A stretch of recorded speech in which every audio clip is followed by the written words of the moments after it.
Go. Go.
Hello, friends.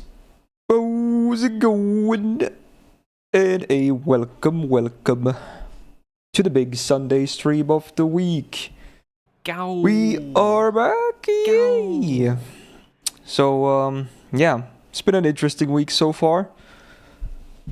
Lots of different stuff happening, but of course, we're still going through the servant class tier lists and yeah, here's hoping, again, no interruptions, no nothing, that this could all be done in one sitting. Last week was pretty crazy, not gonna lie. But, yeah, even if we're gonna talk a lot, I doubt today will go as long, but famous last words and all that. But yeah, I'm honestly, I'm ready.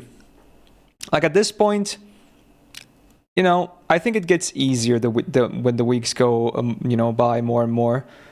My nerves were like crazy high before we started with the saber lists, but I feel like every week is better.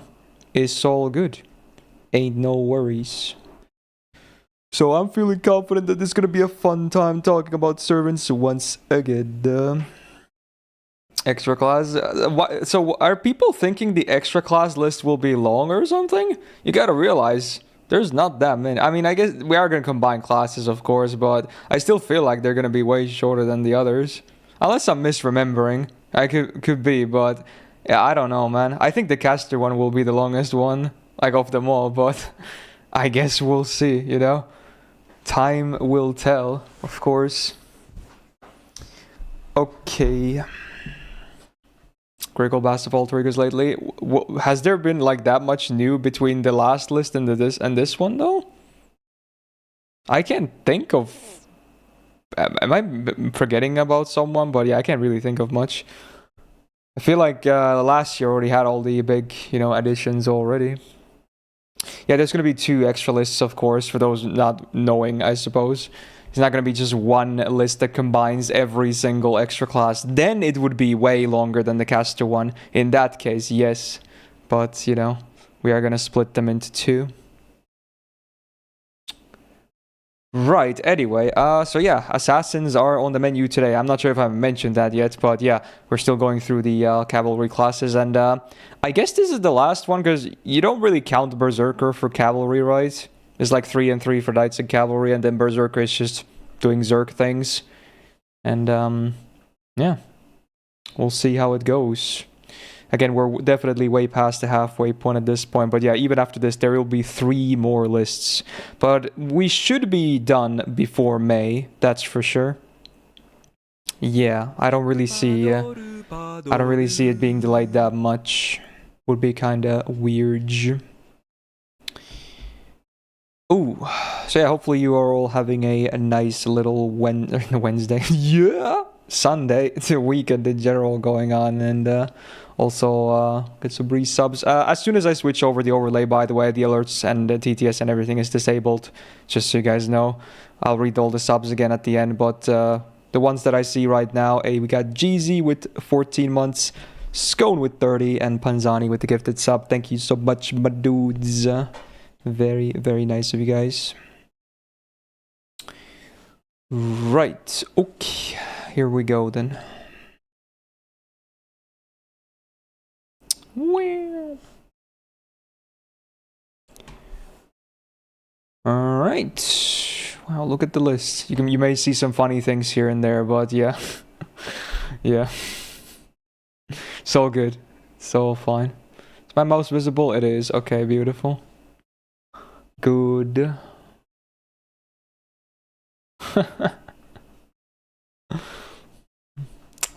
Yeah, there's it's especially one servant that has a bit of a graphical change. But memes. We like memes. Now I should probably, get on the call with my co-hosts ASAP, because, the faster we get started, the sooner I can have dinner. Like, I'm not even hungry right now, of course, but it will definitely happen later on. Alright, let's see here. Hello, Good hello. morning. Good morning. You are both awake. Lovely. Yeah, kind of. Kind of. I hope more than 45 minutes of sleep this week, though. Yeah, like an hour and a half. Okay, wow. It's like you doubled your sleep. Yeah. Oh. Hopefully next week I'll get 3 hours and then 6. Yeah. I mean, honestly, you sounded fine last week, even though it was the longest list as well with the least amount of sleep. So funny how that works. Oh yeah, if you get me talking enough, then yeah, like I'll stay awake just fine. Yeah. All right. Fair enough. So here's hoping you can talk a lot during this list as well then. Yeah, dude. Unfortunately, I don't have my caffeine today. Instead, I've got this Ensure Max Protein chocolate drink, which tastes like protein drink, so I'm really not enthusiastic about it. But hey, apparently it's good for people with lactose intolerance, but not good for people with galactosemia, which is like, what the fuck is that? Like, are Sounds you fancy. allergic to like asteroids or something? Good God. I mean, Never heard of this. fair enough. Mm-hmm. Sounds interesting. Ready for a morning. Hey. So yeah, we got the assassins today, huh? The last of the cavalry classes. And this one is also the regarding servant count. It is the shortest one so far. It's even shorter than what it seems, because we have 3 Samurai like all have their own entry. We'll just place them at the same thing, but yeah, I guess they are kind of different servants. So they are there's 3 of them here, so it's even less than that actually. Oh yeah. So yeah, in fact, it would be exactly 3 rows in this zoom level, if we minus 2 Valks. Mm-hmm. So that's 42 servants. Mm. Quite the contrast, because I forgot, some class had over 50. Was it Archer? I forgot. I don't. One of Yeah, them. there's not a lot here actually. Mm. There's basically Visibly no new less ones here. entries. Yeah, they don't like assassins, huh? Yeah. Anyway, honestly, here's the thing. By the way, we should probably do this now because to get on with the list. But I did. I mean, I didn't even talk about this on my stream too much, and nor did I really talk to you guys regarding much about it at all. Okay. But Yeah. obviously, you guys did the podcast this week as well, right? Yeah. And We did the there were a podcast. lot of things said in there, so I was thinking just do like a short little thing before we do the list, just to address some things. Again, most of this is subjective anyway, but I just wanted to give some small takes real fast here, I suppose.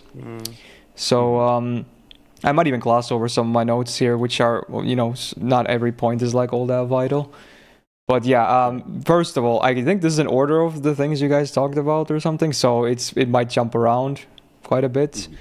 But Appreciate that you wrote it down. yeah, of course. All of it. Yeah. So I mean, I always write notes because I forget everything.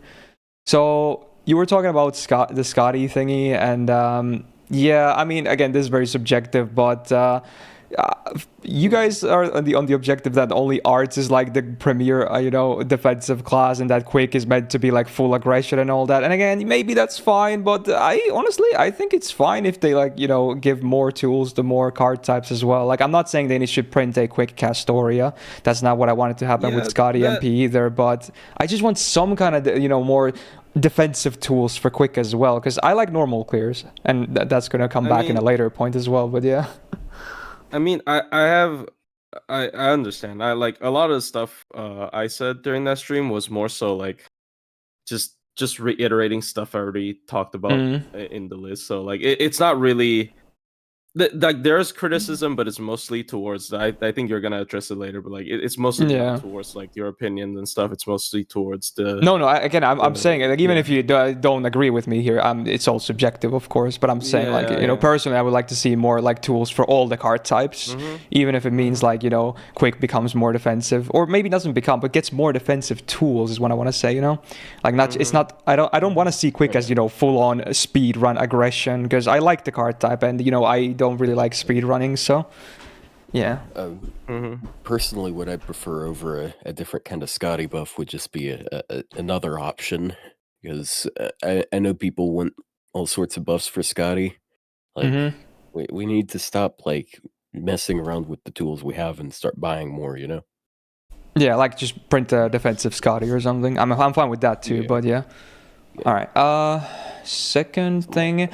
Because I don't want to spend too much time on this, but yeah. Second thing was the Castoria MP thingy. So you said it tells a lot when I use Castoria MP always later on in the chain to wanting to be risk free. Yes, it's true. It is less risk, but let's be real. It's not fully risk free, because if I wanted fully risk free, I play Immortal Comps instead, which I never do. So that was another thing. Like it's still not fully risk free. I mean, yeah, that's more so towards like. I probably shouldn't have used you as an example, but it's really like not against you, to be honest. Like when I talk about this, it's more to like I don't know what it's not important. So it's like I was just more so addressing like how I feel like Castoria just the lack of punishment for overly defensive play with Castoria. I'm not saying it's more of a whole. It's not like specifically. Yeah. So that was one of the smaller things, but and it kind of. It kind of plays with like I mean, ultimately most of this is just we play differently. Most of us play differently, and he prefers more of an aggressive style. So it like even if we disagree with that, it makes sense why he does it that way. So yeah, I'm not criticizing a play style. Like I'm never gonna criticize like, for example, like the player, right? Like even if I'm going to criticize, I'm gonna criticize like, oh, this character's design insinuates that kind of gameplay, instead of like, oh, this guy is like dumb, so he played. No, that's not what I mean when I say something like that, right? So because like the game gave you the tool. It's like for example in like a competitive game, you play a very quote unquote broken character, and then you can't blame the guy for playing the broken character. You have to blame the company for balancing the character, right? So like that's more so what I'm going for instead of criticizing the player. So my bad if I make it sound like that. No, it's all cool. Well, okay, I'll move on to the next thingy. So, I mean, I'm not sure if this was a heat of the moment thing or whatever, and maybe you do actually believe this, and that's totally fine. Again, this is, it's fine to think that way as well. But you did say like to quote directly that reviews and tier lists of servants are completely pointless as well. But I think here I'm gonna combine this with the other point as well. Like I think mostly you guys are just either listening to the really big veterans of the game, or the people that are bored with the game or just flat out are doomers. I think you should, like, if you look at a lot of the comments of the tier list, you will see there's a lot of people saying like, hey, I picked up the game lately. Hey, it's very cool of you to cover these reviews of these servants because I don't really even know what half of them do. So I feel like you kind of need to look deeper, like beyond the surface level of the vocal people. So when I think I could speak for both of us in this regard. When we talk about tier lists just suck, it's sort of in general, because generally like the idea behind tier lists is supposed to just like take more of a it just like definitively put X over Y. But the problem is there's not like a good amount of qualification for that generally. So but I feel like we're doing a pretty good job, like just going through everything. Okay, yeah, you're right, but like basically what we're talking about is not that these videos themselves. We're talking about like the concept of tier list, like you said. The concept of tier list is like trying to rank something higher or lower, right? And then the reason you want to do that for maybe like a fighting game, because I'm pretty sure like tier lists originated from like fighting games.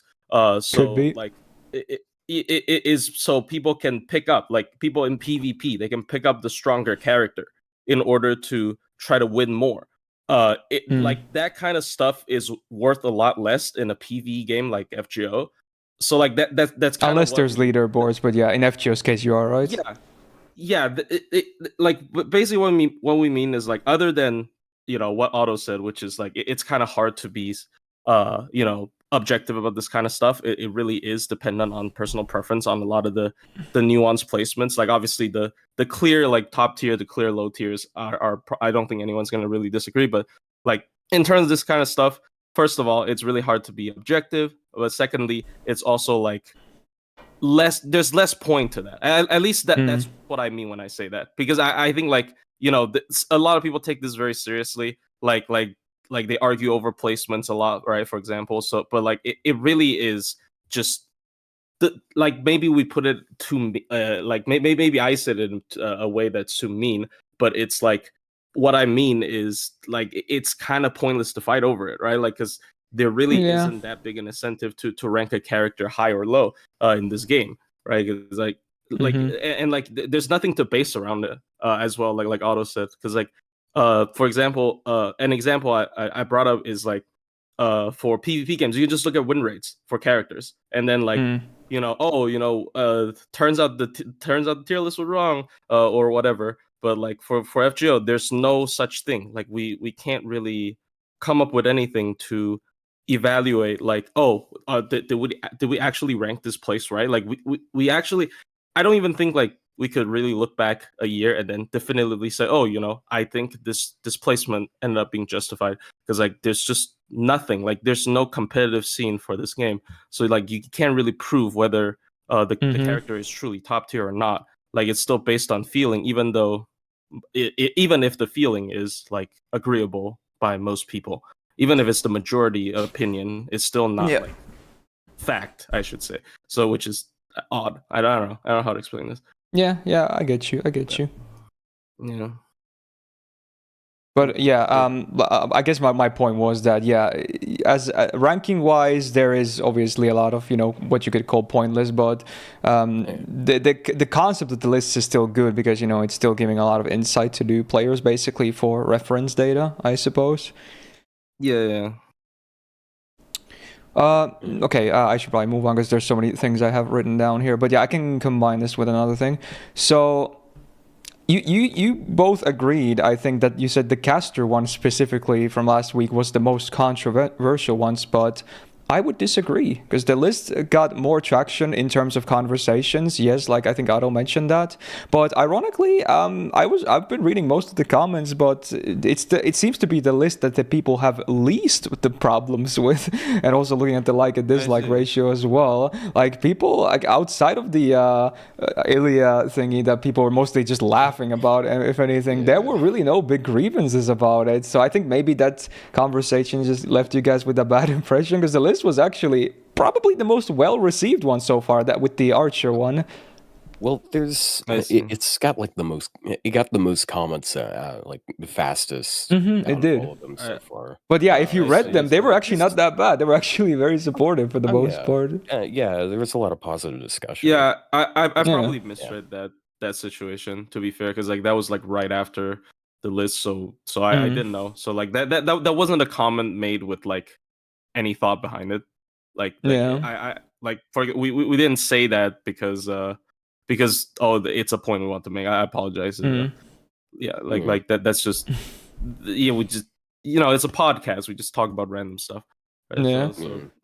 But yeah, also related to that, since I already started talking about it, the Ilya Sanzang thingy, like you guys were like talking about, like this brings me to another topic as well, which is the sheets and whatnot. But you guys were talking about a lot like the caster crit sheet in that Ilya and Sanzang thing. I'm not sure why, but like you were emphasizing the lists are mostly like you guys, and like I think you're misunderstanding the situation here. Personally, I don't really put that much emphasis into this, and I think what you guys are thinking is that the chat seems to be putting a lot of emphasis into it. And yeah, well, there are a lot of people that are obviously just number brained, as I like to call it. I think you guys are reading too much into it, if anything. Like I flash the lists a lot, but that doesn't mean I'm putting a lot of emphasis. I'm just showing arbitrary numbers, Yeah, it's just I felt like last week it was basically completely useless with a lot of it. I guess I should have been more vocal that the crit sheet is not very useful with casters for the most part, but I just like flashing the numbers anyway.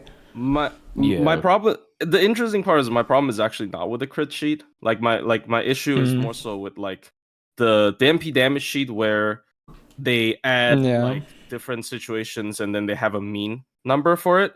Like I personally think that is a little bit misleading in terms of just numbers.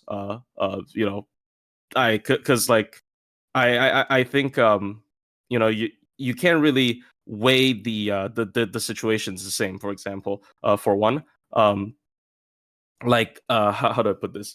So like there's going to be situations that happen more often than not, and for example, like Ilya, they really heavily count the ramp down, for example.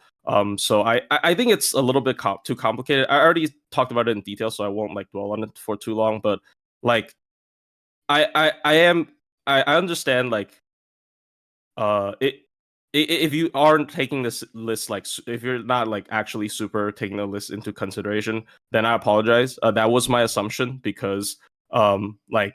Well, I guess it's also I should have specified that I'm not really putting that much emphasis into the numbers most of the time. Sometimes it's like Servant can be like, yeah, the numbers definitely speak for themselves. Like Gilgamesh is a great example, but like most of the time I just like showing data, Yeah, like so part of the like one of the problems I have with it is like it's good for showing for like specific. Not every type of servant gets like an honest portrayal with it.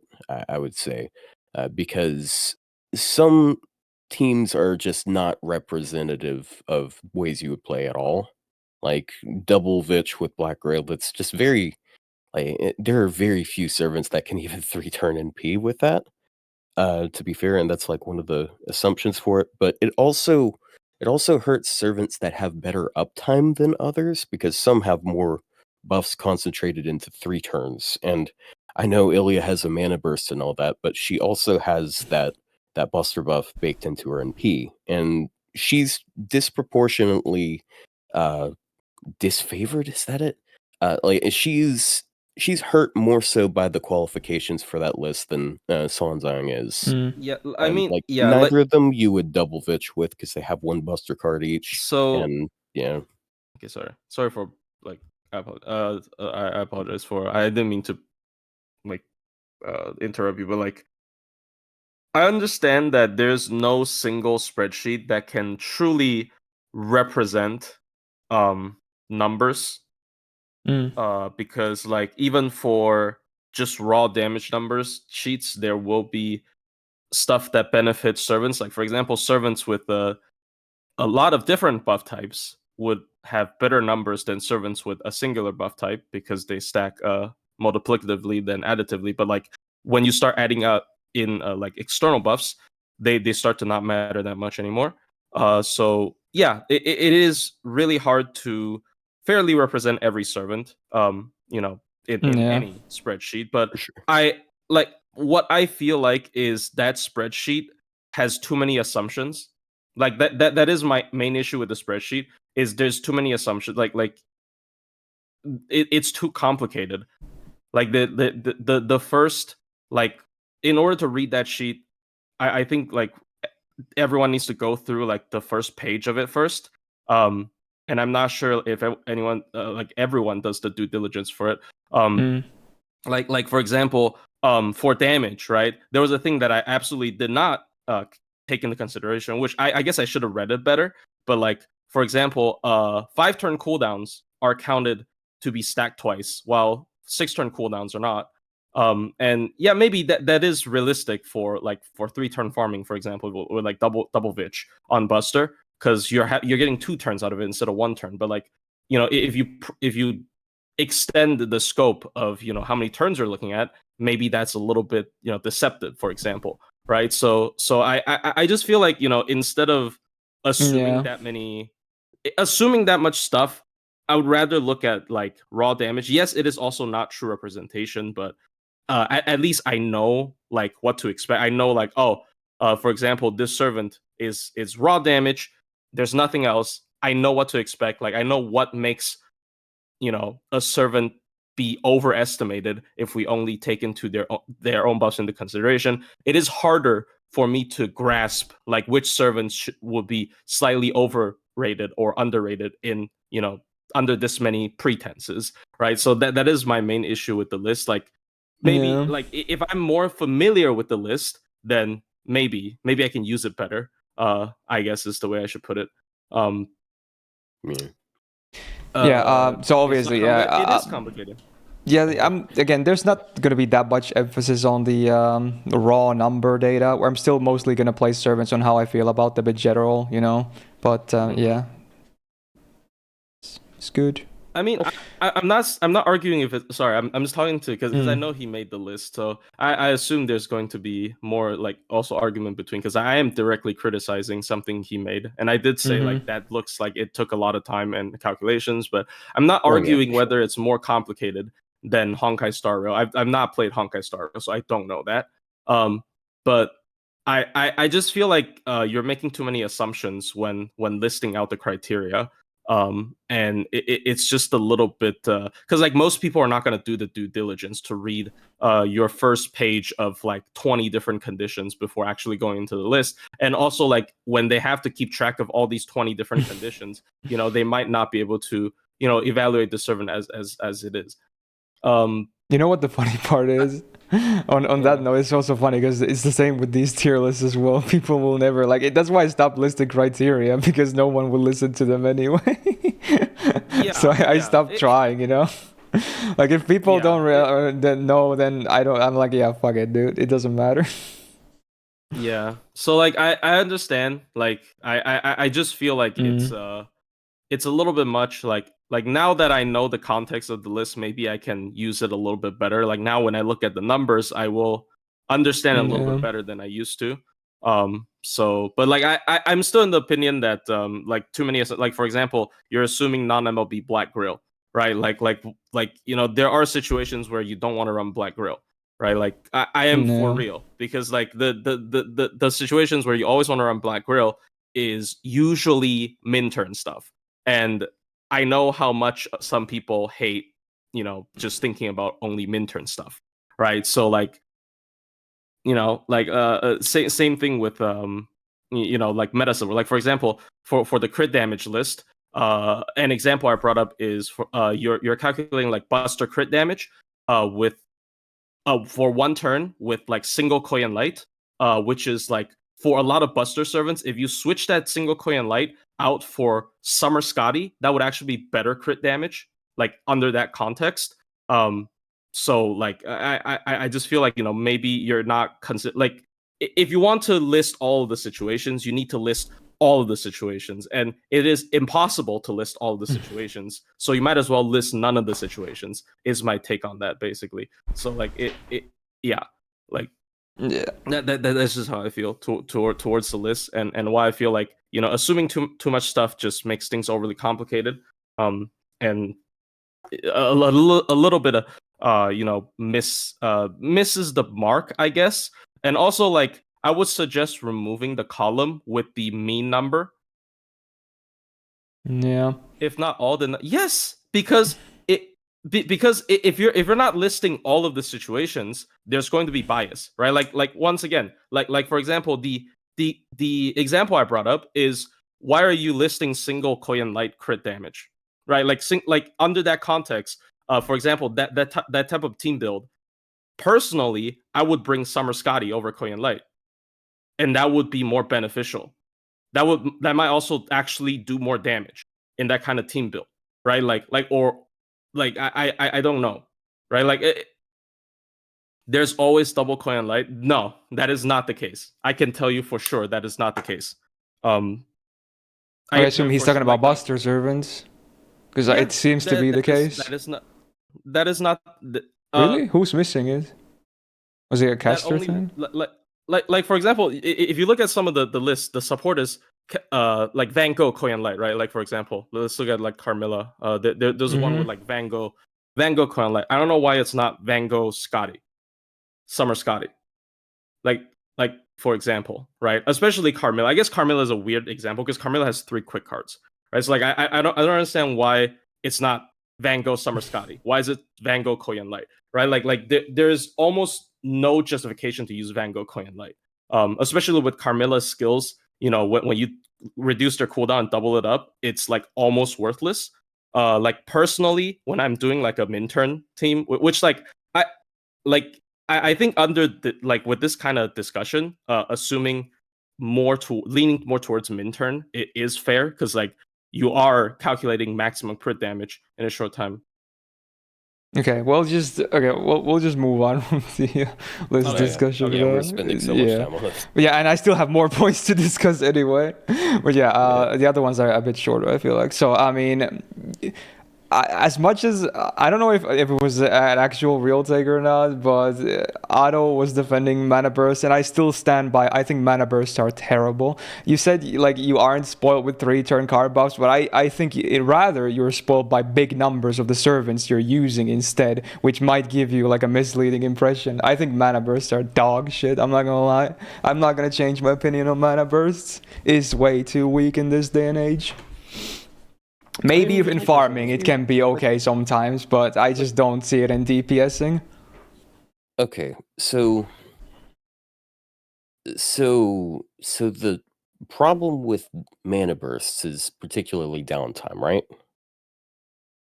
Like if it was a 3-turn 50% buff versus that.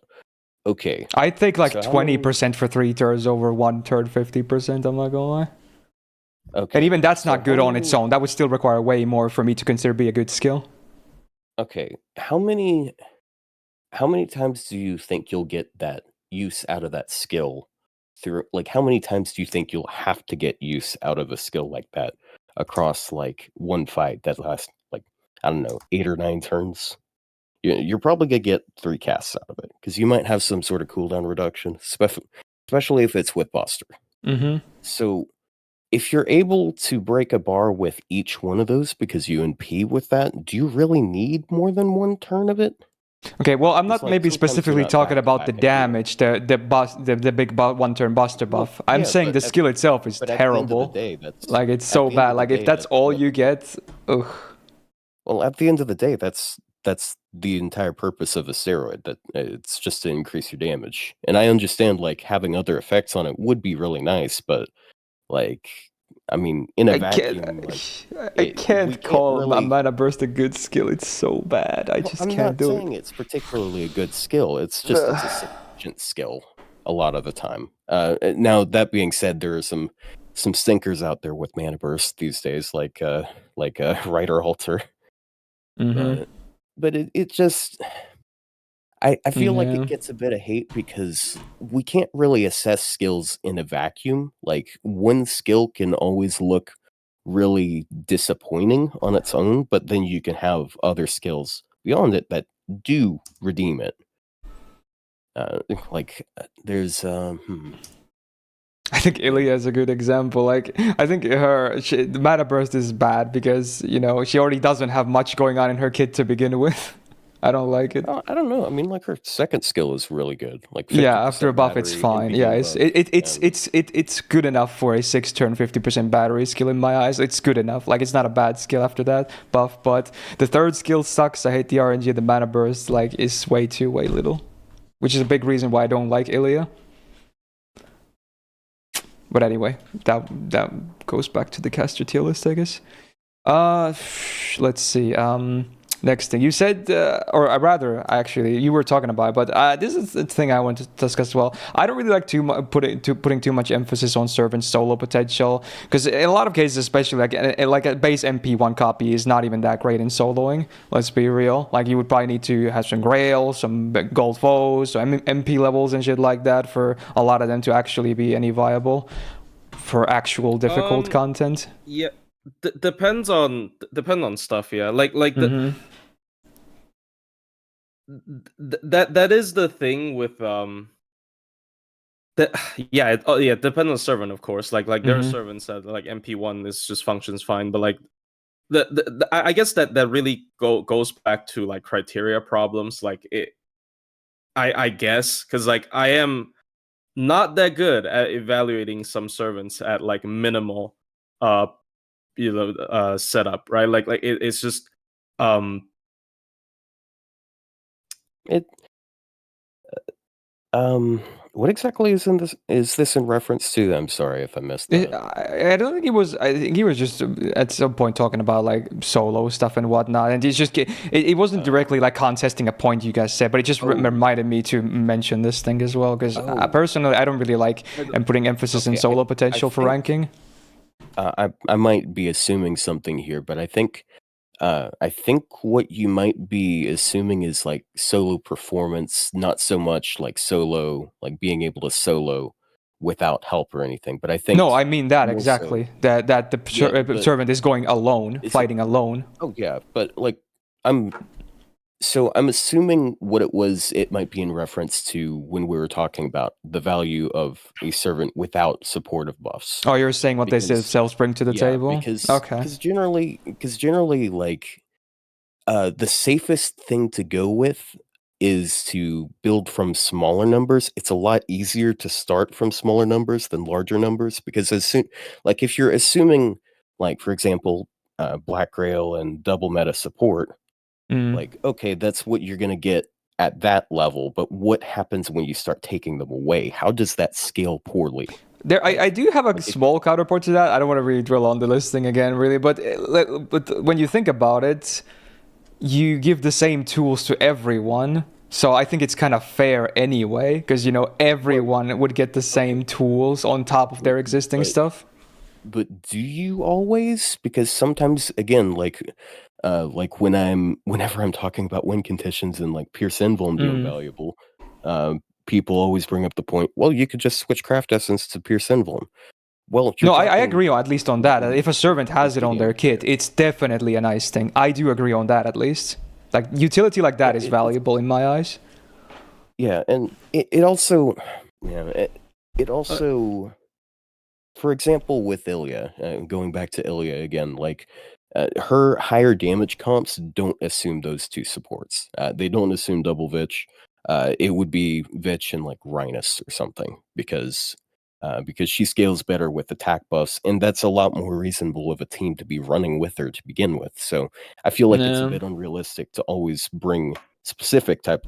It's more so Buster than Quick or Arts, because you're actually it's actually possible to 3-turn with from 0% with Quick and Arts, whereas with Buster, like, I mean, caster shooting is on there with her completely non-existent battery, and like somehow she's supposed to get her NP 3 times according to the list. So it's just it. Okay, so I want to address chat because like Shriv, I understand your anger because like I know it is geometric mean, so it is technically weighted. I understand that, but like I still think, you know, it's still different from taking into consideration all of the situations, right? Like I think, you know, realistically, like even though there's some compositions that have like less appearance rate or whatever, I don't know.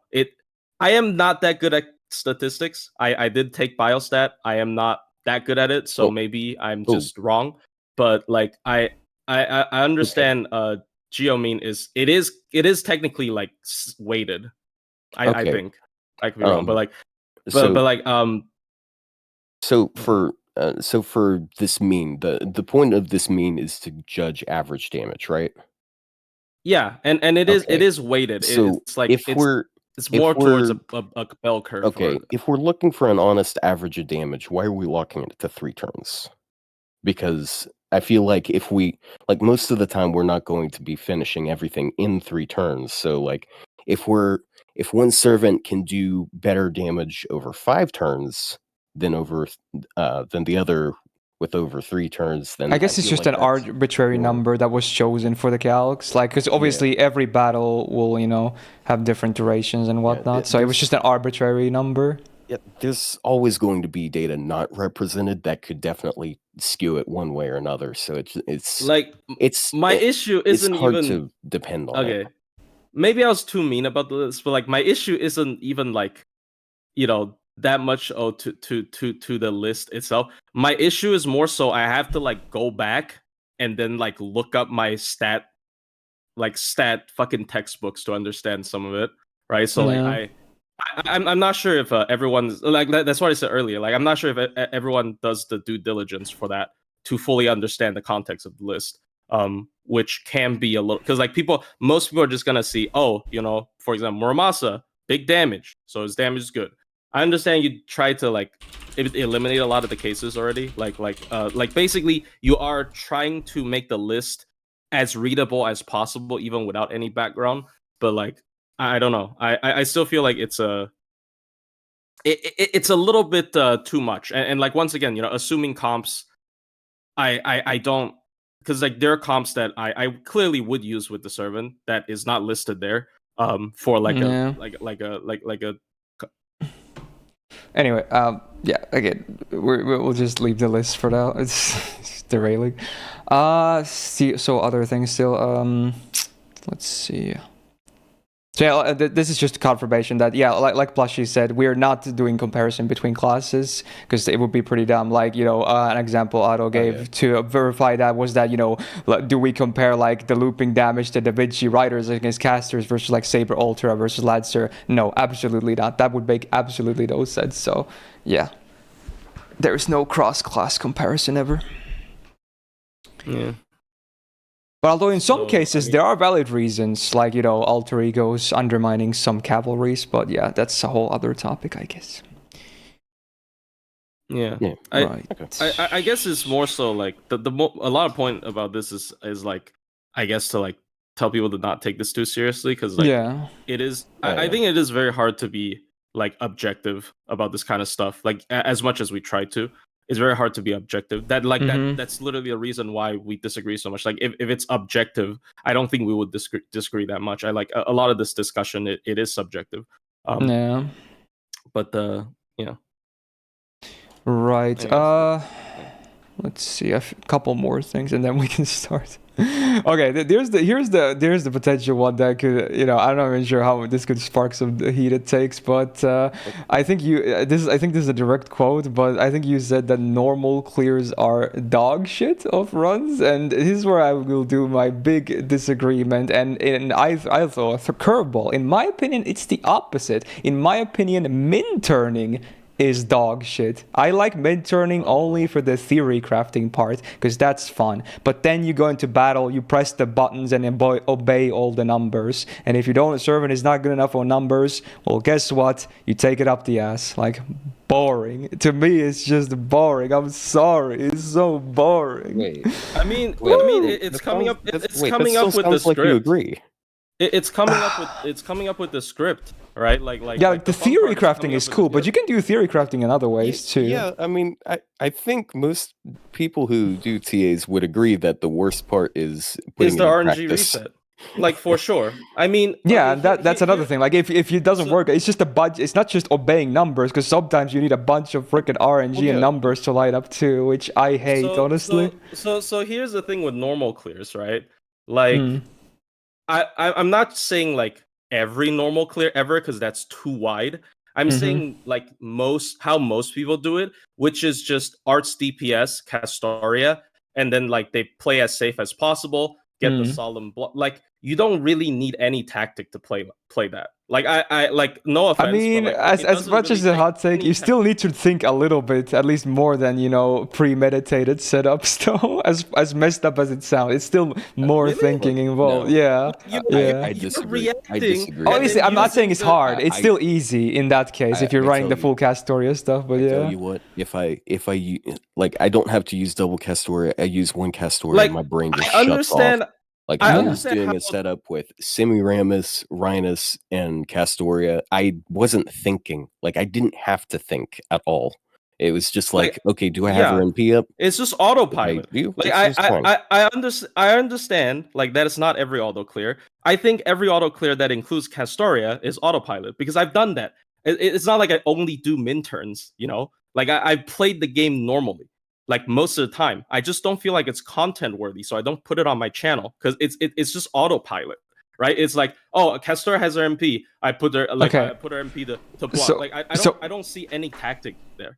Like, so we could put an asterisk there on the normal clear thingy, an asterisk. Yeah. So okay, but I still personally like I try to avoid using Castoria a lot in CQs. I do use her sometimes, but it's just like the thing is why I also like normal clears more, that it's uncertain. Like, again, with the min turns, you do the math, you figure out the what you need for the one and whatnot, then you just go and reset until the RNG hits, then you win. For normal clears, if you go into battle, you might not know if you win, and when you do, especially if it was close, I literally cream my desk because it feels so freaking good. I'm so happy at that point. That is actually objectively incorrect. So, like, for example, for min turns, usually for better scripts, there are multiple routes. Like, for example, if I don't get the Buster card on turn 1, it's more like a branching path. So, like, if I don't get this RNG, I can go with the other RNG route. Yeah, but okay, it's still like everything is theory crafted, though, is my point. Like, even if you have more options than just resetting for one particular setup, it's still like you have everything laid out. Like, so you're gonna win as long as you get the things that you calculated for. That's what I'm saying, that I think is boring. There's no joy in a victory like that to me, besides seeing like cool big numbers. Really? Yeah. Again, I said this was going to be a hot take, potentially. I think it's boring, because you just do the math, and then you win. You just reason until you get one of those paths, and you win. Because it's a strategy game. Like, I'm not going to gun, like, for example, if I'm... No, but a proper strategy game has to have strategy in the battle, in my head as well. If you lay out everything outside the battle, and then just like, here's how the numbers look like... You're planning in the battle ahead of time. Why can't you do both? I am doing both, like, because enemy skill RNG. Like, I already told you, there's different routes. Like how random do you want it to be? Like what if I put? But like, okay, do you like? I'm just gonna ask you this one question. Do you like the boss design of Beast Koyan from Tunguska, where the main gimmick is your buff chance is 50%? Like you. Well, you obviously RNG is messed up, but I like adapting on the fly. I don't have problems with that. I still think RNG mechanics are bullshit, though. Bro, that's asked to deal with no matter what it is. Even if you're doing a normal clear, it's just like yeah, there's a certain level of RNG in like when I still have a game plan. I don't see the issue with having a game plan. Like I'm adapting to multiple different game plans that can potentially play out, right? Like or sometimes you wing it as well for min turns. It is very different. Like for example, NA min turns are usually more heavily scripted because they have 2 years to script it, and like they constantly improve the script as well to have better RNG. Like I think the whole the whole theory crafting part is, I agree, is the fun part. Yeah. But like it doesn't completely take away from the game, because like in normal play, yes, you are adapting. But like, are you really adapting? Are you adapting, or are you adapting, or are you carried by Castor as MP? Right? Like, I really think that is. But again, that's the asterisk. I don't like using Castor a lot personally. So again, asterisk. Yeah. Okay. So the reason I brought it up is mostly to address Castoria, because like I was talking about that when I was ranting about how Castoria was a bad design, because like the thing with adapting on the fly is you can't have like. With Castoria, it's not adapting, because like every solution is use Castoria MP. That's not called adapting. That's just called an ass pull, right? Like that, it's different, right? So like that is what I mean by like most normal clears by like normal people using the usually especially using Castoria arts teams is really boring, and it's just bad content.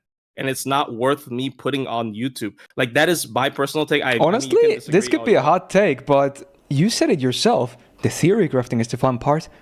Did you ever think about posting that? I like it. When I do theory crafting on my stream, we always have a ton of fun, like just looking at no reference data, just thinking of like ways to like maybe, like I do sometimes min turning, yeah, I'll admit, mostly because I want to see a huge MP damage and whatnot, stuff like that. It's so fun, and we always have fun doing it. Like, you're only posting the part that's already pre-decided. You already solved it at that point. Well, yeah, a lot of that shit will put people to sleep. Well, yeah, it's mostly like, numbers. So usually what we do in like min turn is we have a Discord group where we focus on min turns, and we post our scripts that depends. Sometimes we post our scripts, sometimes we post our team build, and then like we talk about which one isn't working out, and then like we sort of adjust the team. Like usually, like for example, okay. I think okay, so you don't have to post theory crafting alone, but I mean, I don't want you to like. I don't want to toot my own horn here too much, but I like the way I do it. I post my clears when I always go through my thought process at the same time. You're just posting the finished run. You show the team cub for 1 second, and then the run happens, and then we don't know what you went through the theory craft, how the run is gonna work, and whatnot. We just look at things happening on the screen. How the run is gonna work, because the run is out there. I think we need to take a moment, step back, and think: is this really worth like wasting time on? Like, no. But it's just how you guys make content, and I don't think this is. I don't think we should make a chat on this. True. Oh, true. Sure, very true. Yeah. Sorry, I don't mean to be mean. It's just, no, that you're right. You're right. Yeah, it did kind of derail. Yeah. I still have a couple of things to address though. Okay, so this is a big one, and it's not necessarily wrong either. But yeah, Otto was saying that I need to play the game more to have a good opinion of servants. I agree. It's both right, but it's also wrong. Yeah, it's true when you think about it. Like, it's also unfair. But yeah, obviously, like Plushy said, it's impossible for anyone to have a great grasp of every single servant at any given point. It is unreasonable, even for someone that plays the game like for a job. Now, I play both NA and JP every single day still, since honestly, before either of you even probably knew about the game, not to go too much into that. But yeah, I might not play as much as you guys do right now on the daily average, but yeah, I could also, like, on every single servant always mention like how much experience I have of the servant, because I never claim to have perfect knowledge of every single servant to begin with. So I just think it's a bit unreasonable to mention that, like, yeah, I know my takes on every single servant are not great, but you gotta realize it's a bit unreasonable. So I think at the end he said like he already like kind of took that point back. But afterwards I realized I phrased it very poorly. I felt like I was being really mean there, and I didn't mean to be mean. It's just like, I mean, objectively, you are correct, even if it's a bit unreasonable, if anything. Yeah, it's just like the intent is like So the problem I have with assessing like how a lot of people play the game is the fact that they don't put enough of it out there. And actually, I mean, it's completely possible you do put a good amount of it out there. I just don't watch FGO content, so I maybe that's just me being intentional. Well, in your case, you're kind of right, because I don't post too much of the actual me playing the gameplay side, but I do play every single day, both NA and JP though. But yeah, I understand why you would think that based on that. Oh yeah, and also it's oftentimes like it can kind of come out in the process of just like talking to the person that like, they do actually know what they're talking about, because like you're definitely one of the more knowledgeable people. I don't mean to be glazing here or anything, but yes, you are you value some things that the general players don't, and I respect that. That's what okay, fair. But yeah, that was a little thing right there. And finally, this relates to that as well, is the Takeru thing from the Saber tier list. Like, no. Okay, first of all, as much as I appreciate you guys' opinion, of course, like I very do, but I can't immediately on putting someone on the top tier based on just hearsay. Now, obviously, it's my bad because I don't have the servant, I haven't really tried the servant out and whatnot. But yeah, I honestly, like, you seemed a bit upset that he was at EX, but let's be real, he was still in S tier, which is a quarter of a tier below. Quarter, not even half of a tier, a quarter below EX. So it's still high. Okay, so the reason I brought that up was I was being an ass because I was not happy that you called me Tia Brain Rot, so I was just trying to get back at you. That's literally it. That's okay. Just me being petty. Like I apologize. Like that was just me being petty. Like okay. I just brought it up because I'm like, look at him. He didn't even read the kit right before the list. Haha. Right. Like it's just me being petty. Right. Like there's no defense for that. But yeah, like that. That's yeah. I mean, I'm not mad about it or anything. Yeah, I thought it was funny, if anything. Yeah. I mean, I guess that's it. Yeah, and after that, I kind of stopped watching the YouTube recording because you started covering the Charlie Buffett. I don't know. Honestly, the tone of the whole thing was just a bit angry and aggressive. So the claims were, I think for the most part, legit. I'm not making any claims of the validity of them, but the tone just wasn't very fun to listen to. To be fair, we had just been on the stream for like 10 hours, so I think we were both just pretty tired at that point. I mean, I was not even like angry at the stream that much in particular. It's more so like I know you're not gonna be following my Twitter and whatnot, but like I've been on the tangent about Castoria for for the entire last week. I just think like she dulls down the game a lot. But yeah. Yeah. But yeah, there you go. That mostly covers everything I had written down on my notes. Intros. Defendants against Tiabra allegates 100 times when the term has ever been used. I guess. But like, here's the thing. It was used a lot, like not just on stream, but like outside of stream. I'm not blaming Myst for it. I'm just saying like this term is used. This term is lopped against me a lot. Like, to be honest, I feel like I should have I always use it as a joke, but I assume you always didn't realize it, so I might as well clarify that. I always use it as a joke. I never mean anything by it, and honestly, I think a lot of other people use it like that as well. Because I think, funnily enough, I think you yourself, like, you coined the term, and so I think a lot of people just associate you with the term. And as a meme, if anything. So here's the story. I didn't coin it. People, I think you've made it famous though, so there's that. I made it famous because people keep calling me that, and I was really mad because I was like, why are you invalidating my opinion because I like to play the game a certain way that I believe actually does take game knowledge. And like on average, sometimes it takes even more game, depending on like how you write the script. Sometimes it takes even more game knowledge than average play, right? So like I don't understand why like people are like invalidating my argument. So I didn't. Again, I think mostly people are just joking, but I guess some people might take it like use it as an actual argument. But yeah. There you go. I think it's just he's tired of hearing it. Understandable. Like even if it's a joke, like jokes get old. Like this is the Fate fandom. We're full of tired jokes. Let's be honest. Okay. Well, there you go. But yeah, that'll cover that. I don't even know. Maybe I'll even post this at some point as another thing, just to get some discussion. But yeah, apologies, chat. I never mentioned I was gonna do this, but I kind of wanted to do it anyway. So yeah, hopefully no one is too mad. But probably the other people that got mad already left, so there's that. But yeah, we can start the list for realsies next. Okay, so let me get my notes and we are gonna jump right into it. Might as well get some water. Okay, we should be good on everything. Yes, okay. Good.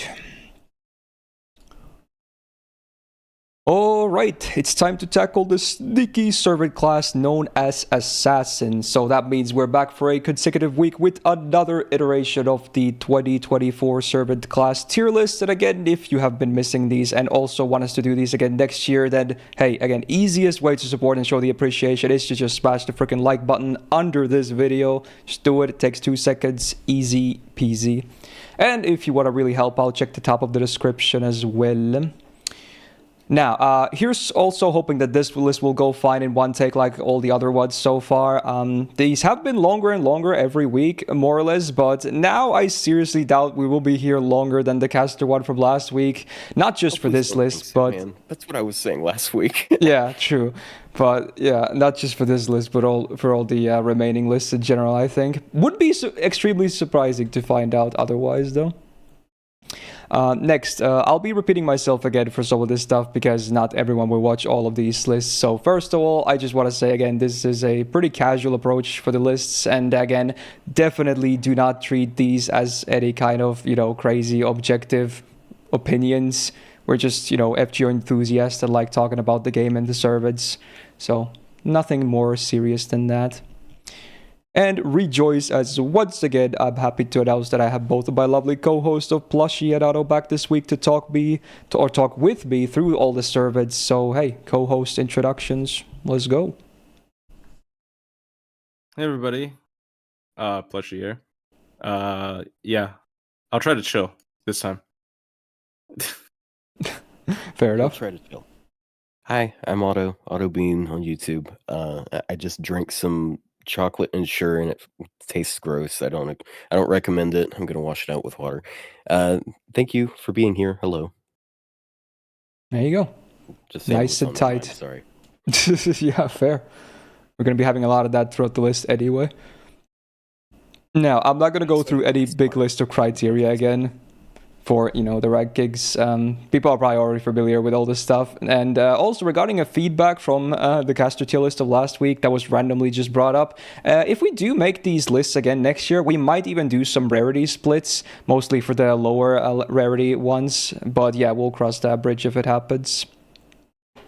And before we begin, because this will be a very long session, I highly recommend getting something to drink and snack on if you actually plan on watching this. Chocolate.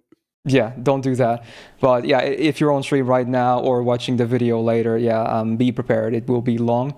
But of course, if you are a sane person watching this video later on YouTube and you don't want to spend hours listening to, non-stop talk about servants and whatnot, understandable. So yeah, you can just open the description. There are lovingly placed timestamps of every single servant covered in the lists. So, feel free to jump around using those. No worries. But also be sure to make sure to check the final placements one at the end as well before making any angry comments. And finally, of course, we got shoutouts. Shout out to Mr. Copy for making this awesome template. Again, can't thank him enough. Shout out to Jordan MC for the looping sheet. even if it's not maybe the most up-to-date or, you know, missing some or a lot of comps potentials. You know, it's still nice to have some kind of reference data. And shout out to Trevor for the single target damage sheet, the refund sheet, the crit damage sheets. We got all kinds of data. And yeah, we might not be, for the record, we're not maybe focused on these data too much. It's just nice to show some numbers, even if, you know, some of them are not always applicable. But, you know, again, don't focus too much on the numbers. It's just to have some data there. Also, shout out to Boopa and Space Z for the class stat sheet that I don't have up right now, but I have it on my second screen to, you know, get some good averages for numbers among the class. And of course, shout out to my co-host Plushietauto for coming along and doing this with me. The links to all the sheets, resources, and their channels will be found in the description as well, so do check those out. And with that, we can begin. Yay! Now, servants are once again placed in order of lowest to highest rarity first, and then release date second. And in this case, we have a grand total of, I believe, 42 assassins, because we have all the Valks separately here. So I think uniquely we have 42 servants, and 2 of them are brand new to this list compared to last year. So not the biggest change, and servant count wise is also the shortest, but again, who knows how long we'll be here. You know, whatever happens, happens. And that's that. So with that, we can get started. And we actually have 2 1-star servants. Wow, imagine that. This class actually has more than 1. Rare. Right, we got the Mr. OG Dragon Slayer himself, Savior of Frads, Regend, Sasaki Kojiro. There he is, span of many names. 1-star assassin though, which is the funny plot twist. But yeah, single target quick DPS on the menu. There he is, the legendary guy himself. Now again, I won't be really talking too much about the stats for a 1-star servant, which, because, you know, at the end of the day, you're going to get bad numbers no matter what. It's just a reality. The range won't even be that big among even the full rarity, not just among the class. So, yeah. He has a triple quick deck, which I guess is the assassin deck, and you will be seeing a lot of this today as well. Shocking, I know. He's no different in that regard. Sadly, very bad numbers as a day 1 servant on the hit counts. First skill, on a 6-turn cooldown, he gets a 1-turn evasion and 40% crit damage for 3 turns. Again, it's an alright, solid defensive skill. You know, it does the job and, you know, plays into his DPS a little bit too. Cool. Second skill has been buffed, so on a 4-turn cooldown, he gets a full debuff cleanse on self, and then on attack debuff for 3 turns. So whenever he's attacking with quick cards, the enemy gets a minus 10% quick res down for 3 turns. And this is not just normal attacks, it includes his MP as well. Every quick card counts. And then on use, you also get 15 stars. Very good actually on a 4-turn cooldown. And on another servant, this could be absolutely like game breaking, but you know, we'll talk about why on him it's maybe not the greatest thing ever. Now, third skill, 5-turn cooldown, he gets sure hit for 3 turns. He also gets 90% star generation for 3 turns, and then 500% absorb for 3 turns on self. Pretty interesting package. So with this star gen up, he can actually even do some star generation despite having low hit counts. So it's not all that bad. And obviously quick change being improved helps with star gen as well. 4% on the passive for star generation. Also the assassin passive, you will be seeing this mostly on these servants too. Probably the only passive for most of these servants as well, including him. Not a high number either. He's got anti-saber on the append, which I don't think is very relevant at all. His MP has also been buffed, so before damage he gets 20% quick up for 3 turns on self, very cool, and then on base OC 15 stars, scaling up to 35. 3 hits single target, so won't be generating too much refund or stars either. He's a simple servant. His kit does make sense though, but I feel like my co-host will probably agree in that the main problem of Regend is the 1-star status. Like, if he was a 5-star, even with a basic kit like this, he would be doing some serious damage. Like, he would actually be dishing out really nice numbers. But 1-star, 5.7k attack, and even the HP at 2.6k means he might die easily too, sadly. So that's always the problem with, like, you know, bronze DPSs, the stats, really. Honestly, if you look at his skill set, it's kind of insane. Like the uptime is so good on that second skill, and the MP is upgraded. It ramps up with the quick up. Like I really don't like the idea of 1-star support, 1-star DPS. Sorry, but like I will give him that. Like for a 1-star servant, his offensive kit is probably one of the strongest. Like I've seen, even if he was like 3-star.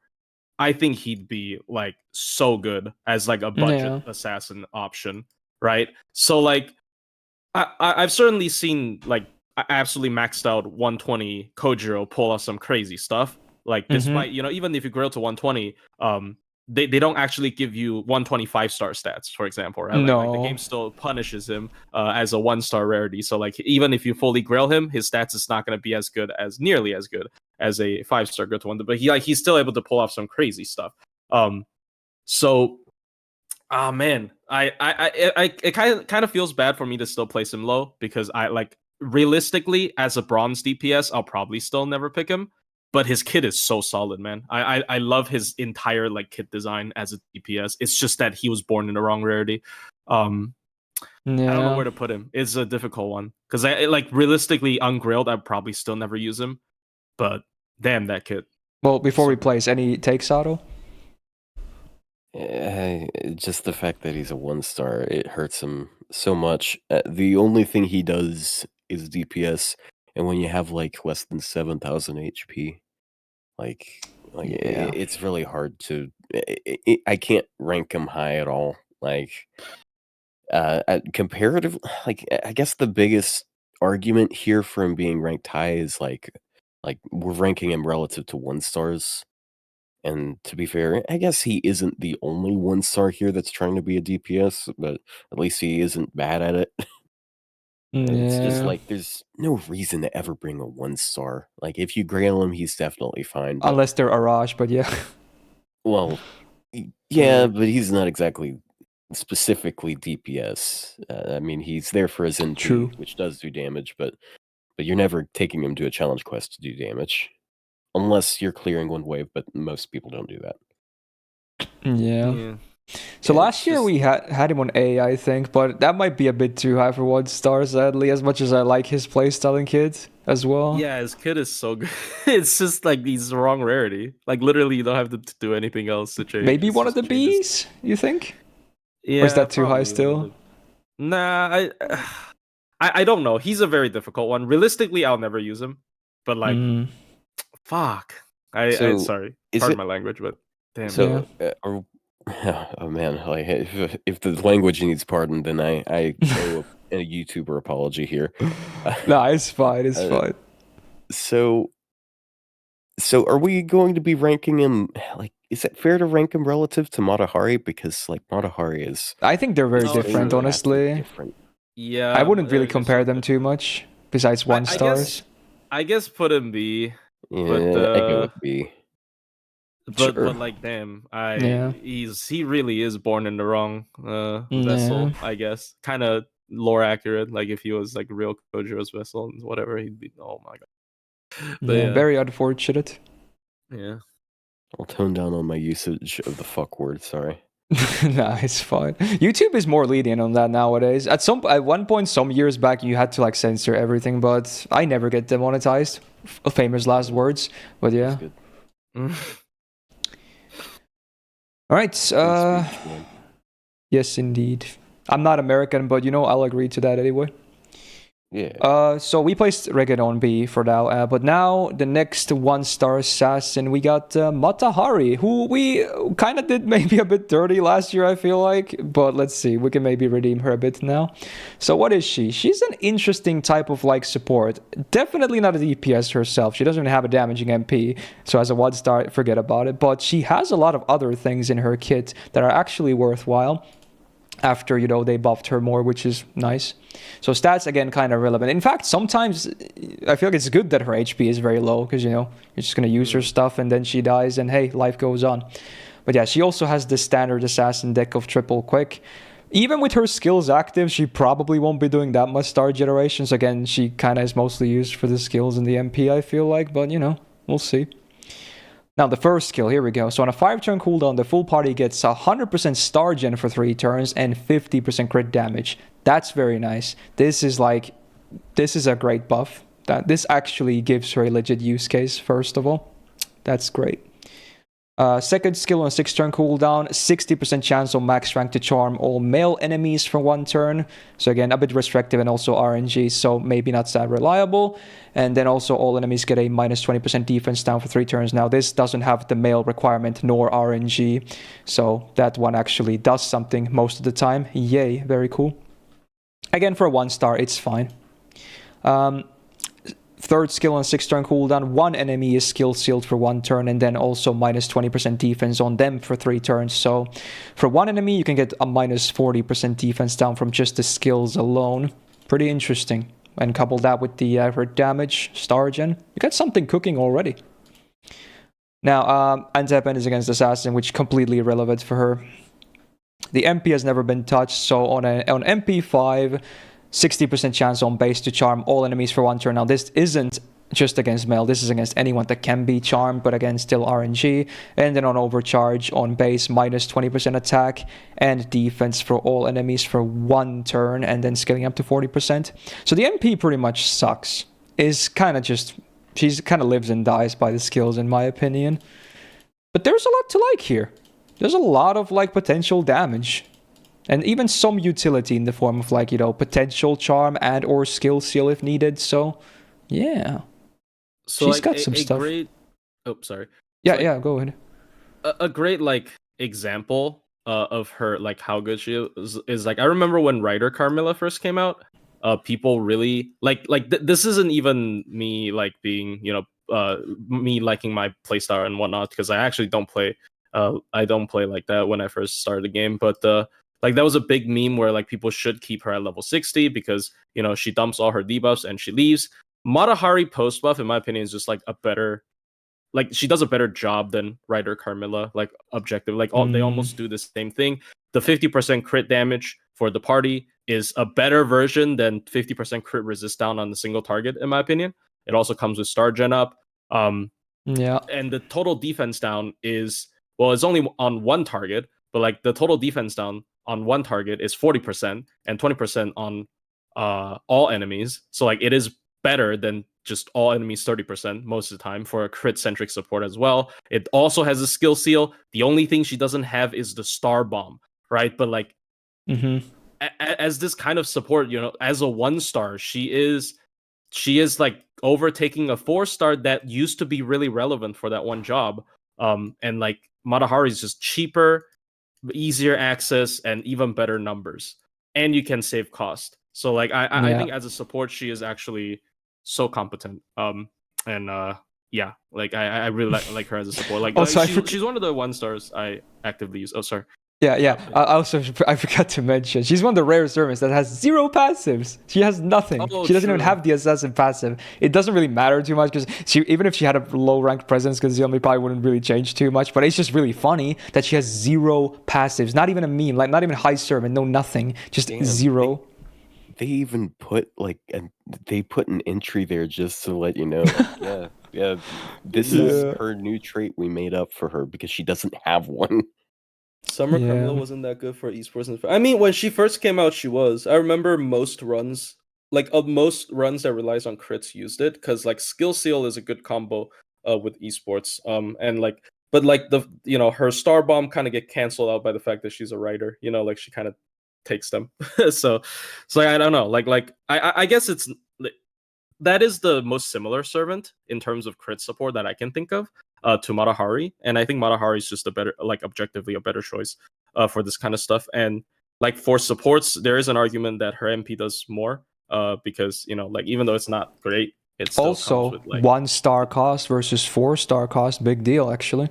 Yeah, saving cost is huge on this kind of stuff. Especially if you have a full decked out team, for your strategy, having 1-star cost is a lot. Gives you a lot more flexibility for other choices. You can pick rare supports on the other slots for that. So I just think Matahari is such a great I don't really use that many 1-stars these days, and there are a couple that I still use a lot, Mary Anning, Arash, and of course Matahari. So I am definitely going to rank them pretty high for 1 star. But yeah. You got anything to add, Otto? She's really solid. Like, I think I've said it in the past, but like 1 stars, they're best as supports because you can actually make use of their low stats, whereas 1 star DPSs, they cannot make use of their lower stats. It's a negative. So like, and then her skill values, they're pretty well tuned for her rarity, I would say. She is like I've. She's what Benkei wants to be. To be fair, but whenever I'm doing like high damage comps, I do find myself using her fairly often, at least on JP. On NA, I mean, for lack of some better options, I guess. I don't know. And she's still really solid. I'm thinking A or A plus, actually. Yeah, I'm also thinking A or A plus because like the fact that we placed Boudica into A plus. Is that any relevance here? As a low star support? 1 star versus 3 star. True, but you know they're free MP5s. I think there is a realistic argument for A plus. I don't know though. I don't know how people are gonna feel about that because like she is for a very specific playstyle. Like sometimes people don't care about crit damage. Like or rather like sometimes people don't care about this kind of crit. We think. True, but we have to fight them. But yeah. Like, I mean, these lists are memes anyway. You know, we're used to just seeing like doing the hot takes if needed. Yeah, I mean, I like her personally a lot. I can, yeah. Anyways, I mean, I'm a fan. I'll go with A for now. I think. Yeah. A is a safer, I guess. Maybe next year we'll bump her. Who knows? Right, diverging a bit from day one, we have a third 1 star. Still, is this the class that has the most 1 stars? I guess it is, right? Yeah. Funny how that works. And the class with the least servants of the normal classes too. So. Very interesting spread. They don't make very many 1 stars though. Yeah, but yeah, sadly now we're going back to the other case again where it's a 1 star that's not a support. So we got another DPS, but we already covered her caster variant last week, but now we get the OG Charlotte Corday as a 1 star assassin. So she's a single target arts DPS. Again, stats, one of the biggest problems from the get-go. So that's sad. She's got double arts, double quick, so she's the first to break the assassin triple quick meta deck. But I like it because she's meant to be arts that have her, because literally she doesn't do any damage besides her MPs, so it's good that she's able to spam it a bit more, I suppose. Now, first skill on a 5-turn cooldown, she gets 100% instant kill success rate for 1 turn. Then she gets evasion for 2 hits, 3 turns. The evasion is great, the insta kill is not. Simple as that. So all that said, it's basically just for the evasion. And it's still not the worst thing I've ever seen, but man, it's just, at least it's not it's better than a flat 1 turn would be, I suppose. Okay. At least in most cases. Now, second skill on 6-turn cooldown, she gets the worst version of the Dante's skill. We haven't even seen that one yet. Stay tuned for that later. On the later weeks, I mean. So 1 turn of Invul Pierce, she gets 30% attack for 1 turn and then 20% debuff rest for 3 turns. So it's like a different kind of mana burst when you think about it. It's her burst skill, but it doesn't... the utility is cool and all, but man, that downtime is not good because the only thing that actually has any uptime is the debuff rest, and even then it's like, okay, 20% cool. That not reliable whatsoever. So, I don't like it. Bad skill.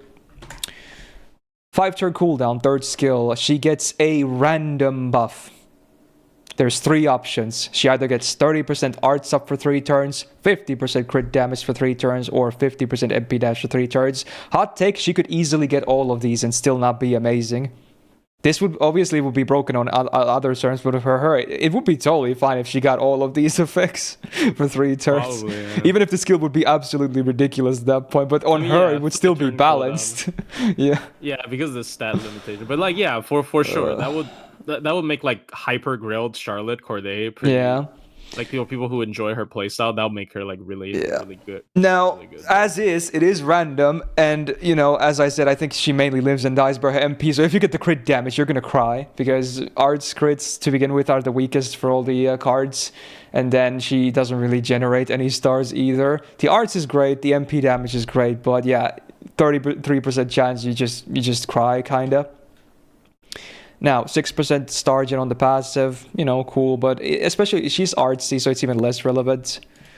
Anti-Berserker on the Apento, now that's at least good. Cool. Helps with the low stats on that matchup. Now, MP. So before damage, she removes evasion buffs from enemy. You know, cool little utility as well. And also ignores defense, so she can actually have both Invul Pierce and ignore defense. Granted, the second skill is active when this is used. And then on base, overcharge, 60% chance to instant kill the enemy. Scaling up to 100% after damage. Never relevant against bosses though, so that's a dead overcharge right there for the most part. But you know, at least it has some normal effects, so it's not the worst MP I've ever seen. It is a one-hitter though, so refund, sad. Very sad. But yeah, I want to say, unlike Regent, even with the higher stats, she wouldn't be all that amazing. Regent would be for sure, but she would probably still be like very underwhelming, I feel like, even with the higher rarity or with these things that she has on her kids. She's just not that good, huh? At least not in my eyes. Yeah. I mean, like, just to put insult and injury, one of the strong evocation welfares is a single target arts assassin with Invul Pierce. So yes. I mean, it was already not. She was already not in the conversation to begin with, but like even her like special utility is unfortunately overlapped. So, yeah, true. That welfare completely like buries her. We'll see her later, but not even that much later actually, because she's an early 4-star. But yeah, just completely buries her in every sense. It's gonna be a while, regardless. Well, since I still have the floor, Charlotte, I don't feel like there's too much to say about her that wasn't already said about Kojiro. Her kit is handedly not as good as his, although, to be fair, she is arts, which is generally a better card type, but like, I don't know. Like, so she's easier to keep alive, at least, for what it's worth. Yeah, I get. Yeah, I do like the 2-hit evade thing instead of the one turn, but not feeling it. Kojiro, when he ramps up that quick down with the upgraded MP though, like that damage is actually like he does like damage that doesn't feel like 1-star sometimes, but like not. And at that point, he can even refund decently well, like at the MP and it stars as well, even with his terrible hit counts. Yeah, with the cards, like it fixes the problem. Does a lot for him, and it's like basically always up because it's like 4-turn cooldown, 3-turn. It's like I don't know. I just don't think they compare as DPS. Yeah, no. And when we're not even putting Kojiro, we're like the fact if we're putting Kojiro in C, I think B rather. Oh no, never mind. We put him in B. I'm stupid. I think she's D at best. Yeah, she's probably D. I don't maybe know. not. E might be a bit too harsh, even with Shiki on the evocation shop. But yeah, I think D is maybe okay. Okay. Yeah, it's sad though. How about you, Otto? Do you think it's D? And D or D plus, like similar. With like at least a tier away from him. Yeah, for sure. Like, I mean, at the best, like she does have her utility, but I mean, like so does Gareth. I mean, true. Yeah. Like the utility isn't that much when you can't do damage after you bypass it, right? Like. Yeah. We'll go with D for now. We'll see. Maybe a D plus later if I'm feeling, better about her. Who knows?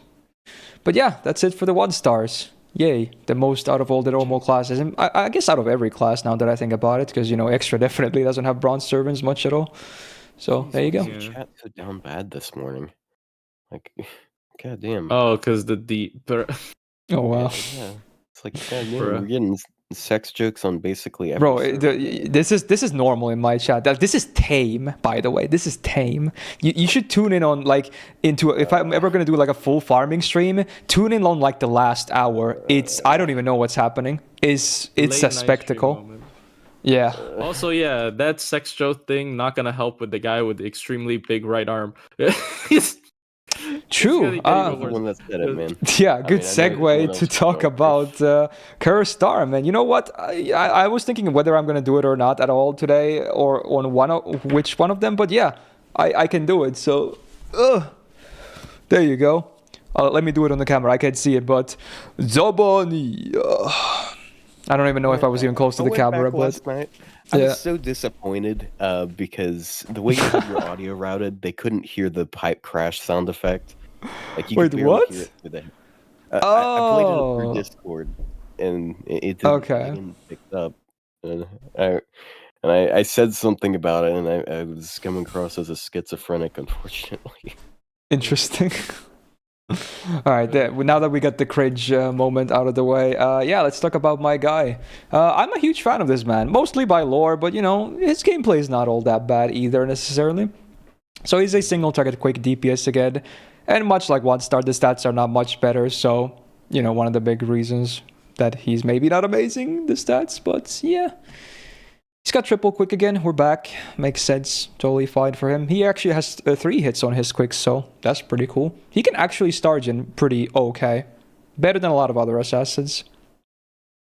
First skill on a 4-turn cooldown gets a 15 star bomb immediately, and then after 1 turn, another 15 star. So it's basically a star bomb that activates twice, 15 each, back to back. Pretty interesting, you know. It doesn't really do that much, but, you know, it's a cool little bonus. I like it. Second skill on a 5-turn cooldown, he gets 50% crit damage for 3 turns. No absorb, though, so it's a bit worse than your usual self-mod, I guess, because it's a lower rank. But he tends to generate quite a bit of stars anyway, so even with Assassin not having the highest natural absorb, he's probably fine, but still not the greatest skill, obviously. But at least it gives him some use for the stars that he might generate via his cards or the first skill. Now the third skill though, 5-turn cooldown, evasion for 3 attacks, flat, no duration. Wow, and then 30% star gen for 3 turns on self.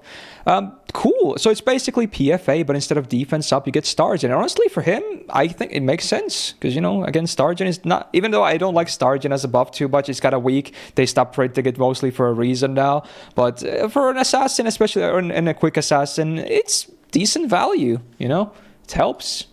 And with this, it's pretty easy, at least on a team environment, to keep him alive. That evasion is so flexible, very strong. So while the kit is basic, it's far from the worst I've ever seen. It's passable even for a 2-star. Yeah, no worries. Now, passive, he's got another 10.5% star gen. Very nice, very high rank of the assassin passive. He's anti-lancer on the append, which pretty irrelevant, sadly. They did buff the MP, but I hate the buff. But you know what? It's still a damage buff, so there's that. So now on base overcharge, 80% chance to instant kill an enemy, scaling up to 120. Again, pretty irrelevant. Although I guess the buff wants it to succeed, but yeah. So if you do insta-kill the target, he gets 20% attack for 3 turns and then a 50% battery flat refund, just straight up. Actual meme. It is a meme. It's so sad. And you know what's the messed up part? The insta-kill is after damage as well. Like, you would think it should be at least before. It would still be a meme, by the way, but it should be before check anyway, because sometimes you might kill the target, and then you don't even get the chance at all. But again, if it's against bosses, it really doesn't matter. But yeah, like, what did they think with this buff? I don't understand. He's not a farmer. Maybe if some bosses have like some bronze ads that they summon, then maybe, but I don't know. It's so super situational and just a meme mostly. Yeah. And it's a one-hitter too, so it doesn't really generate any stars or refund unless you instant kill, of course. But yeah, good luck with that. Honestly, there has been, like, for the longest time, for like bronze, I preferred him over Kojiro, like before earlier, because like Kojiro didn't get all these buffs. He is like, you know, slightly better stats with PFA, right? Like, damn, that's pretty good. Oh, but dude, I just realized. Sorry to cut you, but yeah, they when they changed some of the instant kills to be after, like, I think his was changed. His used to be before damage, so it's actually a nerf to him. It's a nerf to him. It also funny. doesn't make sense because like there are servants that they didn't fix that for, like Ares Lancer. So I don't know why they fixed his. They left the big ones like Ares Lancer and Nido Assassin, who we'll talk about later as well. They would have heavily benefited from that. Yeah, like Nido actually, Assassin, true. Yeah, Nido Assassin would have been a great looper. But like, yeah, dude, this is actually such a meme. He got nerfed. Imagine getting nerfed this year. The meme got nerfed, dude. Yeah, the meme actually got nerfed. It's so dumb. I think if you're doing bronze only clears and you're looking for an assassin, he's just worse than Kojiro these days. So Bro, he's easier to keep alive, but otherwise, yeah, I would probably pick Regend as well over him. Yeah, like he does PFA, so like sure, but man, the damage difference, like, bruh, it's kind of sad. I don't know. I love the guy though. He and King Hassan. I love them both. Like SS, Hassan's. Yeah. I actually like how like different he is as well between like Lost Belt 6 and Heaven's Feel. So like you can sort of see the two sides. Yeah, he's very different in FGO compared to Heaven's Feel. Yeah. So like you can see the crazy version and also the really nice guy version. He's like super wholesome in FGO actually. Yeah, it's funny. He is one of the nicest guys ever in FGO. Like in Heaven's Feel, he's just like, bruh. I mean, obviously, Heaven's Feel is the more accurate, but he's a cold-blooded killer. But yeah, then in FGO, he's like, "Hey, master, how you doing? How's the weather? Can I get you anything?" Oh, not Lost Belt 6. Sorry, Singularity 6, Camelot. Yeah, true. That makes more sense. Yeah. Yeah, my bad. I did say it wrong, but yeah. Any input on Curse Star Motto? Hot take. I would. Actually, he's not even sure. I mean, that is still valid because like he doesn't die that easily. So like, if you really don't want him to die, there's still. He's not bad. He's not bad by any means. He still has upgraded MP. I think like at the very least, like his damage is like. Hot take. I think that most of the time he's going to. Fuck, man. He can't finish it. Hot take bullshit. Hot take, I would use him over Kojiro. Let's say that. Oh, okay. Because I feel like I don't know. I don't think their damage is that far apart. Like he doesn't have any modifiers for his NP, but they both have the upgrade. I mean, it depends on how many quick downs you have them. They both have the crit buff for 3 turns. It's I feel like there's a bunch of overlap there, and fucked up if I say it. I feel like he does some of that stuff better. It's just he doesn't really ramp up like Kojiro ramps like crazy. Kojiro just has better MP damage. That's basically it. But yeah, like, if I want more survival, it's him. If I want more, I don't know if I could say it's consistent crits because like it's more consistent though. Well, for a long time, people hyped his Stargen and all, but that was like back in the day and age where we're like, yes, we quick chain, we crit next turn, which I mean it's kind of true these days, but like you're not critting with the cards that matter, so whatever. Yeah, he was a testament of like the old concept of bring an assassin as a star generator. Like remember when that was a thing? Like you just brought a 3 because like, he would still lose to Kotaro, but yeah, fair enough. Yeah, like he's well, to be fair, he does have the stars. He gets like star bomb 2 turns out of 4. So I don't know though. Something I guess. And I guess for what it's worth, defense is more valuable on quick, right? I mean, I don't know, I guess it depends on your playstyle. Yeah, because I definitely understand the take where like some people would prefer him over Kojiro. I personally think Kojiro is like right now is a lot like better because of the damage ramp up potential. But yeah, it depends on you. I'm thinking either same tier or C plus. I guess they could be in the same tier. I am more tended to put C plus, but yeah, I understand same tier though. I'm not gonna fight against it.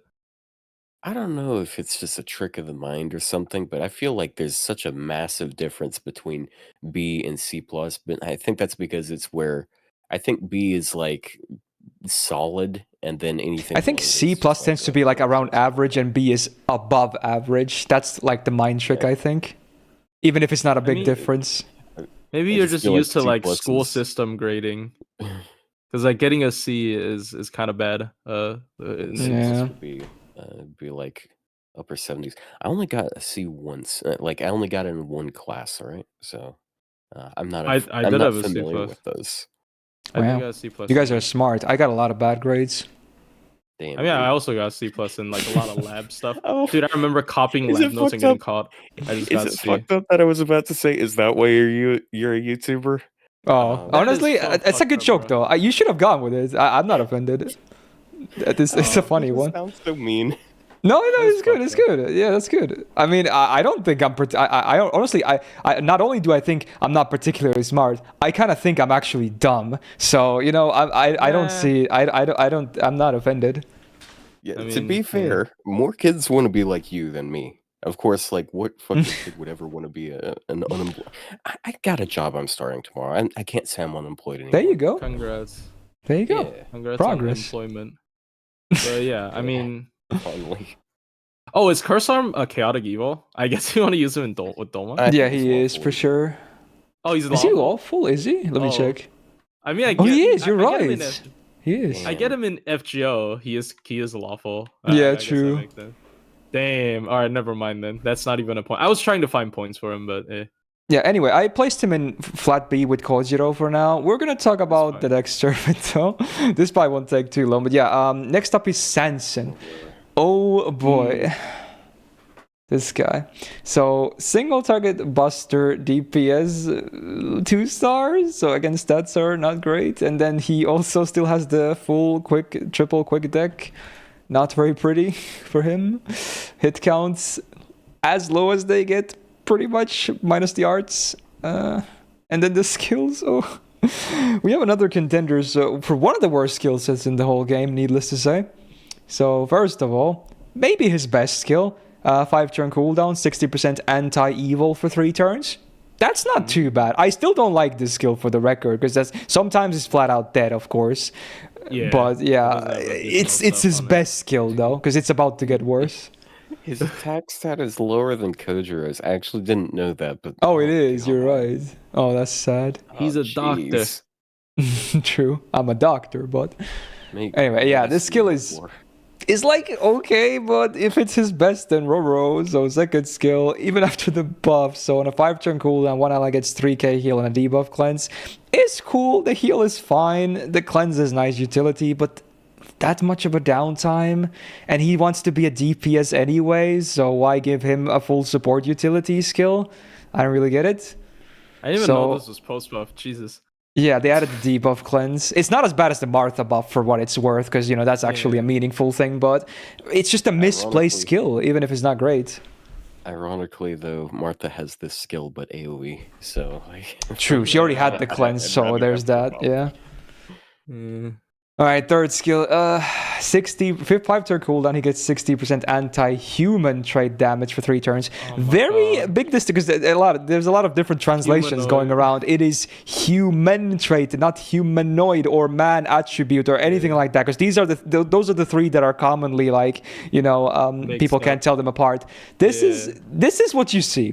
This is it. That's it. That's all it is. Yeah. They're normal mobs. I sure love to have anti-human in a setting where it's like all humanity is gone. True. You know what's really funny?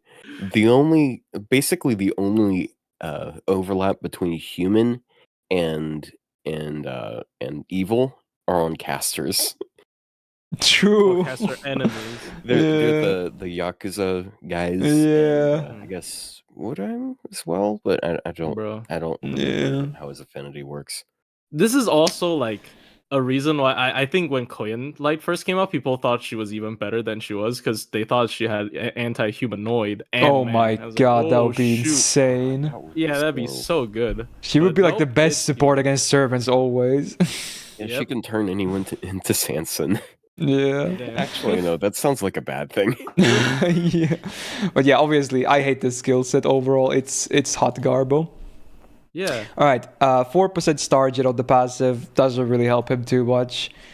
but it's there. Anti-Saber. You know what this reminds me of, actually? This is funny. I think the append is obviously pretty shit, but I'm pretty sure in Shimosa, the story fight against Yagi, he's human in Shimosa, right? Because he's actually alive in that period. Oh, yeah. So this is funny, because you could combine it with this.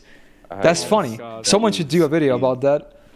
The hidden synergy. Because I'm pretty sure he has the human trait in Shimosa specifically. Yeah, that means he's just as viable as against an evil neutral class. I would never use him against. Yeah, true. Sadly, I don't think he's evil, so whatever, but yeah. Yeah, also the thing about that fight is only NPs do damage. And he's not going to be using his NP a decent amount. So. And speaking of speaking of the MP, it's upgraded. So what do we get? Nothing on normal effect besides damage. On base overcharge, he has a 30% chance to instant kill the target, scaling up to 80%. But hey, at least the other one is good. Minus 30% defense for 3 turns, scaling up to 50. It is after damage, but it's a lot of defense down. But yeah, what is that insta-kill as well? Yeah, I like the 30% defense sound, but why is it instant death 30%? Like, bro. That struggles against normal enemies too, like actually. He can't. He's an executioner, but he struggles to execute like commoners. Yeah. Is this reference to like sometimes the guillotine doesn't actually cut the head off? Or maybe it's his guild because he didn't like it at the end anyway, right? Oh, he felt bad about it. Yeah, he was a reluctant executioner. That's why it's only 30%. Damn, that's horrible. They should make it 500% against Marie Antoinette servants. Oh, too soon. Okay. That would be so funny. I mean, it should be guaranteed. Yeah, that should be. It would be funny. I mean, like he's obviously anti-class against Ryder anyway.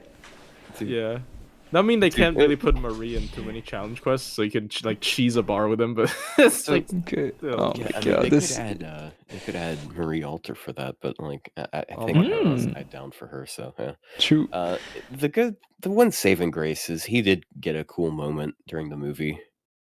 That's basically it. Sure. Oh, his MP actually looked really cool. Yeah, the Sullivan one, right? Yeah, he's doing the things with the grabby hands that that what's his name? Not Castergil, Betelgeuse in ReZero was doing. Bro. Yeah. But okay. This no, I'm sorry, man. He's yeah, I think he's E tier. I think he's unredeemable. He is kind of unredeemable. He's kind of a bro. Oh well. Sanson, maybe someday. All right, time for the last bronze servant, and this one I think Otto will have something to say about him, but I'll do the rundown first, and we'll see what happens. So we got Phantom of the Opera. There he is. He's AOE, arts, DPS. I don't want to hear anything about farming. I'm not even going to. Let's not. So yeah, it's just kind of DPS that has some interesting utility. He's triple quick as well, which maybe not that great, especially with these hit counts. Now, first skill, 5-turn cooldown, 9 stars per turn for 3 turns, and then minus 14% defense down for himself for 3 turns. I think this is the only one left of these that is the defense down still, right? I could be wrong. Yep. Maybe I'm forgetting something else. Because they fixed Mephisto, they fixed Hans. Was there anyone else that had a defense down on Innocent Master? He might be the only one left. Dude, Caster Liz's first skill is considered an innocent monster, and it has like 5 good effects. Yeah, I mean it is buffed, but yeah, still contrast. Dude, like he has 9 stars per turn, and she has 20. Like she isn't even. But I guess before you mention it, it actually might be a merit sometimes to have the defense down on him. So that's the funny part. That's the argument. But yeah. Anyway, it's a good skill. Yeah, this is the interesting part. So the 6-turn cooldown, 90% chance to charm one enemy for 1 turn. Again, works on any enemy that can be charmed. No restrictions on like traits or whatever. And then it's a full buff removal as well. And then obviously it's 90%. That sucks. But he does have the 3rd skill. Now, I don't like the Band-Aid thingy going on, but you know what? At least with this, on a 5-turn cooldown, gets 25% debuff success rate for 3 turns, 100% mental debuff rest for 3 turns. So with this, it is actually a 115% base chance to charm an enemy for 1 turn. So, while it is, maybe an unnecessary Band-Aid, that could have been something else, it does work. Now, passives, 10% Starjud, cool, bonus. Anti-assassin, forget about it on the append. Buffed MP. He ignores defense on damage. Cool. And then the OC is the interesting part for sure. All enemies get minus 50% debuff rest down on base for 6 turns, scaling up to 100%. And again, this also helps with the charm, by the way, because it's like you can do it's like a reverse debuff success rate up in that sense as well. Mm-hmm. So yeah, obviously, I hate Phantom. I'll be the first one to say it, but maybe I'm not gonna place him in E tier just because of maybe the second skill and the interesting overcharge. Like, but I still kind of hate him. So this guy, he's kind of an interesting case because he's not good. Like, I'm not gonna deny that. No sugarcoating. He's interesting because there are a couple really good use cases for him. Like, so first off, like when you're looking for just single target buff removal, like for low stars in particular, he's in my opinion the best option because you got Alex, who isn't really supportive. But usually, if you're going to be bringing someone specifically for buff removal, which does come up fairly often, you're going to prefer something like this that has more general support. And I know Alex has attack and quick, but I like the stars per turn. And I like that I can actually charm things consistently because Alex has like 90% chance on humanoid. I think it's humanoid, yeah. Whereas Phantom unironically has one of the best charms in the game. Like, he does. Because it's just like it works against every type of enemy. It doesn't matter if it doesn't matter what's between the legs. It's like anything. It's also buff removal, which is pretty strong. And I hate that it takes a whole other skill there to make it consistent. Yeah. But hey, it means it works past a lot of magic resist because of the debuff success. But the NP is the other really good use case. And really, in my opinion, he's unparalleled in that use case. Because there's some comps where you really want to deal debuffs like all of the time. Those comps aren't really meta per se, but they are. But when it comes to making it consistent, he is your guy. 6 turns of 50% down is massive, because like there's just not much debuff success support. And in a world where you can just miss debuffs because the boss says fuck you and has like this passive that we don't get much out of when we have it, like it's tinfoil hat theory. It's just so like it's appreciated at times. And as a person that likes using shooting, I do appreciate it because like I've had setups where I did double shooting and I used him just to guarantee 3 turns of charm. Yeah.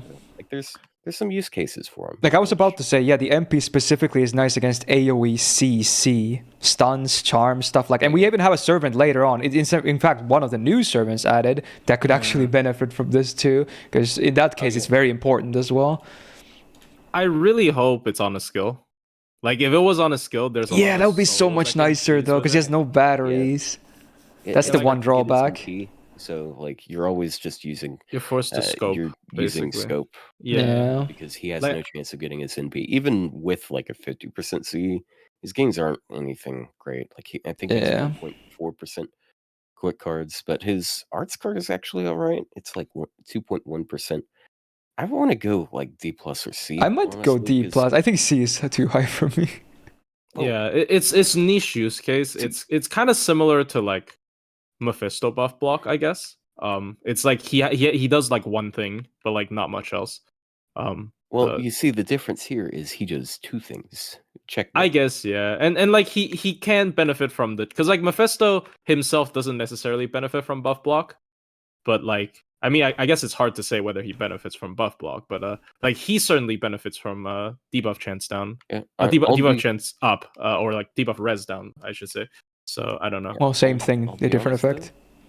I'll be honest though, like I see so many more use cases for him than Mephistopheles because I feel like Mephistopheles, since his is more delayed, like okay, the enemy might remove that debuff, or maybe that debuff, the buff blocks get wasted by skills that don't really matter that much. Whereas with Phantom, you can have him go out there, he removes buffs, and you don't have to worry about them removing the charm because they can't remove shit. So, Yeah. so I just feel like he Fair works enough. better than some servants, and I think over time he's shown to be like okay. Honestly, I can see C. I think I'll go with D+ for that, but maybe I'll warm up to him, more later. This is already a 1.5 tier upgrade from last year because he was E. Yeah. So yeah, there's he that. definitely has some use cases. Yeah. All right, we'll go with that for now. But yeah, with that, all the bronze servants are wrapped up, and now let's move on to the 3-star assassins. There's not that many of them, but still a good chunk, I would say. So back to day 1, of course. I guess we never really left too much anyway. So yeah, we got Jinkei as the first one. Single target quick DPS. Now in this case, let's get some stat comparisons going. If I can find my stuff. Okay, here we go. So 7.2 can attack on a 3-star assassin is actually very solid. It is definitely above average. Now, obviously, we haven't talked about it, but much like with some other classes, assassin suffers from the class modifier. 0.9, so that means even if a stat might look high, and in which case, honestly, most of the assassins don't even have high attacks to begin with, but obviously it's even lower when you factor in the class mod, sadly. So, but at least among assassins, she's doing pretty okay stat-wise, so for what it's worth. Among Us? Sorry. Yeah, no worries. I'm not funny. I'm sorry. It's okay, it's cool. Don't worry about it. Alright, she's triple quick as well, which matches the MP. No worries, that's nice. First skill on a 5-turn cooldown, she gets 200% absorb for 3 turns and then a 15 star bomb. Sometimes the absorb is not enough, depending on your comp, but she also generates an okay amount, so it's probably fine anyway. 15 stars is okay. So it's like an alternate version of Cursed Arm's first skill. A bit more selfish, I guess. It's not that great though, but it could be worse. Second skill is interesting after the buff. So on a 5-turn cooldown, she gets 50% anti-king damage for 3 turns. She gets on attack debuff buff for 5 attacks 3 turns. So when she's attacking with quick cards, including the MP again, not just normal ones, the enemy gets minus 10% defense down for 3 turns, and then she gets 50% star gen for 3 turns. So if you exhaust the full on attack debuff thingy, you get minus 50% defense from that. Probably between turns, because you can't get that all in 1 turn, but yeah, they last 3 turns, so there can be some 50% moments too, you never know. And yeah, the star gen is pretty okay too. Obviously, the king trait thingy varies a lot, though.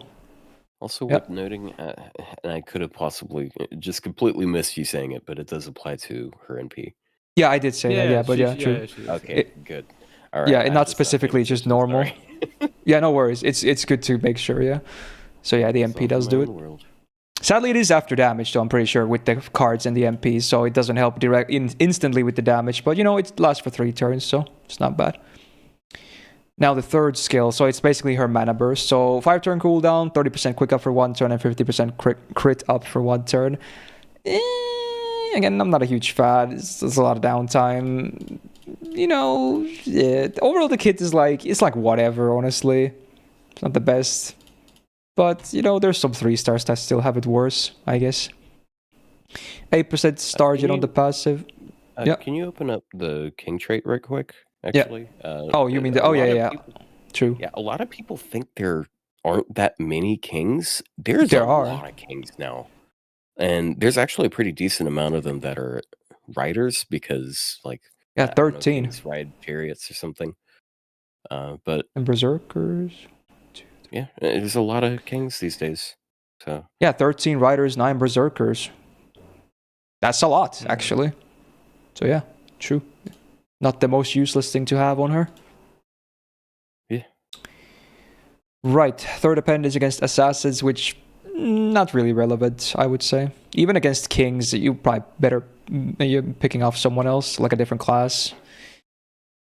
the buffed MP. So, funnily enough, on normal effect, she does 1,000 damage to herself. Now, this can actually kill you. Some of these, it's like 50-50. I feel like most of them can't actually kill you, but this one can. So if you're low enough, you're dead. I think now, Teslas can actually kill them, which is really weird. I think he can, yeah. I think Eric might too, if I remember correctly. I can't remember. How do I remember stuff about Eric? Yeah, I hate myself. Yeah, okay. Eric has like a max HP thing, so he can at least prevent himself from that. Of course. He doesn't have a heal or max HP, so. But does he want to? Okay, I'm joking. Yeah, true. Anyway, overcharge, 50% insta-kill chance on base, getting up to 100%, and then, hey, an actual useful overcharge, 20 star bomb on base, getting up to 40. That's a nice one. That's really cool. The insta-kill, again, meme against bosses. And it's also a one-hitter, because they hated servants back then. Everyone is one-hitting, so refund, not good. Generation for stars, not good. So I think she's okay. I mean, it does make 20 stars, to be fair. Yeah. So she makes a surprising amount of stars, I would say. She does have bad hit counts, but like everything she has in her kit makes stars, basically, or at least helps her make stars, because she has a star gen skill, she has a star absorb / star bomb, then she has a quick buff, then her NP drops stars.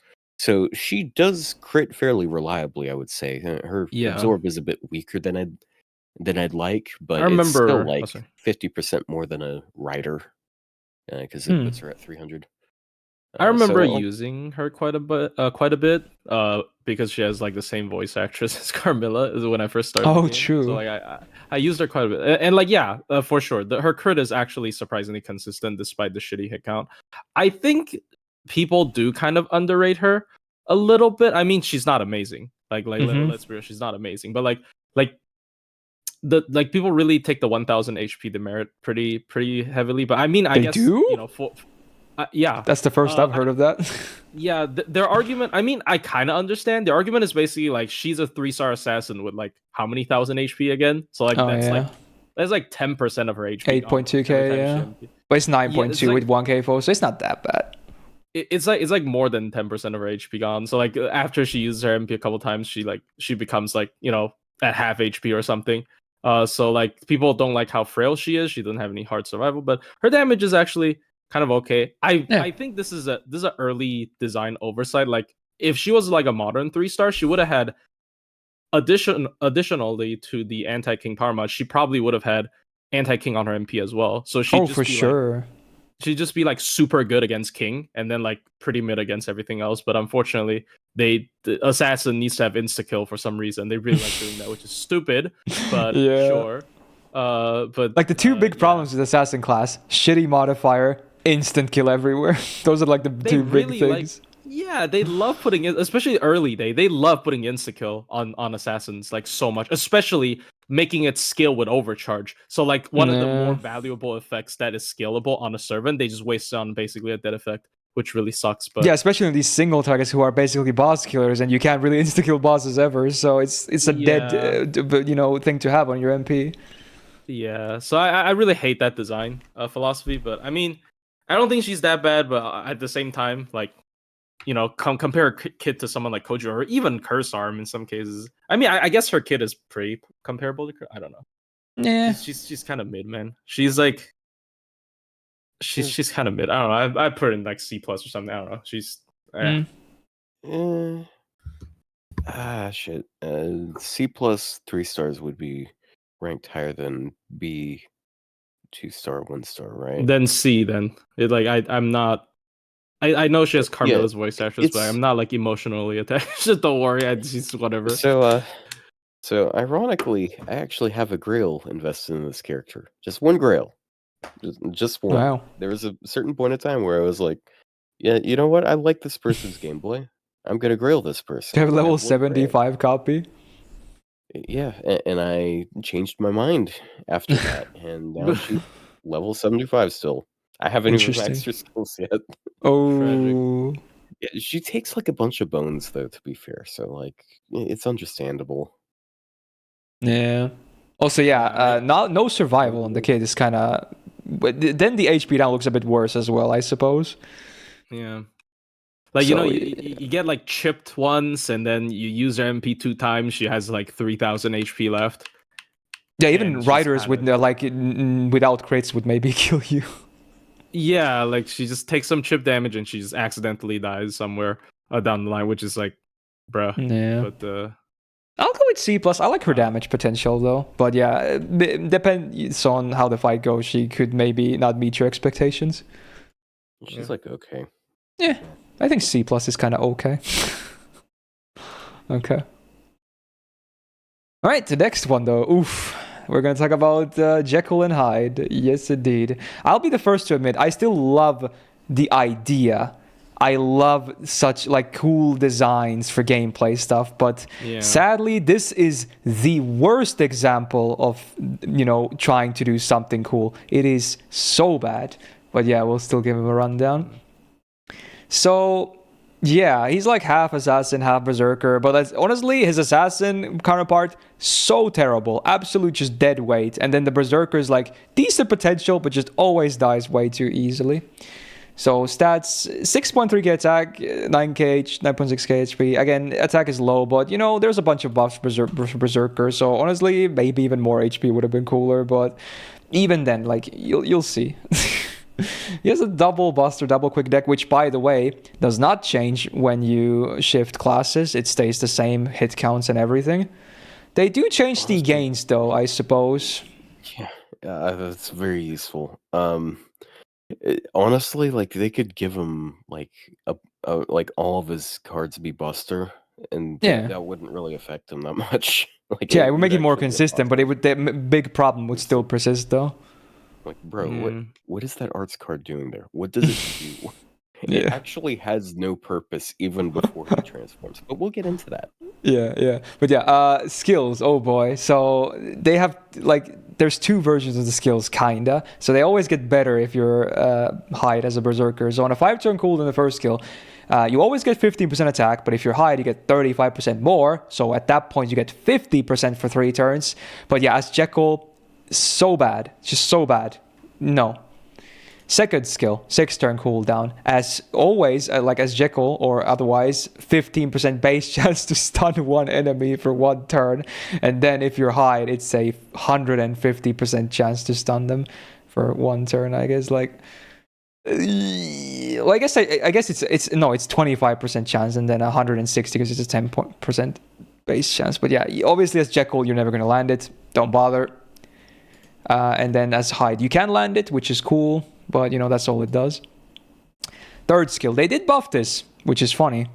5-turn cooldown, 15% crit damage for Jekyll for 3 turns, and then as Hyde, another 35, so 50% crit damage for him.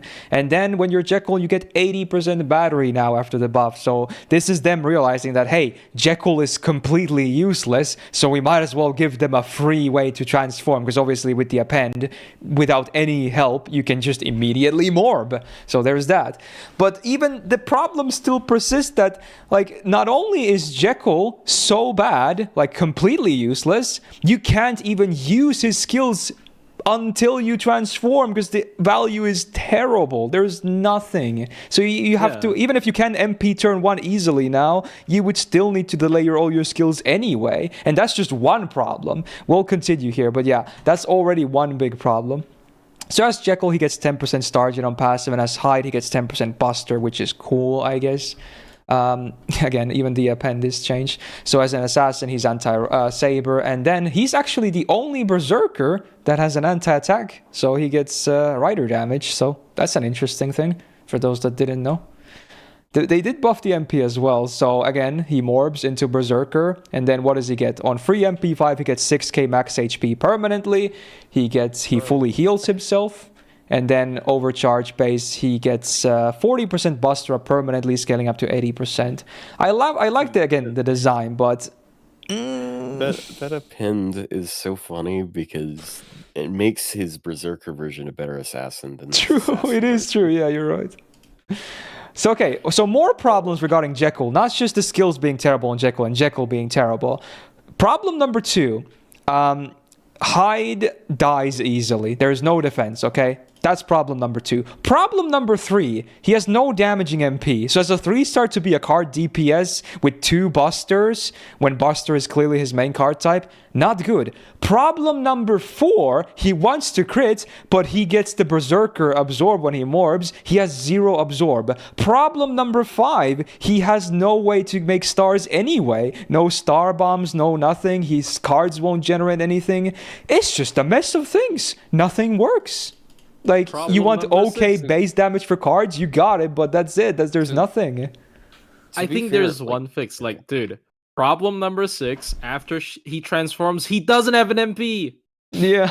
You can't use... Oh, yeah, I didn't mention. You can't use this MP again, by the way. After you morb, you can't even, like, get more max HP buster. Not even a full heal. You literally cannot use the MP. And you're high. That would have been cool if he gets like permanent buster up, and he. So yeah, that's problem number 6. More and more permanent buster up. Like technically, he can get like buster up cap, right? Like on himself. Like it will still be bad, but at least it'll be pretty funny. And he get like max HP. Dude. Also, someone in chat said, "Yeah, these buffs are permanent, but they can be removed." And then you can't get them back from because you can't MP again anyway. Yeah, it's so bad. And like, there's also a funny thing with class score.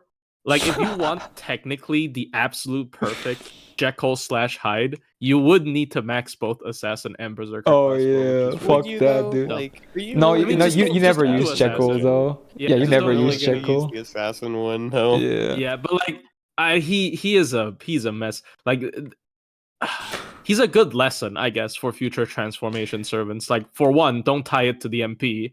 Like, please. And second of all, like... Well, they did Melucid, so, you know, there's that. They learned. Yeah, they learned, like, Melusine and Ptolemy, right? They're both tied to skills now. So, thank you for your sacrifice. And Bargus Summer to an extent as well. Yeah, like, thank you for your sacrifice, Jekyll and Hyde. Yeah, I love the concept, but it's done so bad. Like, it's such a mess, dude. Horrible execution. So, yeah, I do like the concept, too. He really just suffers from... like, I mean, his skill set is like very meh, but what he suffers from the most, in my opinion, is what I was talking about a while back, order of operations. So, like, you want to use his NP and boost his cards, and then for you to boost your cards, you want to use his first and third skills, and for you to use his first and third skills, you can't use them on the turn you NP. Yeah. Then you also want to use his third skill to get his NP. Yeah, because it's well, for what it's worth, he's not going to crit reliably usually anyway. But yeah, it is a waste. I guess with Koyan, you can still get some reliability. So, but yeah, you're right. It is a waste. 50% crit damage versus 50. So yeah, that's a big difference. Yeah, like I look at this and then I look at like Mori. Mori does the Berserker thing so much better than him. Let's not even look at Mori. I would be real. I think Caligula does it better than, which is, I mean, I guess it's true. I don't know. I'm not sure about it, but like, dude, it's hey, Grand Berserker. I'm all about it. IP, but yeah, like, dude, I don't know. He is such a misfire design. I guess it's hide more like hide him from my sight because he sucks. Yeah. Wow. He does have the absolute biggest record of heal amount in the game. Because like you just get his HP up to like you just stack it with a bunch of HP ups and then like you can probably get 30k base. Damn, and he gets a huge if you have a 120 copy. It's very but like why? Like he's wasting. It is very. I'm gonna try to find an image of that, but I don't know. Like all right, we'll move on. Meanwhile, if it wasn't obvious, I placed him in E tier, so there's that. I assume it's pretty unanimous. Now, next up, though, we have another Hassan. I'm not going to put the mask on again, don't worry. Maybe later. You're never safe. I can do it whenever I want to. We got Hunter Face. So, yeah, single target arts DPS. Attack is a bit on the lower side, but if anything, that's like the main complaint. Otherwise, she's got some interesting stuff going on for her. She's got double arts, double quick deck. I'm glad that they didn't go with triple quick. That would have been so much worse. They actually, she's one of those cases where they had to nerf the MP gain of the MP specifically because it has so many hits, but it's not even that big of a difference, and you'd be surprised, it still refunds a lot. Yeah, it's actually kind of nuts. She can almost full refund with double Castoria. Yeah. If you get enough overkill. It's not like Kuretsugu. Spoilers. It's even worse, yeah. Anyway, yeah, it's good. So, first skill, on a 5-turn cooldown, she gets 20% MP gain for 3 turns and 40% star gen for 3 turns. Pretty cool, you know, keeps the train going. Even as an arts DPS, she can still star gen pretty well too, because, you know, the assassin boost, I guess. So, yeah. Both are, you know, good for gains. Hit down on the extra attack too helps a little. True, 6-hitter on the extra, yeah. Especially if you have the append as well, it's even better. Yeah. Now, second skill, 5-turn cooldown. This is a bit weird. So you have an 80% chance to get a rainbow for 3 turns. They're individual calculations though, so 80% for each of the card types. But at least the 1-turn evasion is guaranteed, and it's on a 5-turn cooldown, so it is better than most 1-turn evades for uptime, I suppose. But yeah, the buster up you don't really care about. Arguably, maybe not even so much for the quick. You do want to get the arts up though. That helps quite a bit. The arts up is nice. But the buster is like whatever. So, can be a bit annoying sometimes. Still an okay skill. Like, if you land everything, hey, that's a great 5-turn skill, actually. Third skill. So, on a 6-turn cooldown, she gets a 4k heal, and then, ooh, she removes all her buffs. Now, again, there's going to be a lot of takes about this, I feel like. I still think it's a very bad demerit. Now, obviously, you can play around it, you know, with timing stuff. But especially if you play her on a team, you're constantly going to have some buffs anyway, let's be real. So it's always going to be annoying regardless. And, you know, you could say, well, just don't use the heal. And yeah, you might not need it, of course, because she's an arch servant. But then you have a dead skill anyway. And that's not fun, you know? So I hate this skill. So to be fair, when are you going to be needing a heal with the nuts? Yeah, exactly. But yeah, it's dead skill, I guess. No. The time you need the heal is when you have no buffs up and you're taking damage. So, like, maybe it ends up working out. It's like a panic button that might not be needed. Okay, fair enough. Yeah, it's a panic button. I feel like as supports get better, this skill is only going to be worse and worse. Because, like, the buffs she's going to be removing is going to be more and more valuable. And it's just not going to be worth it at this point. By the way, someone in the chat brought it up. Yui synergy, though. It's not guaranteed, though. Yeah, it's not guaranteed, but you know, yeah, true. I like the first 2 skills, but third one I don't like. Anyway, 10% star gen on the passive. Cool bonus. Anti-archer. I like her, but not that much. Alright, buffed MP. This is cool, though. So, on normal effect, one enemy minus 20% arts res down for 3 turns. It is after damage, but considering how easy it is to spam her MP, that's some great ramp up actually. And then on the overcharge, 50% crit chance down for 3 turns on base, getting up to 100%. So even just 1 MP, basically an enemy doesn't crit. Just after 1 MP. That's pretty nuts that it's that high when it's such a spammable MP. And then, yeah, speaking of spammable, it is 13 hits. So even if, they nerfed the gain a little bit on the MP specifically, I think we have the numbers here as well for the refund. Yeah, she's literally on top of the single target list for a good reason, and no one else is even close. So, yeah, very nice refund regardless.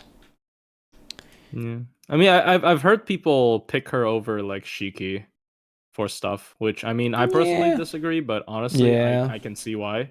I can see why though, because like she's very solid. I remember like Hanako Green calling her one of the best like 3 stars. Yeah, he likes her. Yeah, he's got a very well-rounded kit. Yeah, like cooldown on evade, easy NP spam. It makes sense. Yeah, and she has like, you know, early game design. They don't have to play around Castoria or like, you know, good of arts like gain support, and like she only benefits from it like having solid internals with like, you know, high hit counts of course, and like decent gain despite the high hit counts. So I think she's pretty good. I mean, I personally don't use her that much, but I think she's probably really decent. I mean, I don't know. I guess I'll let you guys rate because I feel like maybe you guys use her more. I don't really use her much, but I think she's good. I think A plus, honestly. Like she's definitely on the upper end with the 3 stars here. Like, I kind of wanted to say she's the best of the 3 stars, although I mean we gave Ushi A plus. Yeah, true. Like Ushi has good damage, but she does. She's easier to work with. More well-rounded kit, but like she does have the arts looping thing though, so maybe and like arts spamming. No, I guess I wouldn't say looping. I would say like MP spamming. It's like it's like now when you use cards, like maybe like it's very easy to get it back, with like the proper support. So yeah, probably her and Shufu will probably be a pretty disgusting anti-writer team comp just for frontline and whatnot. Yeah, just for like 3-star lower clears. Yeah, good class synergy as well. Yeah. All right, we'll plop him an A+ or her an A+ for that. We'll see. I might bring her down to A later. We'll see. Depends on the competition and other placements and whatnot. But wait, is she female? Yeah. Wait, you didn't she's know? counted as female. No, I mean like sometimes they don't count because there's other person. I would assume. Let me check. I'm pretty sure she's female. Yeah, she is straight up female. That means yeah, you get Hayward shot as well, I guess. Yeah. If you really want to. And also Mary Anning. Like Mary Anning. Oh, no Anning buff. Oh yeah, yes Anning buff. Sorry. Yeah, exactly. Yeah, sorry. Yeah, she's sexist in the right way in this case. Yeah. All right. Moving on for now. So I briefly mentioned him earlier as, one of the OG face card star generators. Luckily, he's not just that. He does offer more. So I'm obviously talking about Huma Kotaro. There he is. Mr. funny material protagonist, as, he's dubbed a lot of the times because, you can't see the eyes, XD. Makes it easier to self-insert, am I right? Now, funny joke to tell you that it's hentai. It's very funny. Yeah, the funny materials. Shoot. Okay, where's my stat sheet? I lost it. His attack is actually above average among his peers. It's not amazing, but it's okay. It's full quick deck as well. He's AoE quick. I didn't mention that, I think, but yeah, he's not really a farmer, but can do some AoE interference. He's like that's what I like that. He's an AoE interferer, if that even is a word. Disruptor. Disruptor. That makes more sense. Full quick. I like making up new words.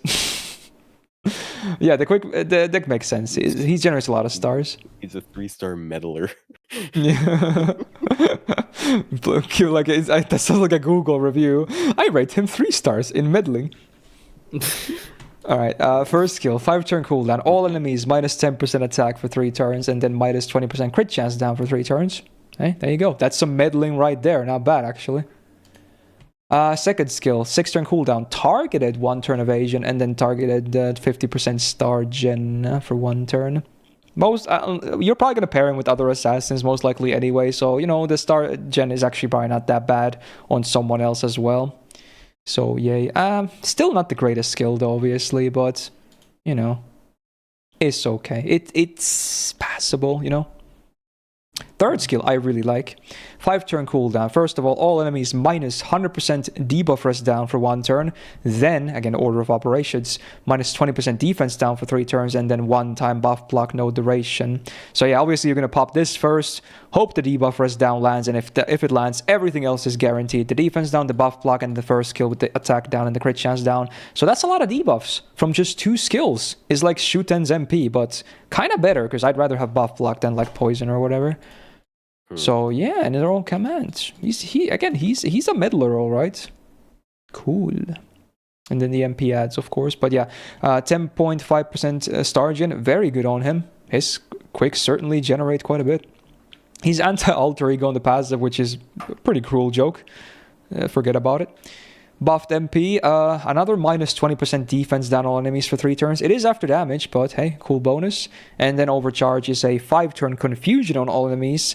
And then based on the overcharge, the activation chance is a base 30%, scaling up to 70%. And I believe this is one of those confusions that is just straight up 5 turns, right? So you can get multiple skill seals of this on one enemy, right? Because it's not like one time 5 turns, yeah. So if you're really lucky, you could even get 5 skill seals per enemy, right? I think that's how it works, actually. I mean, I don't use them that much, I think. It's funny. Yeah, it's whatever. Yeah, I mean, I'm not saying it's like the greatest benefit of having it maybe procced multiple times, but, cool, I guess. And the MP, it's only a 5-hitter, but honestly, it still generates a good chunk of stars anyway. Maybe not that much for refund, though, sadly. He's just a less consistent Caligula in that regard. Yeah. Caligula actually guarantees the skill seal for 3 turns, and he has more defense down. Isn't that RNG or was it 100% on base? Maybe the NPCO was RNG. I'm probably thinking about that. I don't remember which one. I think the better one, the NPCO was RNG. I'm pretty sure. I could be wrong. It's been a while. What? If it's RNG, you can bring Fuma to support his. True. And then struggle to get both of their MPs. Yeah, and you can bring Casco for both of them, and then they can True. do fucking nothing for the rest of the fight. But you get a lot of cool debuffs on the enemy, and they're gonna feel sad about it because like, oh, I'm so debuffed, I might as well just not even be here. Then they're gonna leave, and you win. Okay. If you're a big Charlotte fan, this is what you have to do to have fun. So yeah, Kotaro is interesting, memes aside. Would I say he's like... I think my opinion of him has kind of gone down a little bit over the years. I used to really value him a lot, but we have so many tools. Like his main use, which was the star generator without, with face cards, is not needed anymore. That's just not really relevant anymore. But he still has a lot of useful debuffs, and a lot of them, if not actually most of them, are on command. So he does have some value still. Yeah, but I'm not sure how high I will rate him based on that stuff anymore. Yeah, I don't use him that much. Like usually, I just press skills, and then like when the enemy MPs, I just throw the evade on someone else and let him die. But like that's just That's just kind of how it functions. I don't even get his MP a lot of times. So and like it's not like the confusion is in my opinion. Sorry, I don't think confusion is worth that much. As an effect, unfortunately. Like I would really rather have like skill seal is something that, at least in my opinion, timing is actually quite important. So like having this randomly proc is kind of not that, because like sometimes you just want prevent them to use like a battery or buff removal, but like this is not guaranteed, which is annoying. So like I don't know, he's like never really found a way into my teams, especially even less so nowadays. So I don't know. It's weird. I use him on my free to play, and that's about it. So something I forgot to mention with Matahari earlier that I do like. These days, I actually kind of like quick decks on support servants because so quick cards are generally the least common occurring deck, like card type when it comes to like crit servants, because most of them, they're like buster decks or buster arts, or sometimes they're buster quick, but you pair them with like another support that might have an art stack, so you're statistically a lot more likely to get mighty chains. And I know that sounds like you're splitting hairs, but it does end up having some good use because you're getting plus 20% crit chance, you're getting plus 50% damage, you're getting a little bit of NP game boost. It ends up adding up pretty nicely, and there's a few supports on this list that have that I do like. Like quick cards are a lot better nowadays, I would say. Like either to proc the crits, or like now the quick chain is 20 stars, which is like I think it does have to be 20 stars nowadays to be like, oh, wow, that's just a guarantee. Yeah, you would not consider a quick chain for 10 stars, really. Yeah, you would not consider it for, because like it's just worse than a star bomb, right? So like, yeah, I do agree it is a lot better. But yeah, he's overall he's just kind of Damn. Like none of the effects are that valid, other than the buff block maybe, but like it's still one time. It's a little bit hard to control. So I'm thinking maybe. Evade.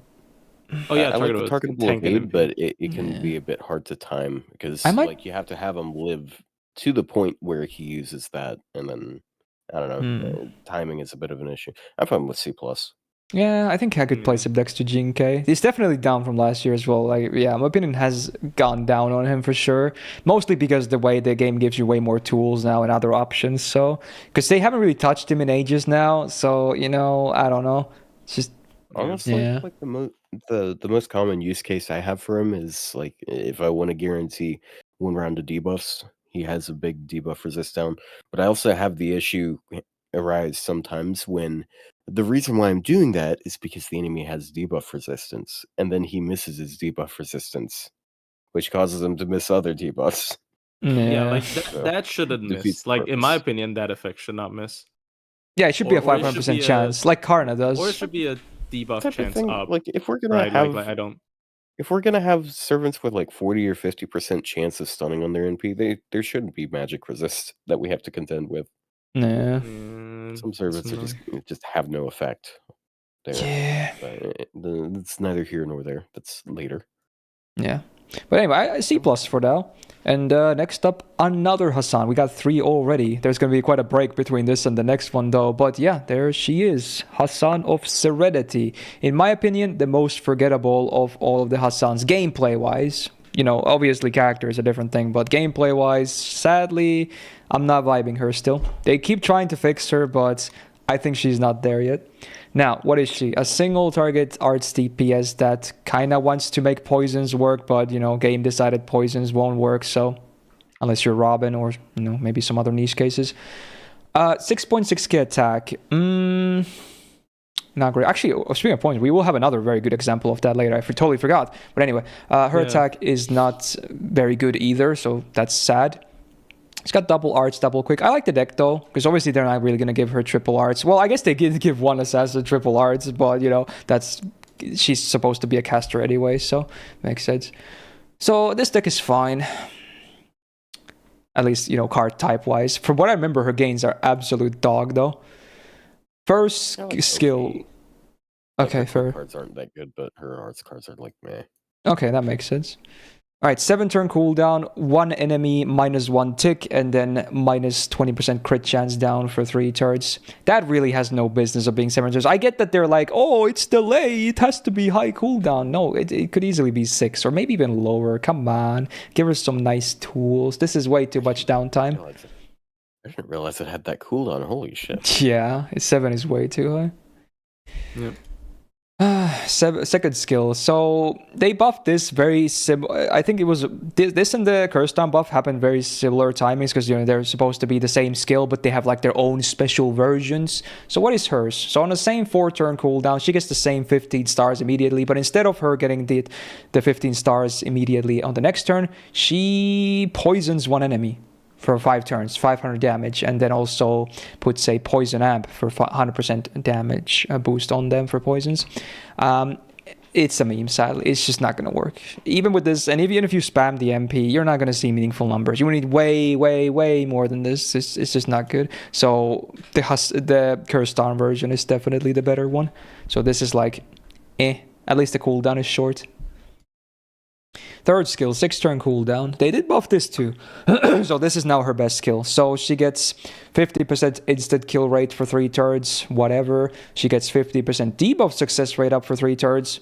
Kinda whatever too. Her debuffs are like not even that. I guess the MP seal is nice though. And then she gets 30% arts up for 3 turns. And then also auto attack debuff for 3 turns. So when she attacks with arts cards, the enemy gets a 1k poison for 3 turns. And again, much like everyone else we've seen so far, it's any art card, including the MP, not just normal attacks. So yes, the MP can poison more now too. But even with this and the second skill buff, the poisons will not do significant enough damage to be considered like anything great. I like the arts buff though, that's cool. Alright, 10.5% star jet on the first passive, cool, 10% crit damage. She doesn't even generate that many stars besides the bomb, and her absorb is, you know, base assassin, so it's not very consistent. But, you know, it's a cool bonus. Most assassins don't even have that at all. Anti-Berserker Append, hey, that's pretty nice.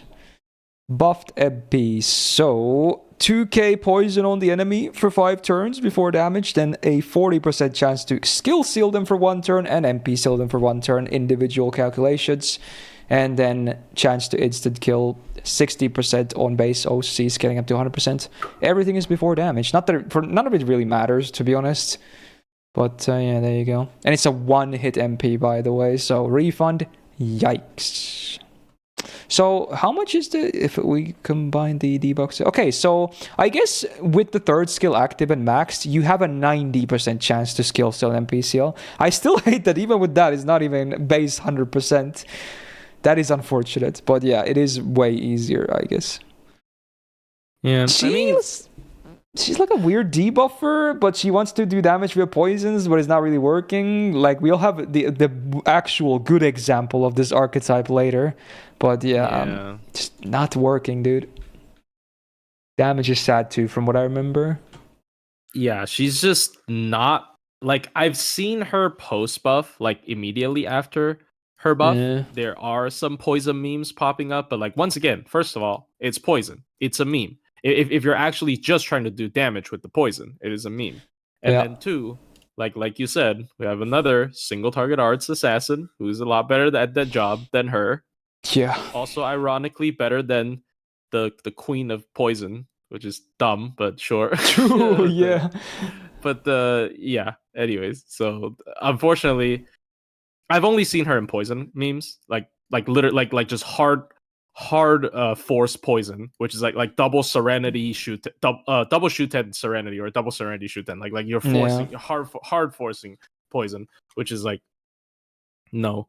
It's honestly, usually again, not I good, think it's it would usually- much like Charlotte, you wouldn't not really pick her unless you maybe like her. Like again, Shiki would just do so much better. Even 100 phases would do better in most cases. Yeah, 100 phase is just like a better DPS, and her MP effect is not wasted on dot. Like the problem with dot characters is like unless you're going dot, their MP effects, like two of them usually. Usually one of the effect is actually applying the dot, the other one is overcharge that scales. I mean the overcharge that scales the ramp, the amplification for the dot. Like you just lost two MP effects to a gimmick that you don't necessarily want to play into.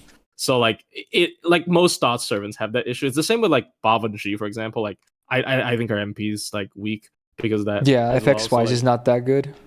yeah, so like it's a problem with these kind of dot servants. Like unless you're someone like Dolman, who's like MP is like it's so funny because like I sorry, this is like a tangent, but like Dolman has like the two MP effects that we like to complain about, which is dot and insta kill, but somehow he makes it work. Yeah. Like, sure, you know, like but other than that, no, like it's just I don't know. I don't think she's that great. Anything to add on You can actually- Serenity? There you go.